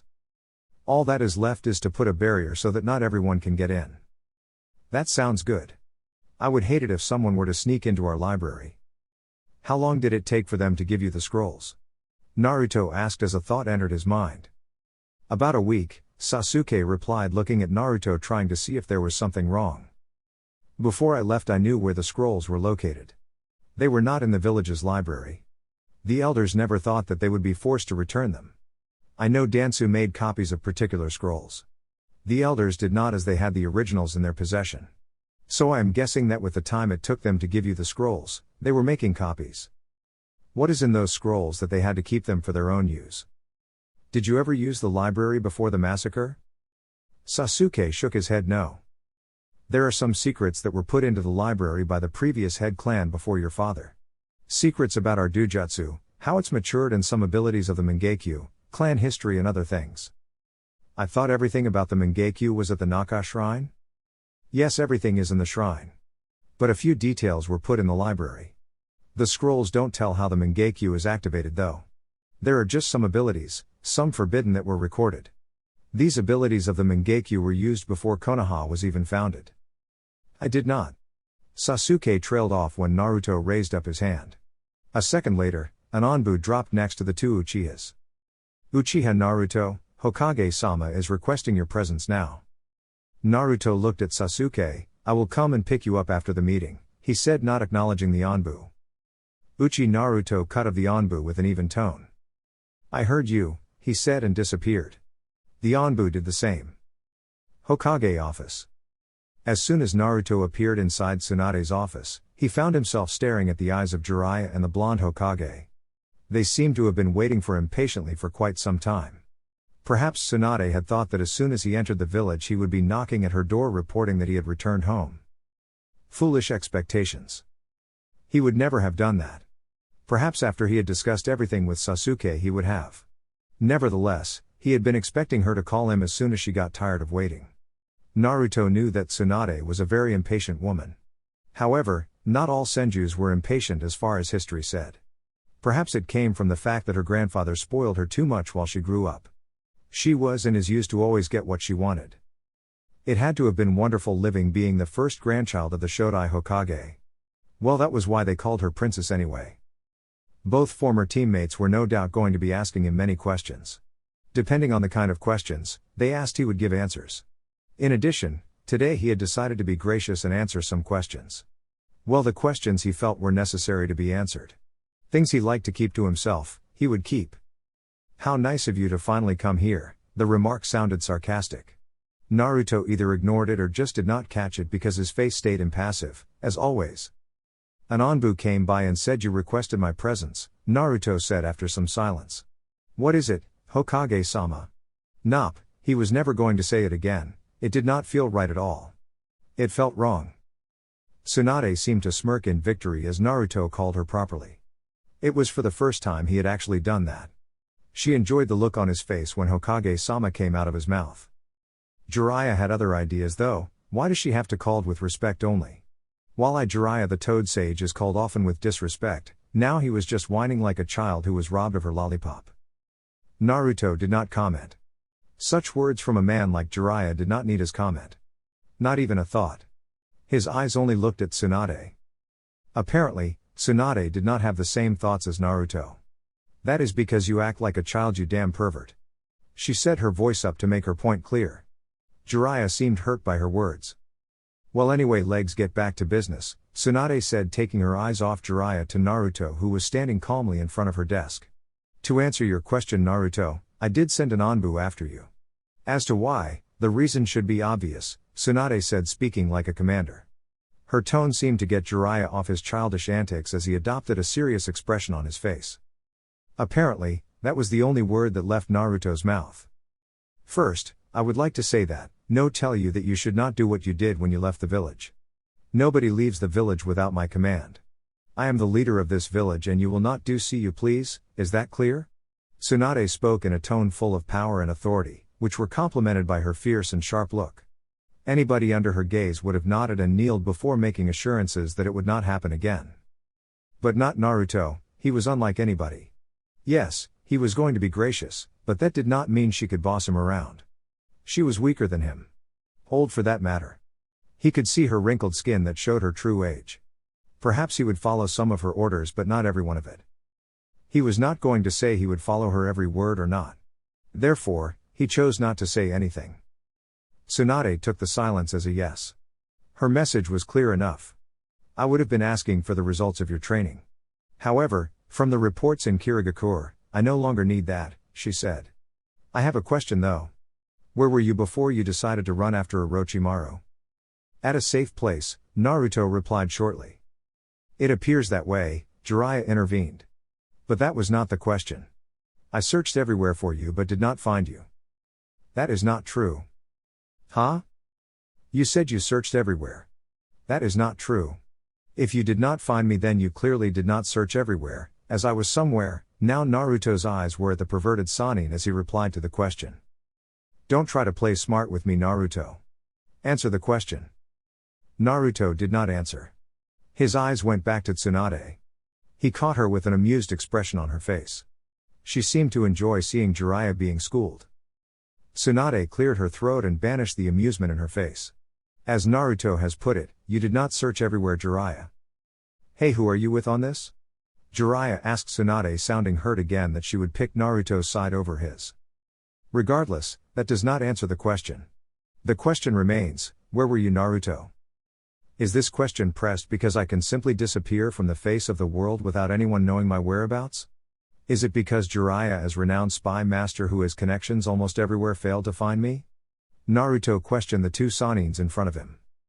Perhaps, Tsunade said before Jiraiya could say anything. Now are you going to answer the question? She asked with narrowed eyes. No, it was short and clear. Why? Jiraiya this time beat Tsunade to speak. Do you have something to hide? A small smile flicked through Naruto's face before it quickly disappeared like it was never there. Always suspicious, Jiraiya, there was a difference in the tone he used.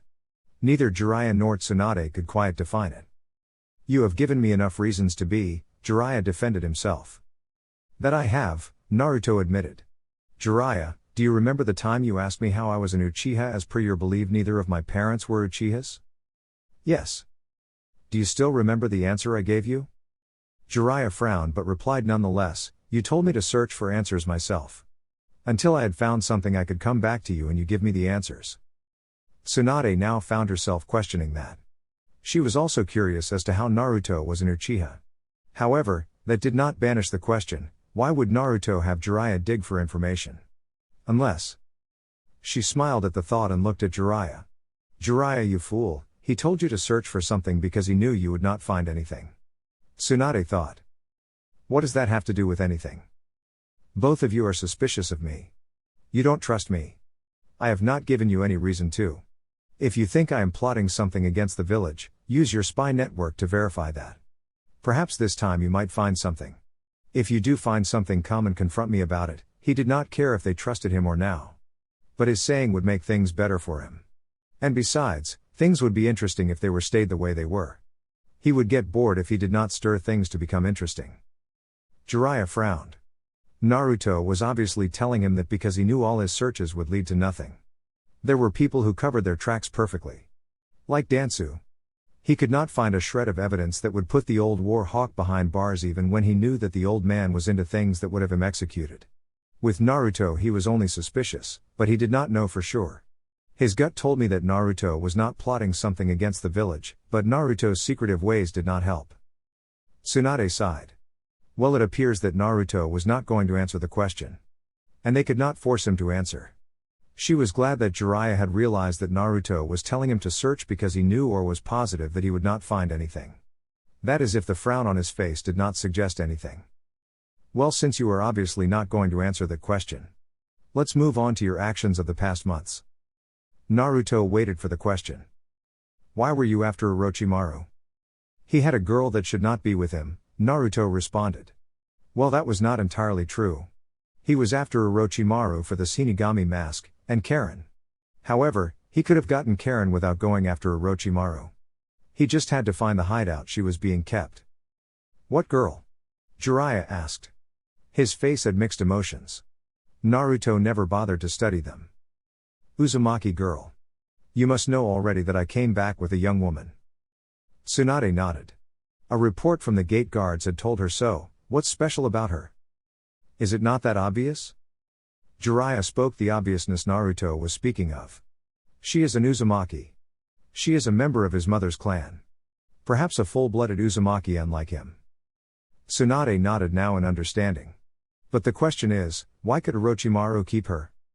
She was a scientist like him. Naruto decided to answer that question to get them off Karen's back. He knew that they would send some people to shadow her movements inside the village if they did not get anything. That much was enough. None of her abilities needed to be revealed. So she conducted experiments with Orochimaru, Tsunade concluded. Naruto said nothing. There was nothing to be said. Where is Orochimaru anyway? I took care of him, Naruto replied. You killed him? Naruto nodded. Do you have his head to prove that? No, Naruto said. I burned every part of his body. He said it like it was nothing serious. Tsunade did not want to ask anything further on that. Moving on to your actions in Kiri, which you have become famously known for. Again, Naruto waited for a question or anything. I have to say that what you did was reckless and could have gotten you killed, Tsunade said sternly but then smiled. Regardless, it seems that your actions might have brought Konoha an ally. I got a message from the god Ime Mizukage a few days ago. She will be coming here in a few days to talk about an alliance. Naruto said nothing. He had expected that much. However, he had thought she would wait until Kiri recovered. That is if unless she wishes for help. Another thing we need to talk about is the Akatsuki, Jiraiya said. How much do you know about them? All that I need to know about them, Naruto responded coolly. Naruto, this is serious. Akatsuki pose a serious danger not just to Jinchurikis but the whole elemental nations. Naruto sighed, crossing his hands on his chest. That was according to Jiraiya. He would deal with Nagato and Obito in due time. What would you do if I gave you info about them? I would share it with other villages so that they can be prepared, Jiraiya said with conviction. So many people like doing noble things but lack the power and the resources to do so. Such a pity, Naruto said to himself. Iwa don't care about their Jinchuriki. And I doubt they would even listen to you. Taki also don't care. Kumo will probably laugh at you since the Raikage believes he can withstand anything. Arrogant fool, he thought aloud. Both Tsunade and Jiraiya heard him but neither were willing to comment. Suna will accept you and Kiri have lost both its Jinchurikis. Tsunade and Jiraiya were impressed. So you know where all Jinchurikis are located, Jiraiya said. Naruto said nothing. Jiraiya had not asked anything. What he had said was a statement of fact. Regardless of that, I will give you profiles of all Akatsuki members. Minus the leaders, of course. You know all of them? I have been searching for years and have not found out all of their members. Jiraiya said, clearly surprised that Naruto had information that he had. Jiraiya, by now you must have probably gotten a wind of where the leader of Akatsuki is located. Yes, I was planning to check on that lead in a week. Jiraiya said proudly. Proud that he had found where the leader of Akatsuki was located. Don't go there. He will kill you, Naruto stated. What? If you enter Amigakure, the leader of Akatsuki will kill you. How do you know that? He defeated Hanzo. The man who you Sanin could not defeat in your prime, the man who gave you that title. And he did it so rather easily. Both Sanins were shocked. Just how strong could the man be if he could defeat Hanzo the Salamander easily?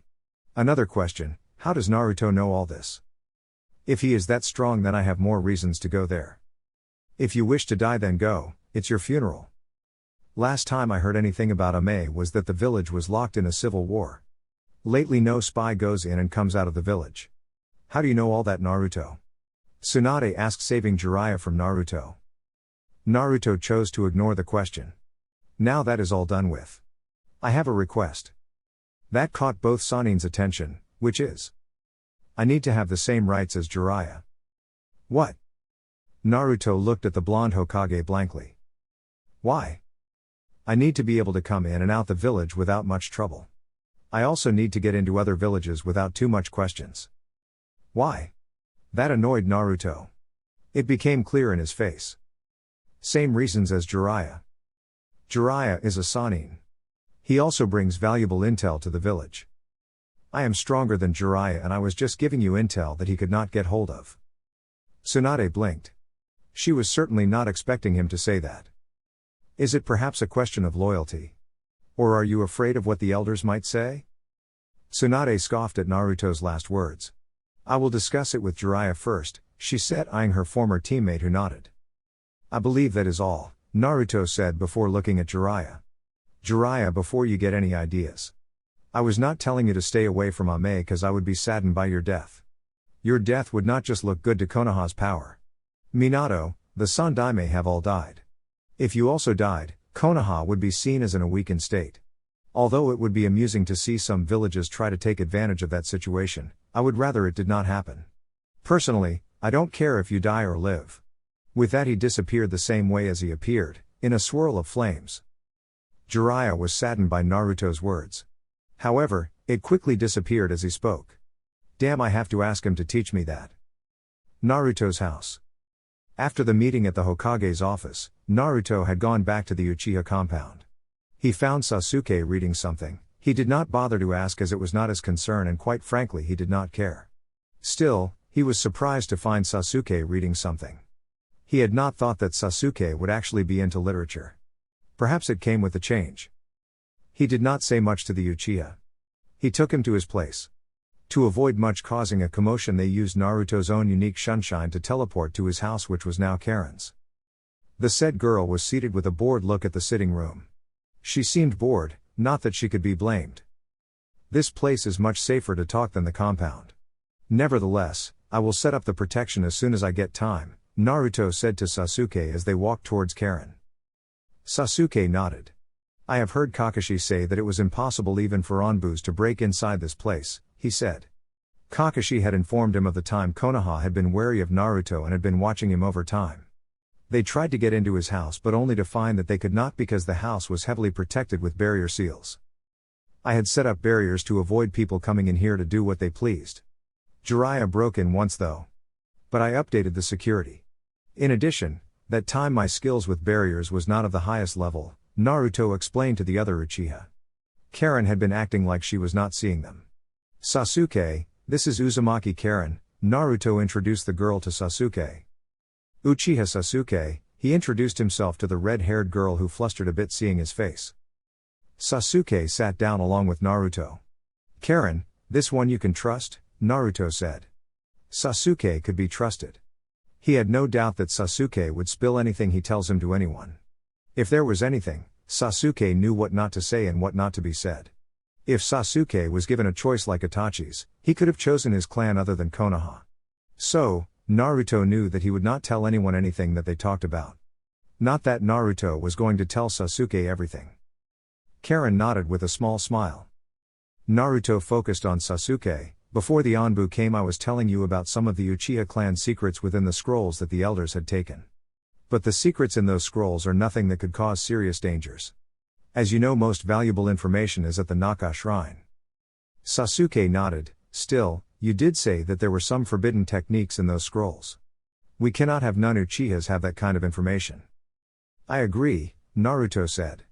Which is why in the next council meeting I will tell the elders to burn every scroll they have, since they are basically in possession of Uchiha property unlawfully.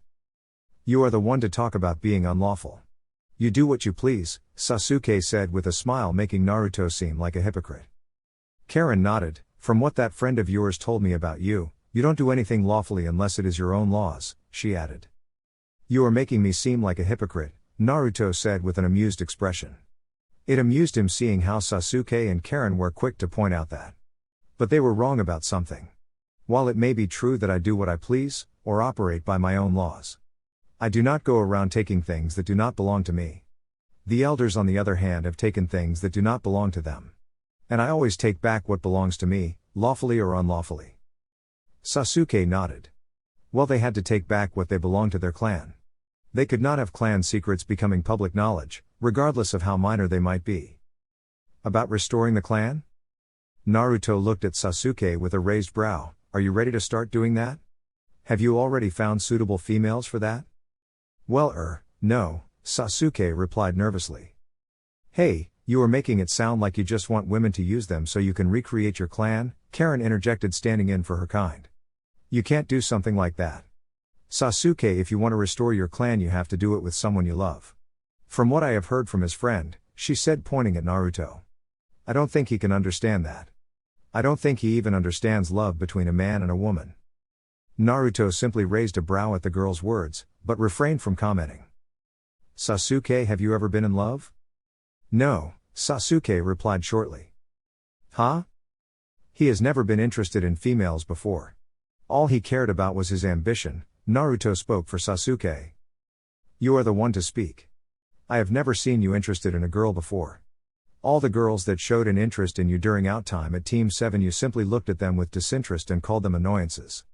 Sasuke shot back, defending himself. Karen found herself laughing. How long have you two been like this? Huh? That was Sasuke. How long have you two been, like friends? Karen asked again. To tell you the truth, I never liked him a few years ago. In fact, I hated him. He also told me he hated me. But that all changed when I found out he was part of my clan. But when I came here to talk to him, he shot me down. Sasuke paused for a moment. Well, we have never really gotten along. You can say that we only became civil a few weeks ago. But that was also small talk inside a genjutsu. Really? Disbelief was clear in Karen's voice. Again, Naruto said nothing. His expression had now returned to what it always was. Yes, Sasuke emphasized with a nod. But you act like you have been friends for quite some time now. Naruto had never noticed that little fact. Nevertheless, he shoved it at the back of his head. It was not important. As you were saying, Sasuke, restoring the clan, that can be discussed after we have dealt with a few issues. Karen sighed. Naruto was no fun.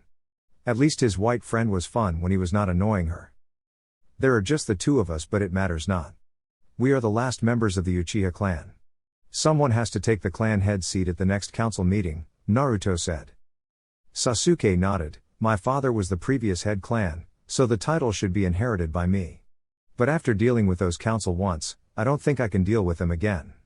You are more suited to deal with them, he suggested. Naruto nodded. It did not matter to him who took the seat. He knew that despite Sasuke having changed, he was not the one to be controlled by someone. He would just make sure that the other Uchiha was not made an easy target for manipulation. Fine, he said. What are you going to be doing? That is what I wanted to talk to you about, Sasuke said, a bit serious. Not that their previous talk was not serious. As you know, the Uchiha founded the Konoha military police force, which operated as a judicial organization within the village. After the massacre, the organization became dead as it consisted mostly of Uchiha. I wanted to have the organization rebuild it and head it. Naruto was thoughtful for a moment before speaking. The Uchiha did not, but rather Senju Tobirama found it. He was the one who created it and handed it to the Uchiha clan, Naruto corrected Sasuke. Regardless, this would be a good opportunity for you to know everything that happens to Konoha. Yes, the council just has to approve it, Sasuke stated. We will convince them to approve it, Naruto said. But you do know that you cannot run the military force without members. Yes, I was thinking of asking the Hokage to give me few shinobis for the military force, after we have convinced the council to approve it. I doubt that Tsunade will give you anyone strong unless they volunteer. She will probably give you Jinans and a few weak Chunins, Naruto stated. Well, it does not matter. They can always be trained. You have thought this through, Naruto said, looking straight at Sasuke. I have, the Uchiha admitted. I will help you with the training, Naruto offered, earning a nod from Sasuke. I believe that is all. You can go, I have a few things to discuss with Karen. Sasuke looked at Karen for a moment before shrugging. He walked away from the duo without another word. Naruto turned to Karen. I have already discussed with you why I brought you here and why I want you to live, he said. And you understood my reasons. Yes, though I never asked for this. Karen finished the last part in a whisper. It does not matter. What matters is that I want you to be safe and secured. You have never trained to be a shinobi, despite your special chakra, sensory ability and Uzumaki genes. Karen nodded nervously under his gaze. I will have to change that, Naruto said to the girl. What? You want me to train? No way. Karen, Naruto said calmly to the girl who was now standing on her feet glaring at him. You have the stamina to perform your angry outbursts and the Uzumaki blood in you. You were also able to tear apart a white Zetsu clone in one of your episodes. If you diverted all that energy into training, you could have enough to defend yourself. I can defend myself just the way I am. Can you? You might be able to sense enemies coming towards you, but it will not always be the case. You cannot always outrun you enemies. Karen sighed and sat down. Naruto was a prime example of that. He had caught her even when she knew that he was coming after her. I cannot always protect you. I have no illusions about that. I know that I cannot be everywhere. That is why I need you to be strong enough to at least hold off your enemies until I can be able to get to you if the situation calls for it. Karen said nothing. You have always been sheltered within Orochimaru's hideout, never knowing what it is like to defend yourself. My mother was a full-blooded Uzumaki like you. But she was strong, and capable of handling herself well. She was very good with seals, even taught Yondaime Hokage some of her seals. Naruto paused for a moment. I want you to carry that Uzumaki name proudly. I want you to be a real Uzumaki. Again, Karen sighed, but this time in defeat. Fine, she said. Good. I will begin your training in a few days after I have claimed my inheritance. Karen decided not to ask what his inheritance was. What exactly are you going to teach me? Basics in Fuinjutsu. The rest you will learn for yourself. Also basic taijutsu.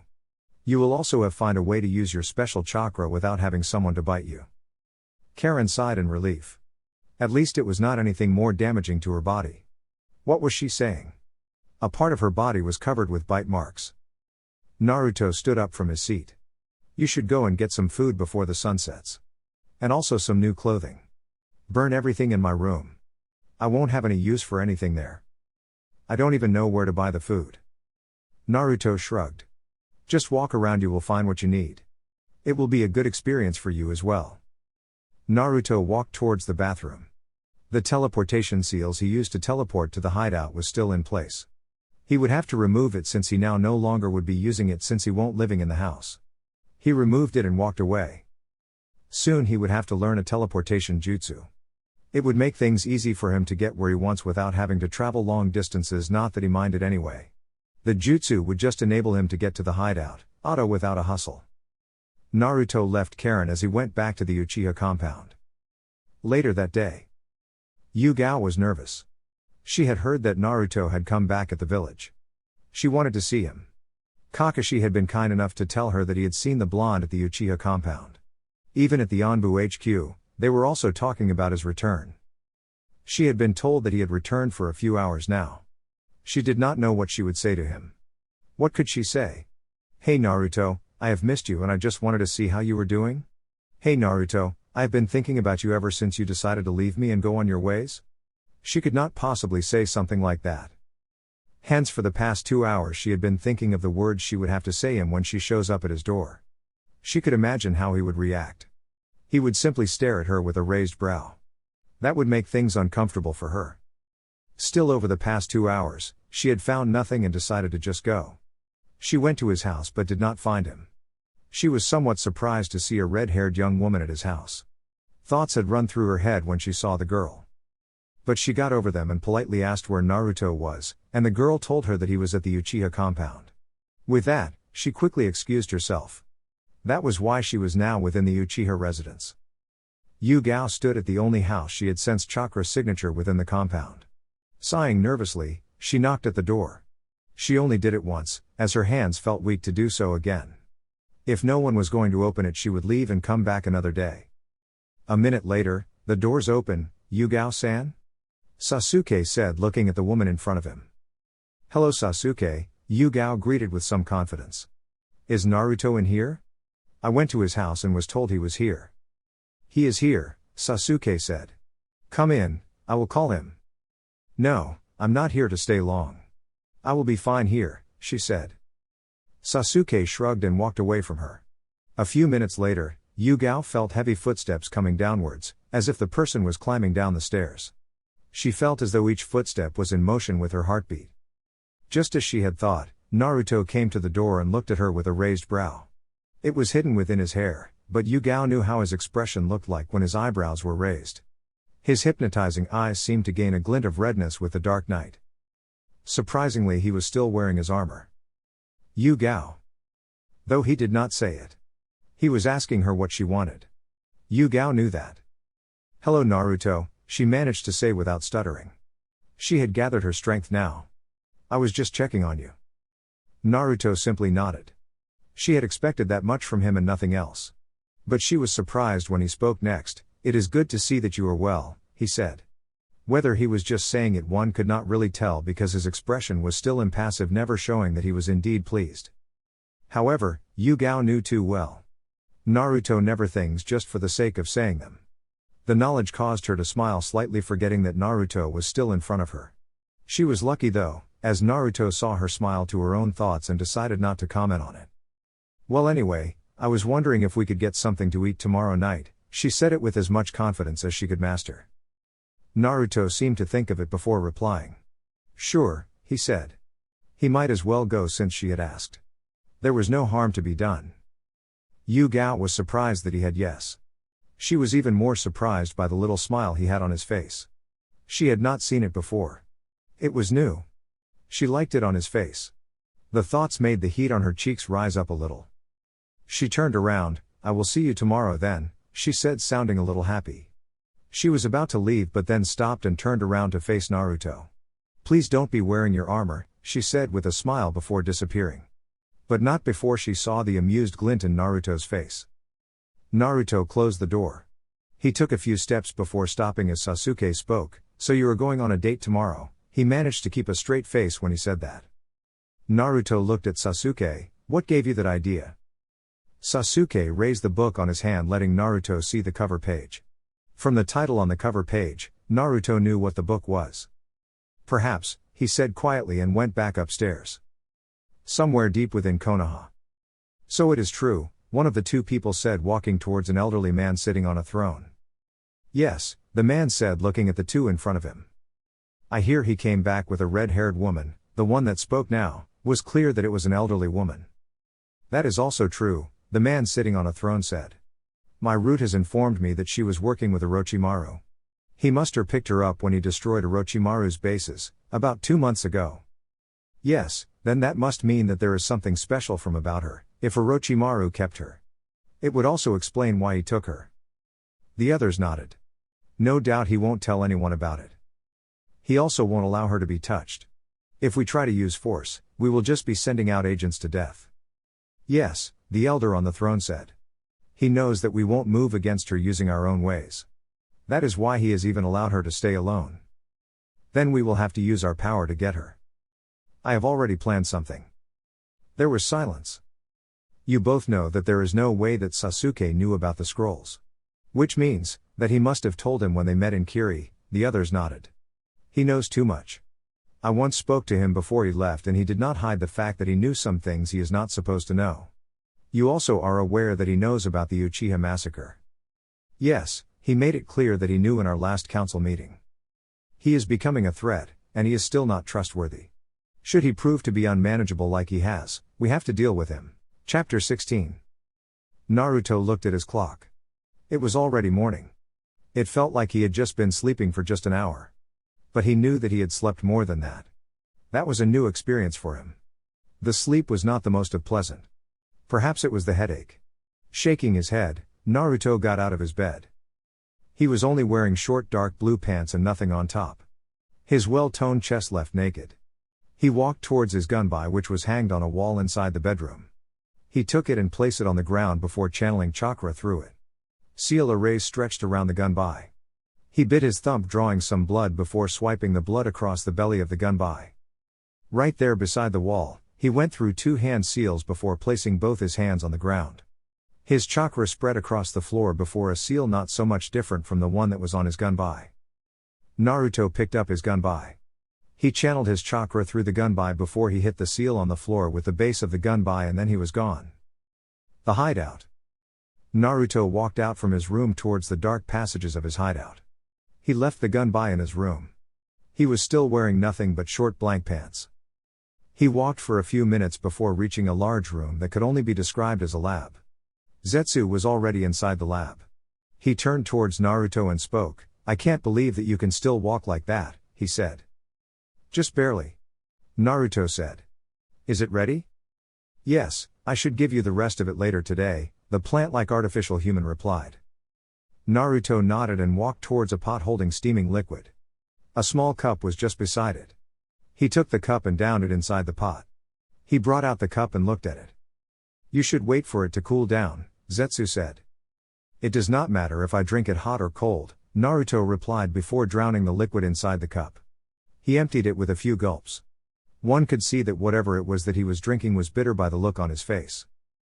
Zetsu just nodded. Naruto was the one who compiled the herbs. He was just told to cook everything. So he knew no better than Naruto. He waited for a minute and his Sharingan activated. He smiled at the change. His skin seemed to be regaining its normal color. Naruto then turned to Zetsu. "You did not tell me how things went at your end last night," he said. "I wanted to, but you said cooking the herbs was important, so I left without telling you," Zetsu pointed out, earning a silent nod from Naruto. "It was important, you know that," Naruto said blankly. "The village has yet to be rebuilt. Guren is still working on hiring contractors. Some of the buildings you designed can't be built by just anyone. But I have already set her up with everything else she will need. So I believe that everything will begin in about a week." "Good," Naruto said.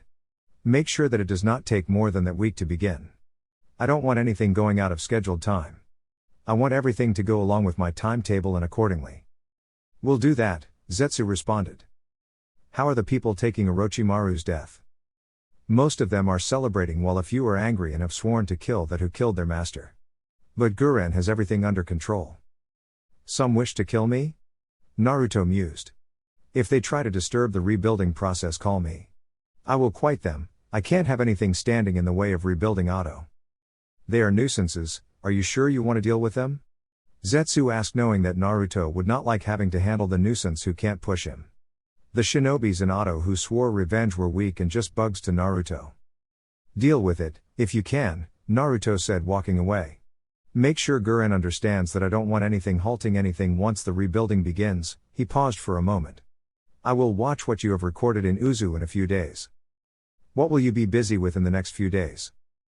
"I have to deal with the council and whatever that Dansu has planned up for me. I also hear that Mei will be at Konoha to hold talks about an alliance." He paused for a moment.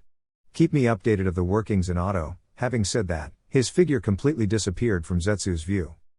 Konoha, Uchiha compound. Naruto hanged his gunbai on the wall again and walked towards his bed. He sat down and looked at his nightstand. His forehead protector was laying there, he had placed it there before sleeping. Sighing, he got up, went to the bathroom and took a long cold shower. His hair was long, so it took some time to dry it. Oddly enough, he did not mind doing it though. He did so without hurry. XXXXXX. Sasuke was already up, he was at the kitchen sipping tea with his book in hand. He was another Kakashi. At least he was not reading anything like what Kakashi read. But he too, like his sensei, was becoming obsessed with reading his book. Sasuke looked at Naruto. He was wearing a long-sleeved black shirt and black pants. At the back of his shirt there both Uchiha and Uzumaki symbols, not that Sasuke could see them. He also wore his gloves. The shirt was shaping his upper body, a testimony to his slightly masculine body. "You are up late," Sasuke said, his eyes going back to his book. Naruto did not comment. Sasuke did not need to know that he had been up for some time. He had set up privacy seals in his room so Sasuke could not hear anything coming from it. He sat down and a thought came to him. He had already collected the Shinigami mask and should fulfill his promise to the Kyuubi. But first, he had to deal with the council, then he would meet with the Kyuubi. With the new changes, things had to move up fast. But he would not hurry to do things not prepared. He just had to do things at a fast schedule. By the end of the day, he should have dealt with the council. With the council dealt with, he could move freely to do what was next without the foolish elders near him to question his actions. Where are you planning to base the military police force? Naruto asked, speaking for the first time since entering the kitchen. Sasuke never took his eyes off his book. He had not thought of where he would base the police force. In the end, he just shrugged. You cannot head a force like the police force without proper headquarters. Where will you keep mission files, military files, where will you make your meetings? Every military organization has its own headquarters. Where did the old police force operate? At the compound. They used the Naka shrine as their secret meeting place. Since the clan ran everything, they did not need to build headquarters. That's not to say that you won't run everything. But creating your own quarters will keep things organized and make the police force run effectively. He paused for a moment. It will also help you separate military work with clan matters. Naruto explained everything to Sasuke. They can be built, just need the resources to build, Sasuke stated, now looking straight at Naruto. You should start drawing up the plans, Naruto said, standing up. Sasuke nodded. He would begin to draw up the plans for the Konoha military police force. He was not good with planning things to that detail though. He would just have to do it with someone's help. Naruto went to make himself some breakfast. After that, he went back to the kitchen table and sat down eating his breakfast in peaceful silence. He had a lot in his mind today. A few hours of meditating will surely solve his mounting thoughts. A knock on the door and Sasuke was already on his way to see who it was. When he opened the door, he saw an owl-masked Onbu standing in front of him. What is it? He asked calmly. You are wanted at the council chambers along with Naruto, now, the Onbu said in his monotone and professional tone. Sasuke nodded. I will go and call Naruto, he said to the Onbu and closed the door, going back inside. We are wanted at the council chambers, Sasuke said to his fellow Uchiha. They are getting impatient, Naruto said, standing up. For them to have gathered at this time of the day only meant that they were becoming impatient. Well, it does not matter anyway. This works out best for me, he said, walking towards Sasuke. Let's go, he said. What about the Onbu standing at the door? Sasuke asked, knowing that Naruto wanted to leave via Sunshine. Both of them knew the location of the chambers so they could teleport themselves there. The Onbu that had been sent to fetch them was still standing at the door, he could sense them. Sasuke had a thought that Naruto was aware of that. Naruto shrugged. He will follow as soon as we leave, he said, and disappeared in a swirl of flames. Sasuke sighed and also disappeared in a swirl of leaves. Just as Naruto had said, the Onbu quickly left following them. Council chambers. Naruto and Sasuke walked into the chambers calmly. The rest of the council members were already seated. They seemed to be just waiting for the two Uchihas to arrive. Naruto remained calm even though each eye of the council member was towards them. He walked towards an empty seat which he figured was the chair of the Uchiha clan head. Sasuke went to stand behind him. Both said not a word, they just looked at the council members. What is the meaning of this? Elder Koharu questioned, looking straight at the pair. Who told you to sit down? Now that was addressed to Naruto, who was the one to have taken a seat. I don't need to be told to sit down when I know where to sit, Naruto replied, eyes narrowing at the elder. There was only one word for the expression on his face, unreadable. You were called to the meeting, you are not part of the council. Only members of the council can give that kind of an answer. Your lack of respect is reaching a new high, boy. The other members simply watched the play. To some it was fun. Remembering Naruto's last visit to the chambers, it was bound to be interesting. There was no need to intervene. You are the one who is being disrespectful, Naruto started calmly. His saying caused the others to look at him in surprise mixed with slight shock at his words. Even Sasuke was surprised by that. You questioning why I have sat down and saying that only council members can sit, you are basically saying that the Uchiha head clan no longer has a seat in the council. He paused for a moment just to let his words sink in. Is that what you are saying, elder? Are you saying that one of the founding clans no longer has a seat in the council? Now there was a pause as Naruto's words sunk on everyone's head. What Naruto was saying was that he was the head of the Uchiha clan. What are you saying, Naruto? Do I have to simplify my words to you? Naruto questioned. What he was saying was pretty much clear to everyone who was in the room. Are you saying that you are the head of the Uchiha clan? Dansu asked, although he already knew the answer. Do you have to ask questions you already have answers to? Naruto asked, flatly looking at Dansu. The old war hawk wisely said nothing. We never gave our consent to this. You cannot be head clan unless we say so, Elder Koharu said. Ho? Naruto's eyes held a glint of amusement for a second. Since when do advisors select clan heads? As far as I know, you are an advisor, nothing less, nothing more. That was indeed true. Not even the Hokage had a say in that matter. Clans had their own ways of operating. Whatever happened in clan compound was nobody's business, even the Hokage held no say in that regard. The Uchiha clan was a major clan and once held great power and greater influence before the Kyuubi attack. No one had a say in anything they did. Hokage-sama, are you going to allow this? Before Tsunade could speak, Naruto spoke again. It is not up to the Hokage to select clan heads. You should know that. Perhaps you have been given too much power. You have come to believe that you can control everything. A brief silence. Watch what you say, boy. The word boy was emphasized. On the contrary, you are the one who should watch what you say, advisor. As head clan, I will not allow my position to be questioned by an advisor who has stayed in power for too long. Naruto paused for a moment. I will not allow you to call me boy, advisor.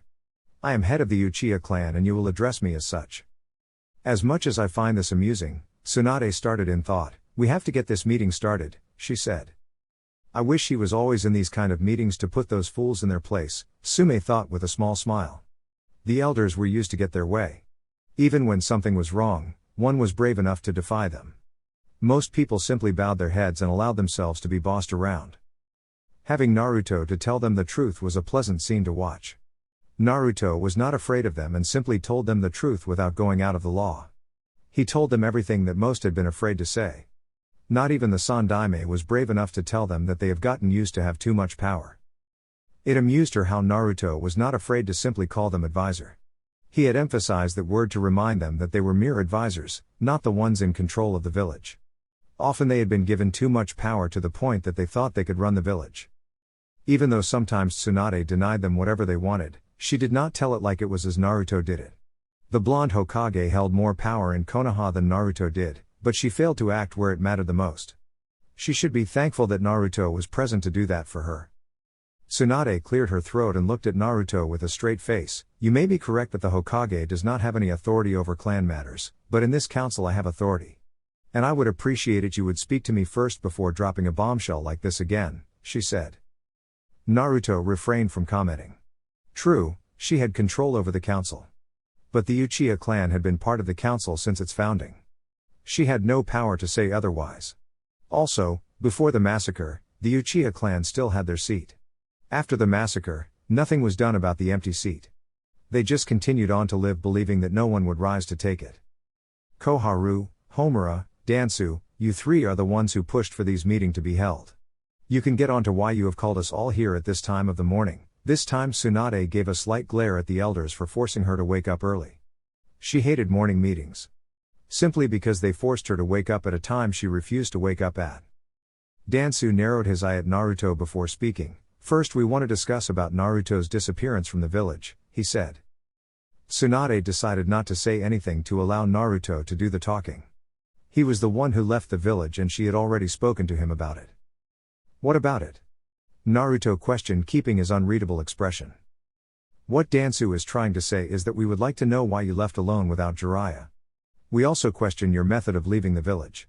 We also like to know where you were during the past years. Homura listed as the council members listened. I left without him because I did not need him for my training. As you're questioning of my method, well, that's a question I cannot answer.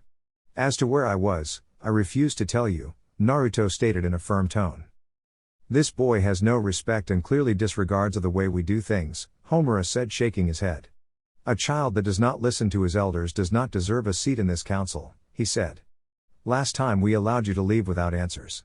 This time we will get the answers, even if we have to get into your mind to do so, he stated, calmly gazing at Naruto through his glasses. Another glint of amusement passed through Naruto's face. Everyone saw it. Sasuke wondered how Naruto was going to get out of this one. So far, he was doing well and giving reasons that neither the elders nor clan heads could deny. Yes, Naruto was definitely more suited to deal with the council than him. That child who does not listen to his elders has more power than you, advisor. Should I remind you that I am also head of the Uchiha clan, so if you continue to call me boy, you might have a displeased Uchiha clan. He paused for a moment. This matter also seems to bother you three advisors the most. I should have expected clan heads to be pressing the issue since they represent the Shinobi Council aside from their clans. But you are mere advisors and should keep advising the Hokage than questioning things that are not under your control, he said. He could see the glares and narrowed look he got from the elders. You make me wonder if you have other motives. We are simply trying to get our shinobi under control, as it seems you do whatever that you please, Koharu stated, while Dansu simply decided to play it smart. Our shinobi? You speak as if you are the one who controls the shinobi in this village. Did you not read your employment contract when the Sandaime hired you? He paused for a moment. If you did, you would know by now that you have no shinobi under your control. Well, except for one of you, that was Dansu. Everybody knew he had his root Onbu under his control. Tsunade, are you going to allow him to speak to us like this? Koharu questioned, barely containing her anger. Tsunade was wondering why Naruto was not simply telling them that he had already discussed the matter with her. It was unless he just wanted to screw with the elders. Well, she could as well enjoy the show, they did wake her ungodly time. Sasuke bent down and whispered to Naruto, "You are enjoying this, aren't you?" Naruto said nothing.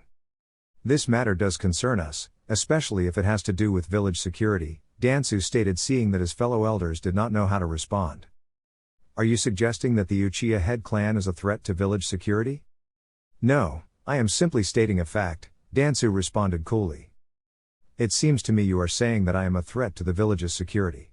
I should be the one saying that to you, Dansu, considering what you do underground." Dansu wisely chose to keep his mouth shut. If he asked something or what Naruto meant by that, the blonde would have surely said something he liked to keep to himself. "Are you going to answer the question, or will we have to use force to get them?" "You cannot get them even if you tried," Naruto said, just to make it clear that they could not force anything out of him. "Unfortunately, you won't get to try since I have already handled the matter with the Hokage. He would have liked it if they tried to get into his head though. That was surely going to be amusing." He could have just said that from the beginning, some council members thought. "Is this true, Tsunade?" "Hokage-sama," Tsunade corrected with a glare. "Yes, it is true. I have solved the matter with him. We talked about it yesterday along with Jiraiya." "Then do you mind sharing with us what you discussed?"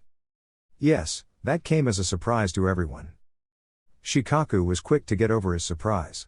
"I believe if the Hokage has already discussed the matter, then we should not waste more time dwelling on it," he said, earning nods from the other members.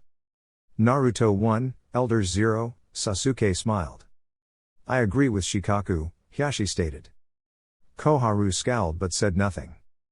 "What is the other matter you called us for?" Tsunade asked, looking straight at the elders. Dansu took his time before speaking. "The Uchiha clan is nearly extinct. To make sure that we still have the Sharingan, we need to put these two under the CRA Act so that they can breed more Sharingan wielders." He eyed the rest of the members to see their reaction. None seemed to object his saying. "The Sharingan is a powerful tool. You all know that. We cannot afford to lose it," he finished his speech. "I have to agree with Dansu," Hiashi said. "Recreating the Uchiha will also help cement Konoha's power as the strongest village within the great nations." Hiashi might have never liked the Uchiha, but he could not deny that they were powerful. He just hated that they insisted that their Dujutsu was the strongest while it was clear that the all-seeing Byakugan was more powerful. "Kumagakure has become strong ever since collecting 2 Baijus. We might have the Kyubi, but soon they might try to challenge us. You all know that Kumo's Jinchuriki have control over their Baijus, which makes them perfect weapons," Dansu added more weight to his earlier words. "We don't know if our own Jinchuriki can control his Baiju." Naruto and Sasuke just watched. Sasuke had no problems with getting himself married. He just hated the idea that they only wanted him to breed more weapons for them. He hated that kind of mentality. He was not some weapon for the village's use. It sickened him how they could talk like that as if he was not there. They did not care if they could hear them or not. They were making it clear to them that they saw them as nothing but weapons. Tsunade was interested in how Naruto would try to get out of this one. It was within the laws of Konoha for the elders to make such a request. It was also no secret that Sasuke desired to restore his clan, but Naruto? She could not tell. He did not seem to be the type to be interested in women or anything for that matter. If it was her former teammate, he would have been dancing in joy at the idea. Being under the Clan Restoration Act meant that he would have to marry a minimum of 4 women. Jiraiya would never miss a chance like that. He would certainly take up the offer at the chance to have his own harem. She could picture him grinning like a madman had he been the one in Naruto's position. Looking at Naruto, she could see that his expression looked the same as he came, unreadable. She had stopped trying to figure out what was going on in his head some time ago. He was just impossible to read and always seemed calm over everything. He seemed to never lose his calm. She would have lost it if it was her the elders had basically called a weapon for the village. Sasuke on the hand seemed to be barely containing himself. She could see the glare he was sending to the council members. His eyes were now like his fellow clansmen. Naruto always had his Sharingan activated. But Sasuke did not always have his activated. But since the council started talking about making him breed more weapons for them, he activated it. She figured that he had done it unconsciously. His eyes were so much different from Naruto's despite being of the same in shape and appearance. Sasuke's eyes were glaring at the council members while the 3 tomos spun furiously. But Naruto's was calm, they did not even seem to be looking at the clan members. He seemed to be looking past them. His eyes were controlled and held a background of power, great power. I think it will be best if we have them marry from our clans, Inoki suggested. That sounds reasonable, the head clan of the Aburame stated. It is obvious that no one here clearly trusts Naruto-san. So if he were to marry from our clans, it would make healthy relationships between the Uchiha and other clans. This will also form attachments to the village. Before Sasuke also left to train with Kakashi, he was also one thought away from leaving the village for power. So if both of them marry from our clans, it would create attachments that cannot be easily broken. Reducing the chance of betrayal. Yes, Homura agreed. That was before he had realized that it was Naruto who had said the last part. The elder looked at Naruto carefully. He did not seem bothered by the fact that he was not trusted. No, he does not care if he was trusted or not. He told himself. Tsunade was surprised that Naruto could say that. She did not believe that he had said it just to add to the point that if he and Sasuke married from other clans it would have them more trusted. She also did not believe that he had said it to say, I understand what you are suggesting and I agree with it, no that was no it, far from it.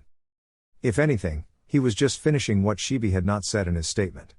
The words had nothing to do with how he was going to respond to the proposed CRA. It was like he wanted them to know that he understood the game of underneath the underneath and they could not fool him with it. Naruto took the time to speak his thoughts. Since we are talking about the restoration of clans, it is my understanding that only clan members of a clan that is nearly extinct can be put under the act. If so, then should not the Hokage be put under the act?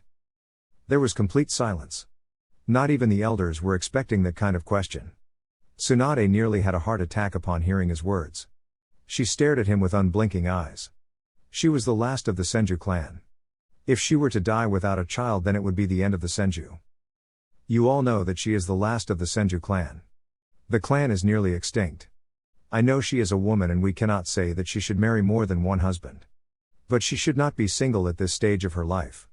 She should have been married a long time ago. Her children are the ones who will be placed under the CRA, Naruto added. The fact that you did not propose this when she returned to the village makes me wonder if you want the Senju clan to be extinct. He had not said that because he held love of the Senju clan, or anything. He knew that Tsunade would refuse something like that. Since her precious Dan died, she has not let a man near her. He had simply said it as any concerned clan head would. The eyes of the council members turned towards the blonde Hokage. Tsunade stared back them, don't even think about it. It will not happen. He exclaimed firmly. And besides, I am no longer at an age where I can have children. You may be at an advanced age, but that could only be a problem for a civilian. You are a shinobi and the greatest medical nin, you could fix up something, Naruto stated. Tsunade cursed Naruto and glared at him for shifting the focus towards her. She had an idea that he did not care about her clan. He was just enjoying himself. That was why he said it. He just wanted to see the council members dance around for his amusement. That brat, he is enjoying this, she thought furiously. It was fun while he was doing it to the elders. They deserved it. Looking at Naruto, you could disagree with Tsunade's thoughts. Naruto was calmly watching everyone with his unreadable expression. His eyes held no amusement. He did not seem to be enjoying himself. Dansu had the same thought as Tsunade. Naruto was just screwing with them. He cursed the blonde-haired Uchiha. He was able to turn everything to his favor as well as for his amusement without using force, or the Sharingan. He simply sat down and spoke. That aside, regarding me, forget about the CRA, Naruto said, making Tsunade sigh in relief that he was no longer continuing with his other subject. What? You cannot force me into the act, Naruto stated simply. Under the same act, it says that you cannot choose who I marry. And it says that I must be 18 plus to be forced into the act. Under that age, I have to agree to do it. But in this case, I refuse. Dansu gritted his teeth silently. The blonde was correct. They could not force him. But soon they would be able to do it. They just had to be patient. You said with regards to me, are you saying that you do not have the same thoughts as Sasuke? Sasuke, Naruto said. Sasuke nodded and opened his mouth. Yes, our thoughts differ on that. I am not saying that I will allow myself to be forced into the act. But I will probably marry before I reach 18, but let me make this clear, he paused, intensifying his stare. You will not choose whom I marry. And you will not try to make my children weapons. Sasuke, you don't have to worry about that, Naruto said. They may be able to invoke their card about the CRA, but once your children are born they can't touch them since they will be protected under our clan. By the time your children reach our age they will probably be dead. The elders glared at Naruto for this. Was it a threat? They believed so. He could have just said it referring to their age. They had grown old and would not make much more years than they would like. Tsunade sighed. That went better than expected. I believe that settles the matter, she said, looking around the table to see if there was an objection. There was none. Good, let us move on to another matter then, she said, looking at the elders. Sasuke decided to call it a draw. Despite the fact that Naruto got what he wanted, he would still be forced into the act when he reached 18. For now, it was a victory for Naruto. However, it was not a loss for the elders either, hence the draw. I believe that we should put Naruto and Sasuke along with one of my root in a same team to make our strongest team of shinobi that would rival the 3 Sanins, Dansu suggested. Sharingan users together, eh? A team with only Naruto and Sasuke would become fearsome, probably even more than the Sanins combined. That is taking into account what we have heard of Naruto's abilities so far, Shikaku said, earning nods from the others. Were they not on the same team in their Jinan days? Sume asked. They were, the Godime replied. Though the team was always successful and was perhaps the best Jinan team we had, they never got along together. But I don't think that will be a problem anymore. Then why don't you just reinstate the old team? No, Dansu said, putting his foot down. We need someone who can be able to compete with them. Not someone who will be burdened to them. Despite the other former teammates' growth, she is nowhere near their level. Putting her with them will only hold them back. Tsunade felt insulted now. Sakura was her student. She had the capacity to surpass her in a few years. For Dansu to cast her aside like that was insulting to her skills. And you have someone who can be compatible with them? She asked sarcastically, not expecting Dansu to answer. However, the man answered her anyway. Yes, he replied calmly. That way you not only get to see what we can do, but you also get to keep an eye on us up close. That was no question, it was a statement. Dansu did not need to affirm anything. Everybody knew it was the truth. No, Naruto said. That's not up to you but the Hokage. Naruto could see the small smirk on Koharu's face. He chose to ignore her words and continued. But if you insist, I must warn you. I have become so used to working alone that someone working with me becomes in danger. I also become very excited in the face of a good fight that I can become reckless and start to throw jutsus everywhere. Therefore, I might kill your agent accidentally while excited. Underneath, Naruto's words read like this: if you push it I will kill your agent and say it was an accident. Dansu understood that, so did some of the clan heads who bothered to look underneath. It was a threat, but the fact that Naruto did not use those exact words made it impossible for anyone to do anything. He could always deny it and say he never meant anything by his words.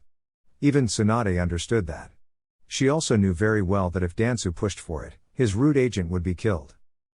Naruto was bold to say something like that. Nobody would be brave enough to say something like that in front of the whole council. Tsunade suppressed a shiver at the thought of how things were going in Naruto's way. It was like he was just saying some magic words that played within their heads. She was no longer getting what she wanted. Even the elders were not having things go their way, but Naruto was. The fact that he had stopped using logic and the law to defy the council, meant something different. He had used logic and the law to say no. But right now he had just used a threat. Even if they pushed for him to admit that he had threatened Dansu, he would never admit it. If he could, then he could be charged, since it was wrong threatening a council member. She could see the answer he would give when asked if he was threatening Dansu: assume what you wish, and then he would shut his mouth and refuse to say anything further. That changed things when she looked at him again. At first she thought he was just amusing himself. But now she thought otherwise. He had already insulted the elders.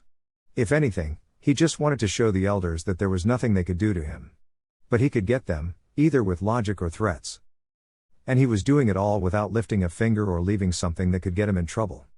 Perhaps he might get in trouble with the elders since they obviously won't let this slide. Yap, scratch that amusement part. He was simply showing his superiority to the elders. I don't trust Dansu's route, Tsunade stated truthfully. Neither did the clan heads trust them. But I have a better suggestion. Naruto has proven himself to be capable to handling himself well. He is like Jiraiya in terms of power. However, if we want a team that will surpass the Sannin, I suggest we put Kakashi in a team with Naruto and Sasuke. 3 Sharingan users in the same team. That team would become famous than any other. They could become unstoppable. The team would just be what they need to cement their status as the strongest. That sounds reasonable, I second that, Kuza said. Kakashi has worked with both of them. He has also trained Sasuke. Put into the team, he can work well together since he already knows them. A strong team like that could prove useful and ensure that Konoha always succeeds when assigned dangerous missions. Even Koharu and Homura had to agree with that. Kakashi could be so much better suited for the proposed team than Dansu's root agent. Of course, they were out of sync in thought with Dansu as he wanted to spy on Naruto closely. He did not care about anything else. Tsunade nodded to the clan head's words. It will be, but I also think that this team should be reserved for dangerous missions that our normal shinobi cannot complete. The other clan heads nodded. Dansu already knew he lost this one. They could be our elite team. Good, since nobody has. She trailed off and looked at the 2 Uchiha. Do you have a problem with it? Naruto said nothing. No, Sasuke responded. Tsunade smiled. Since we all agree, I will do the paperwork for the team once this meeting is over, she said. Is there anything else? Koharu whispered something to Dansu, but the old war hawk shook his head silently. Naruto guessed it was about Karen. Surely someone like Dansu would be interested in getting his hands on her to see what was so special about her. Actually, there is something else. Sasuke started getting eyes around the table to focus on him, except for Naruto's. I would like to have the Konoha military police force reinstated, that is if it was disbanded after the massacre, he said. What? Elder Koharu questioned in a rather loud voice. That is unacceptable, we will not allow it. She stated firmly. She was not just about to give the brats more power than they already had. A seat in the council was all she could handle. The military police force, one said. They used to be effective during those days. And they controlled the streets with force to ensure that everything worked smoothly. Yes, they used to do their jobs well. That was before the Kyuubi attack, but after the Kyuubi attack the Uchiha clan lost trust in the village after they were suspected to have been the ones manipulating the Baijuu. Sume stated that everyone else knew. But some hated them because they thought they were superior to everyone in their arrogance. They also did not allow non-Uchihas into the military force. Hiashi stated more like I used to hate them because they thought they were superior to my clan and refused to have my clan members into the military force. It did not matter if they were the ones that controlled the force. But to refuse his help had been unforgivable. It does not matter if they managed the streets of Konoha with much order or not. We will not allow the military force to be reinstated again, Homura stated firmly. Dansu narrowed his eyes at the 2 Uchiha. He was wondering what they were playing at, what they had planned. He refused to believe that they would simply try to have the military force reinstated just for the good of Konoha. So this is something he wanted to talk about but said it had to wait for Naruto, Tsunade thought. Now she knew that it was not Naruto's plan to begin with what Sasuke was proposing. He might have agreed to it, but he was not the mastermind behind the proposal. As the clan heads have said, the military force kept order in the village. Its usefulness is undeniable, Sasuke stated, seeing that the elders were down with the idea. It does not matter what is said about the military force. Bottom line is that we will not allow it. Why? Surprisingly, the question from a very calm-looking Naruto. Last time this force was used as a power gain by the Uchiha. It resulted in more problems within the village. We will not make the same mistake twice. Could you share how Uchiha used the force to gain power or about the problems that were caused by the police force? Naruto stated. The others looked at the elders to hear their answer. Certainly, they were interested in their answer. They did not deny that the police force was useful in keeping order within the streets of Konoha and watching over the shinobi of the village. The elders cursed but said nothing.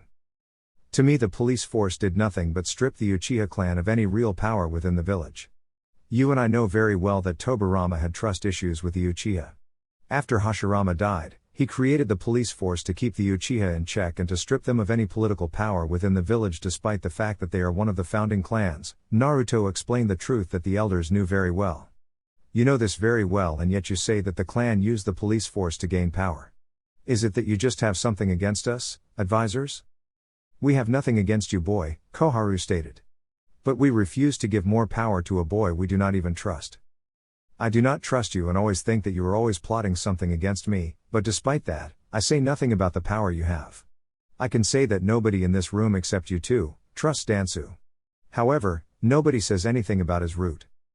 The elders glared at Naruto. Each clan in Konoha contributes to the village with something or what they specialize in.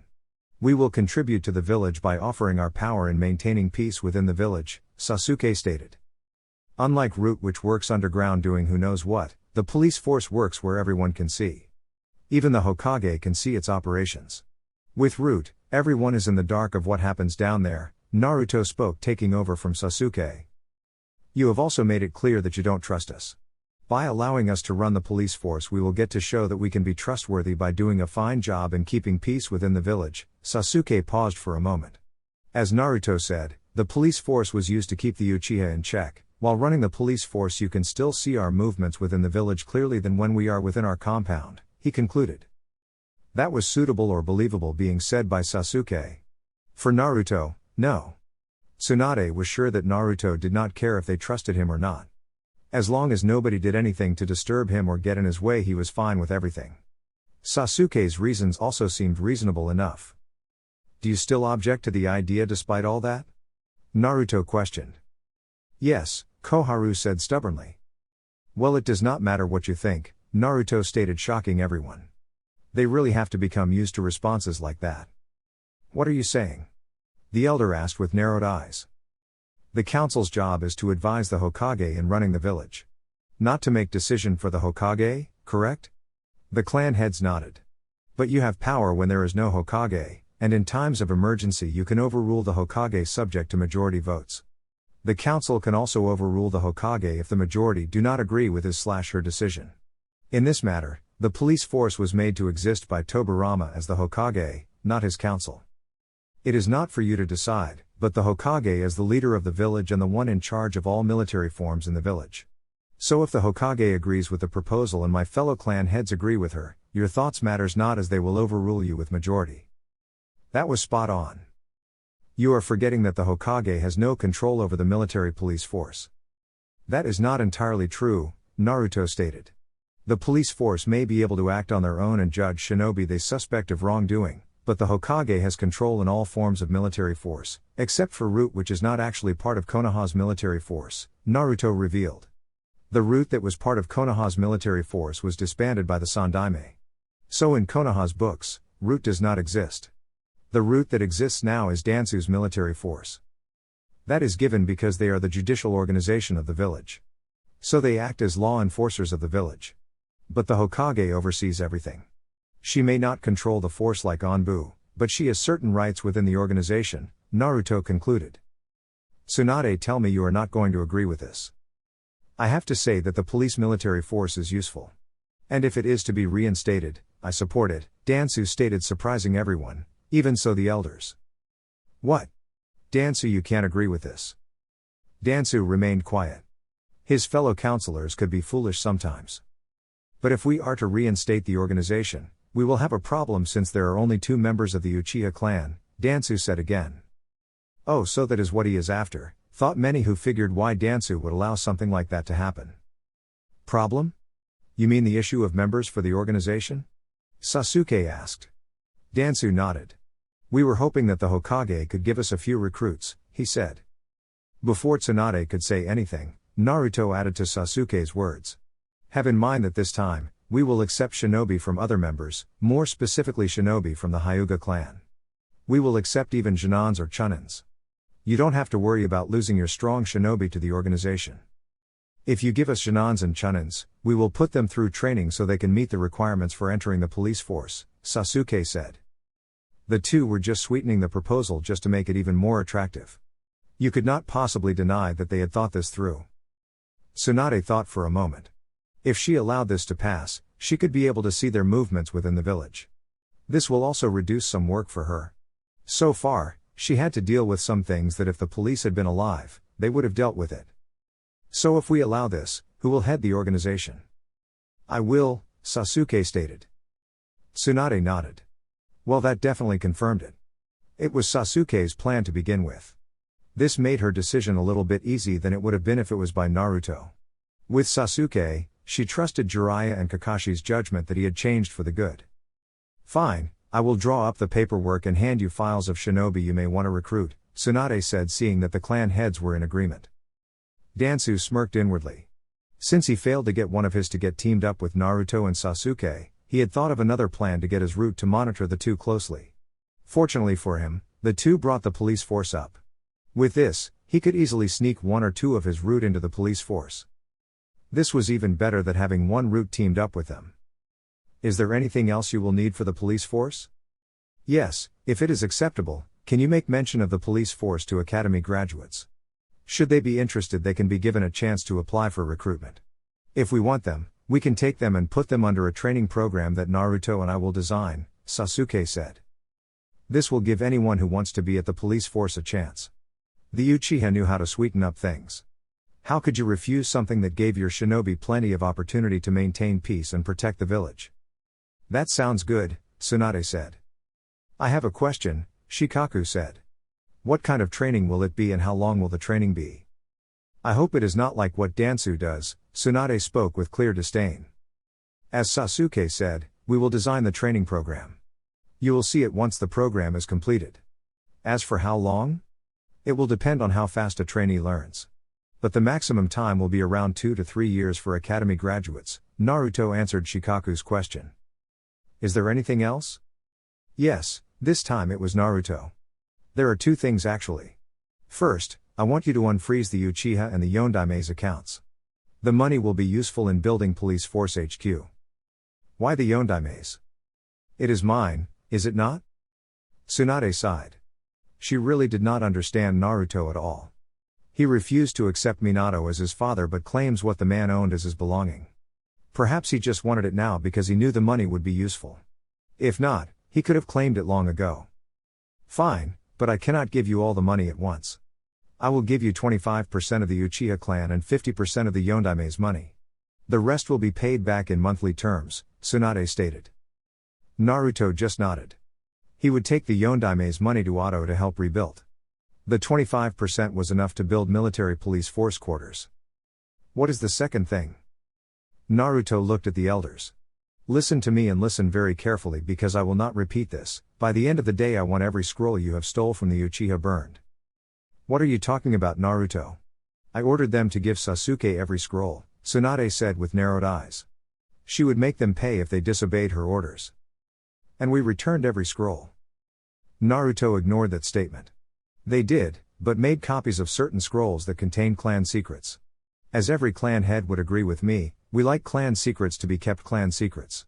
The clan heads nodded in agreement. They were called clan secrets for a reason. You fools, you know something like that is punishable. Tsunade stated, glaring at them.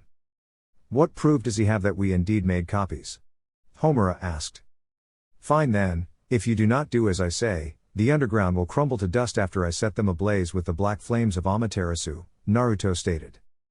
Now the elders knew that Naruto would not have made that claim if he did not know that they had made copies. Considering his attitude, he would surely do as he said he would.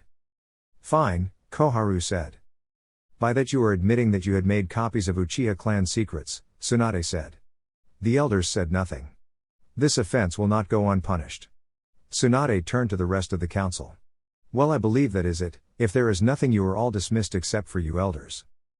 Naruto was the first to stand up. If something like this happens again, I will either wipe out memories or terminate anyone found in possession of Uchiha clan secrets illegally. This so to preserve clan secrets. I do believe other clan heads will agree with me, he said and disappeared along with Sasuke. After the clan heads had left, Tsunade turned to the elders. Now, let us talk about your punishment. Uchiha compound. That went better than I had anticipated, Sasuke stated as they entered their house. How did you expect it to go? Naruto asked, walking towards the door. He opened the door and walked inside towards the kitchen.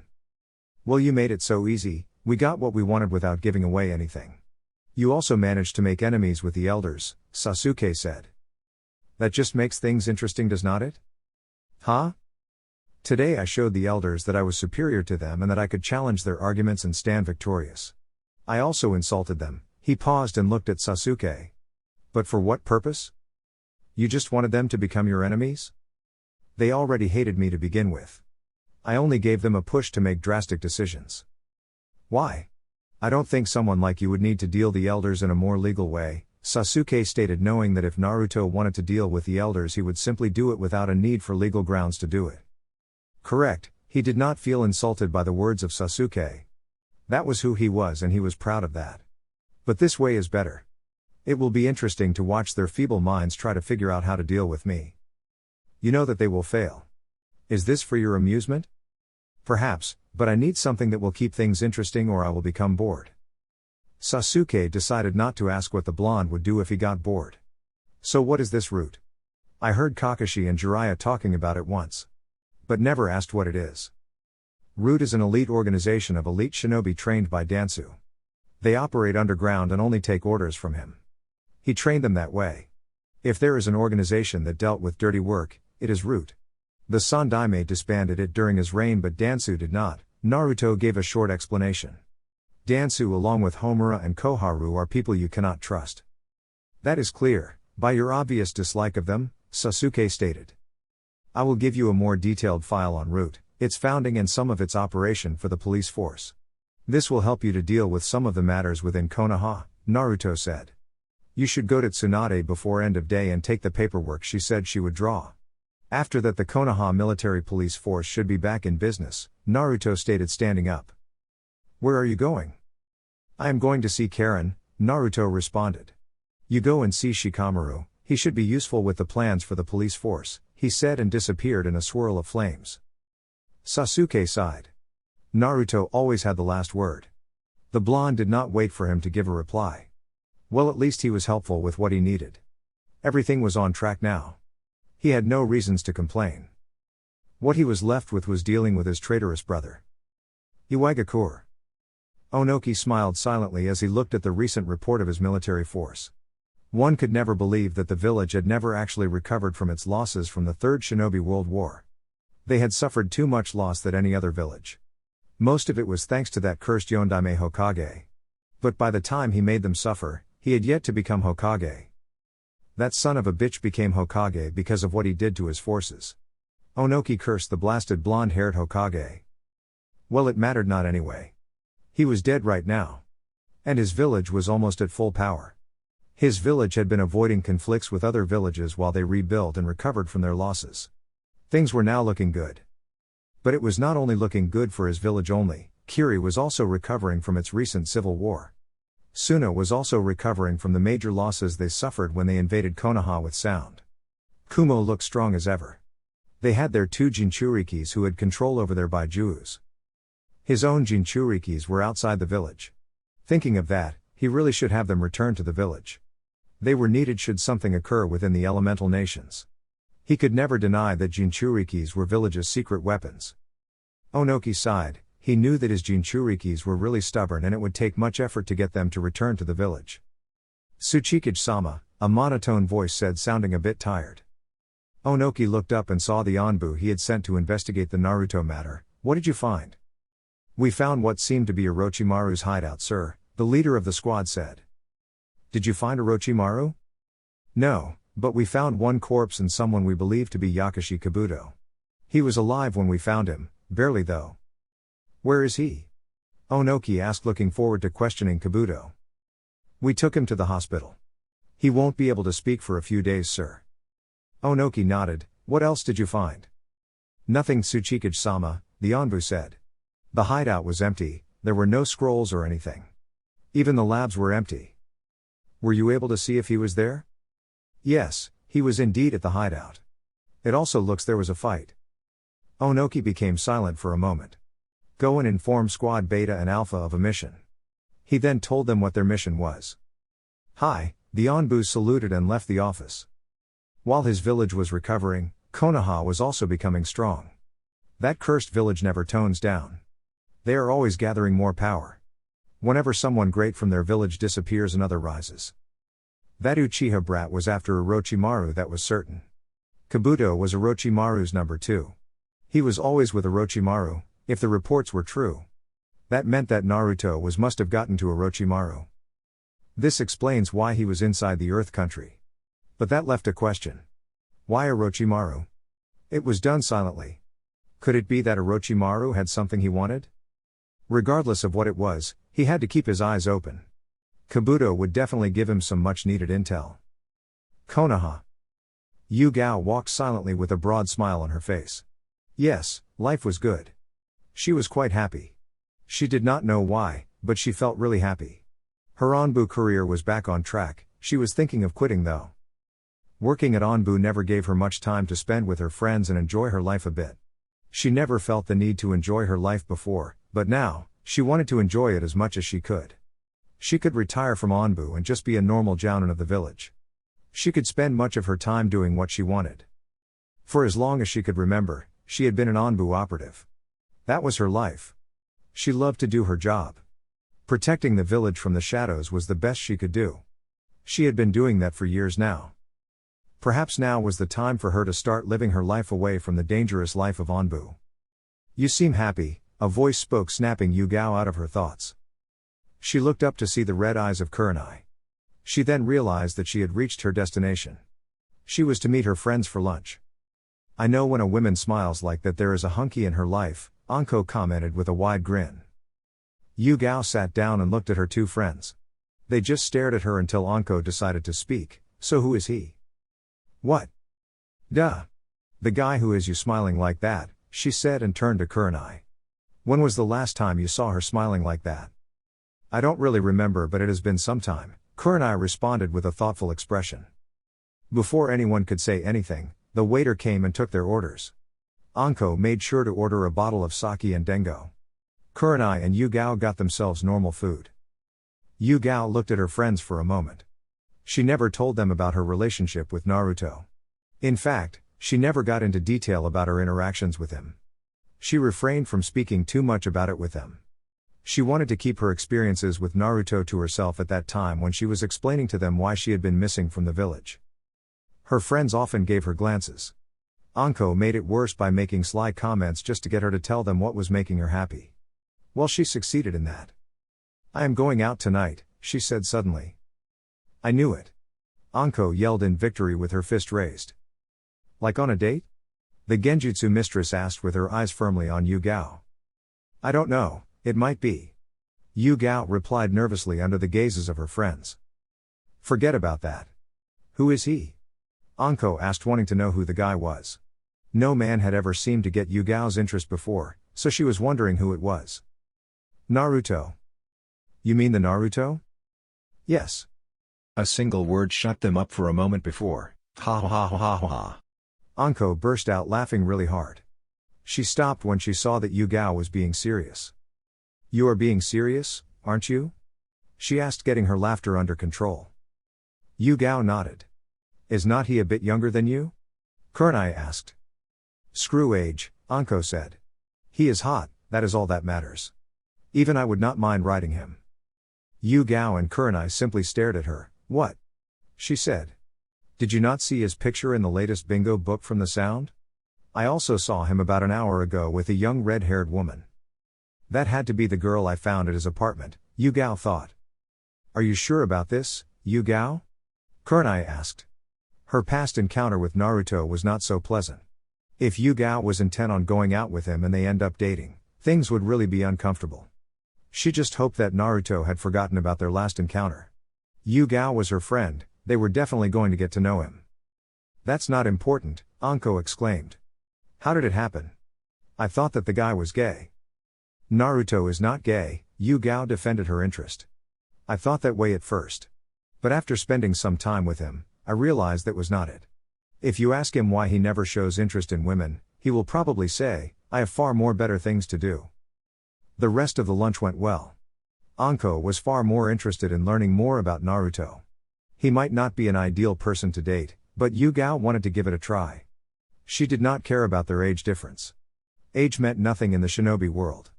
It was just numbers, nothing more and nothing less. Still, she was curious about the red-haired girl in Naruto's apartment. What was her relationship with him? She was dying to know the answer. She made it a point to ask him politely when she does see him tonight.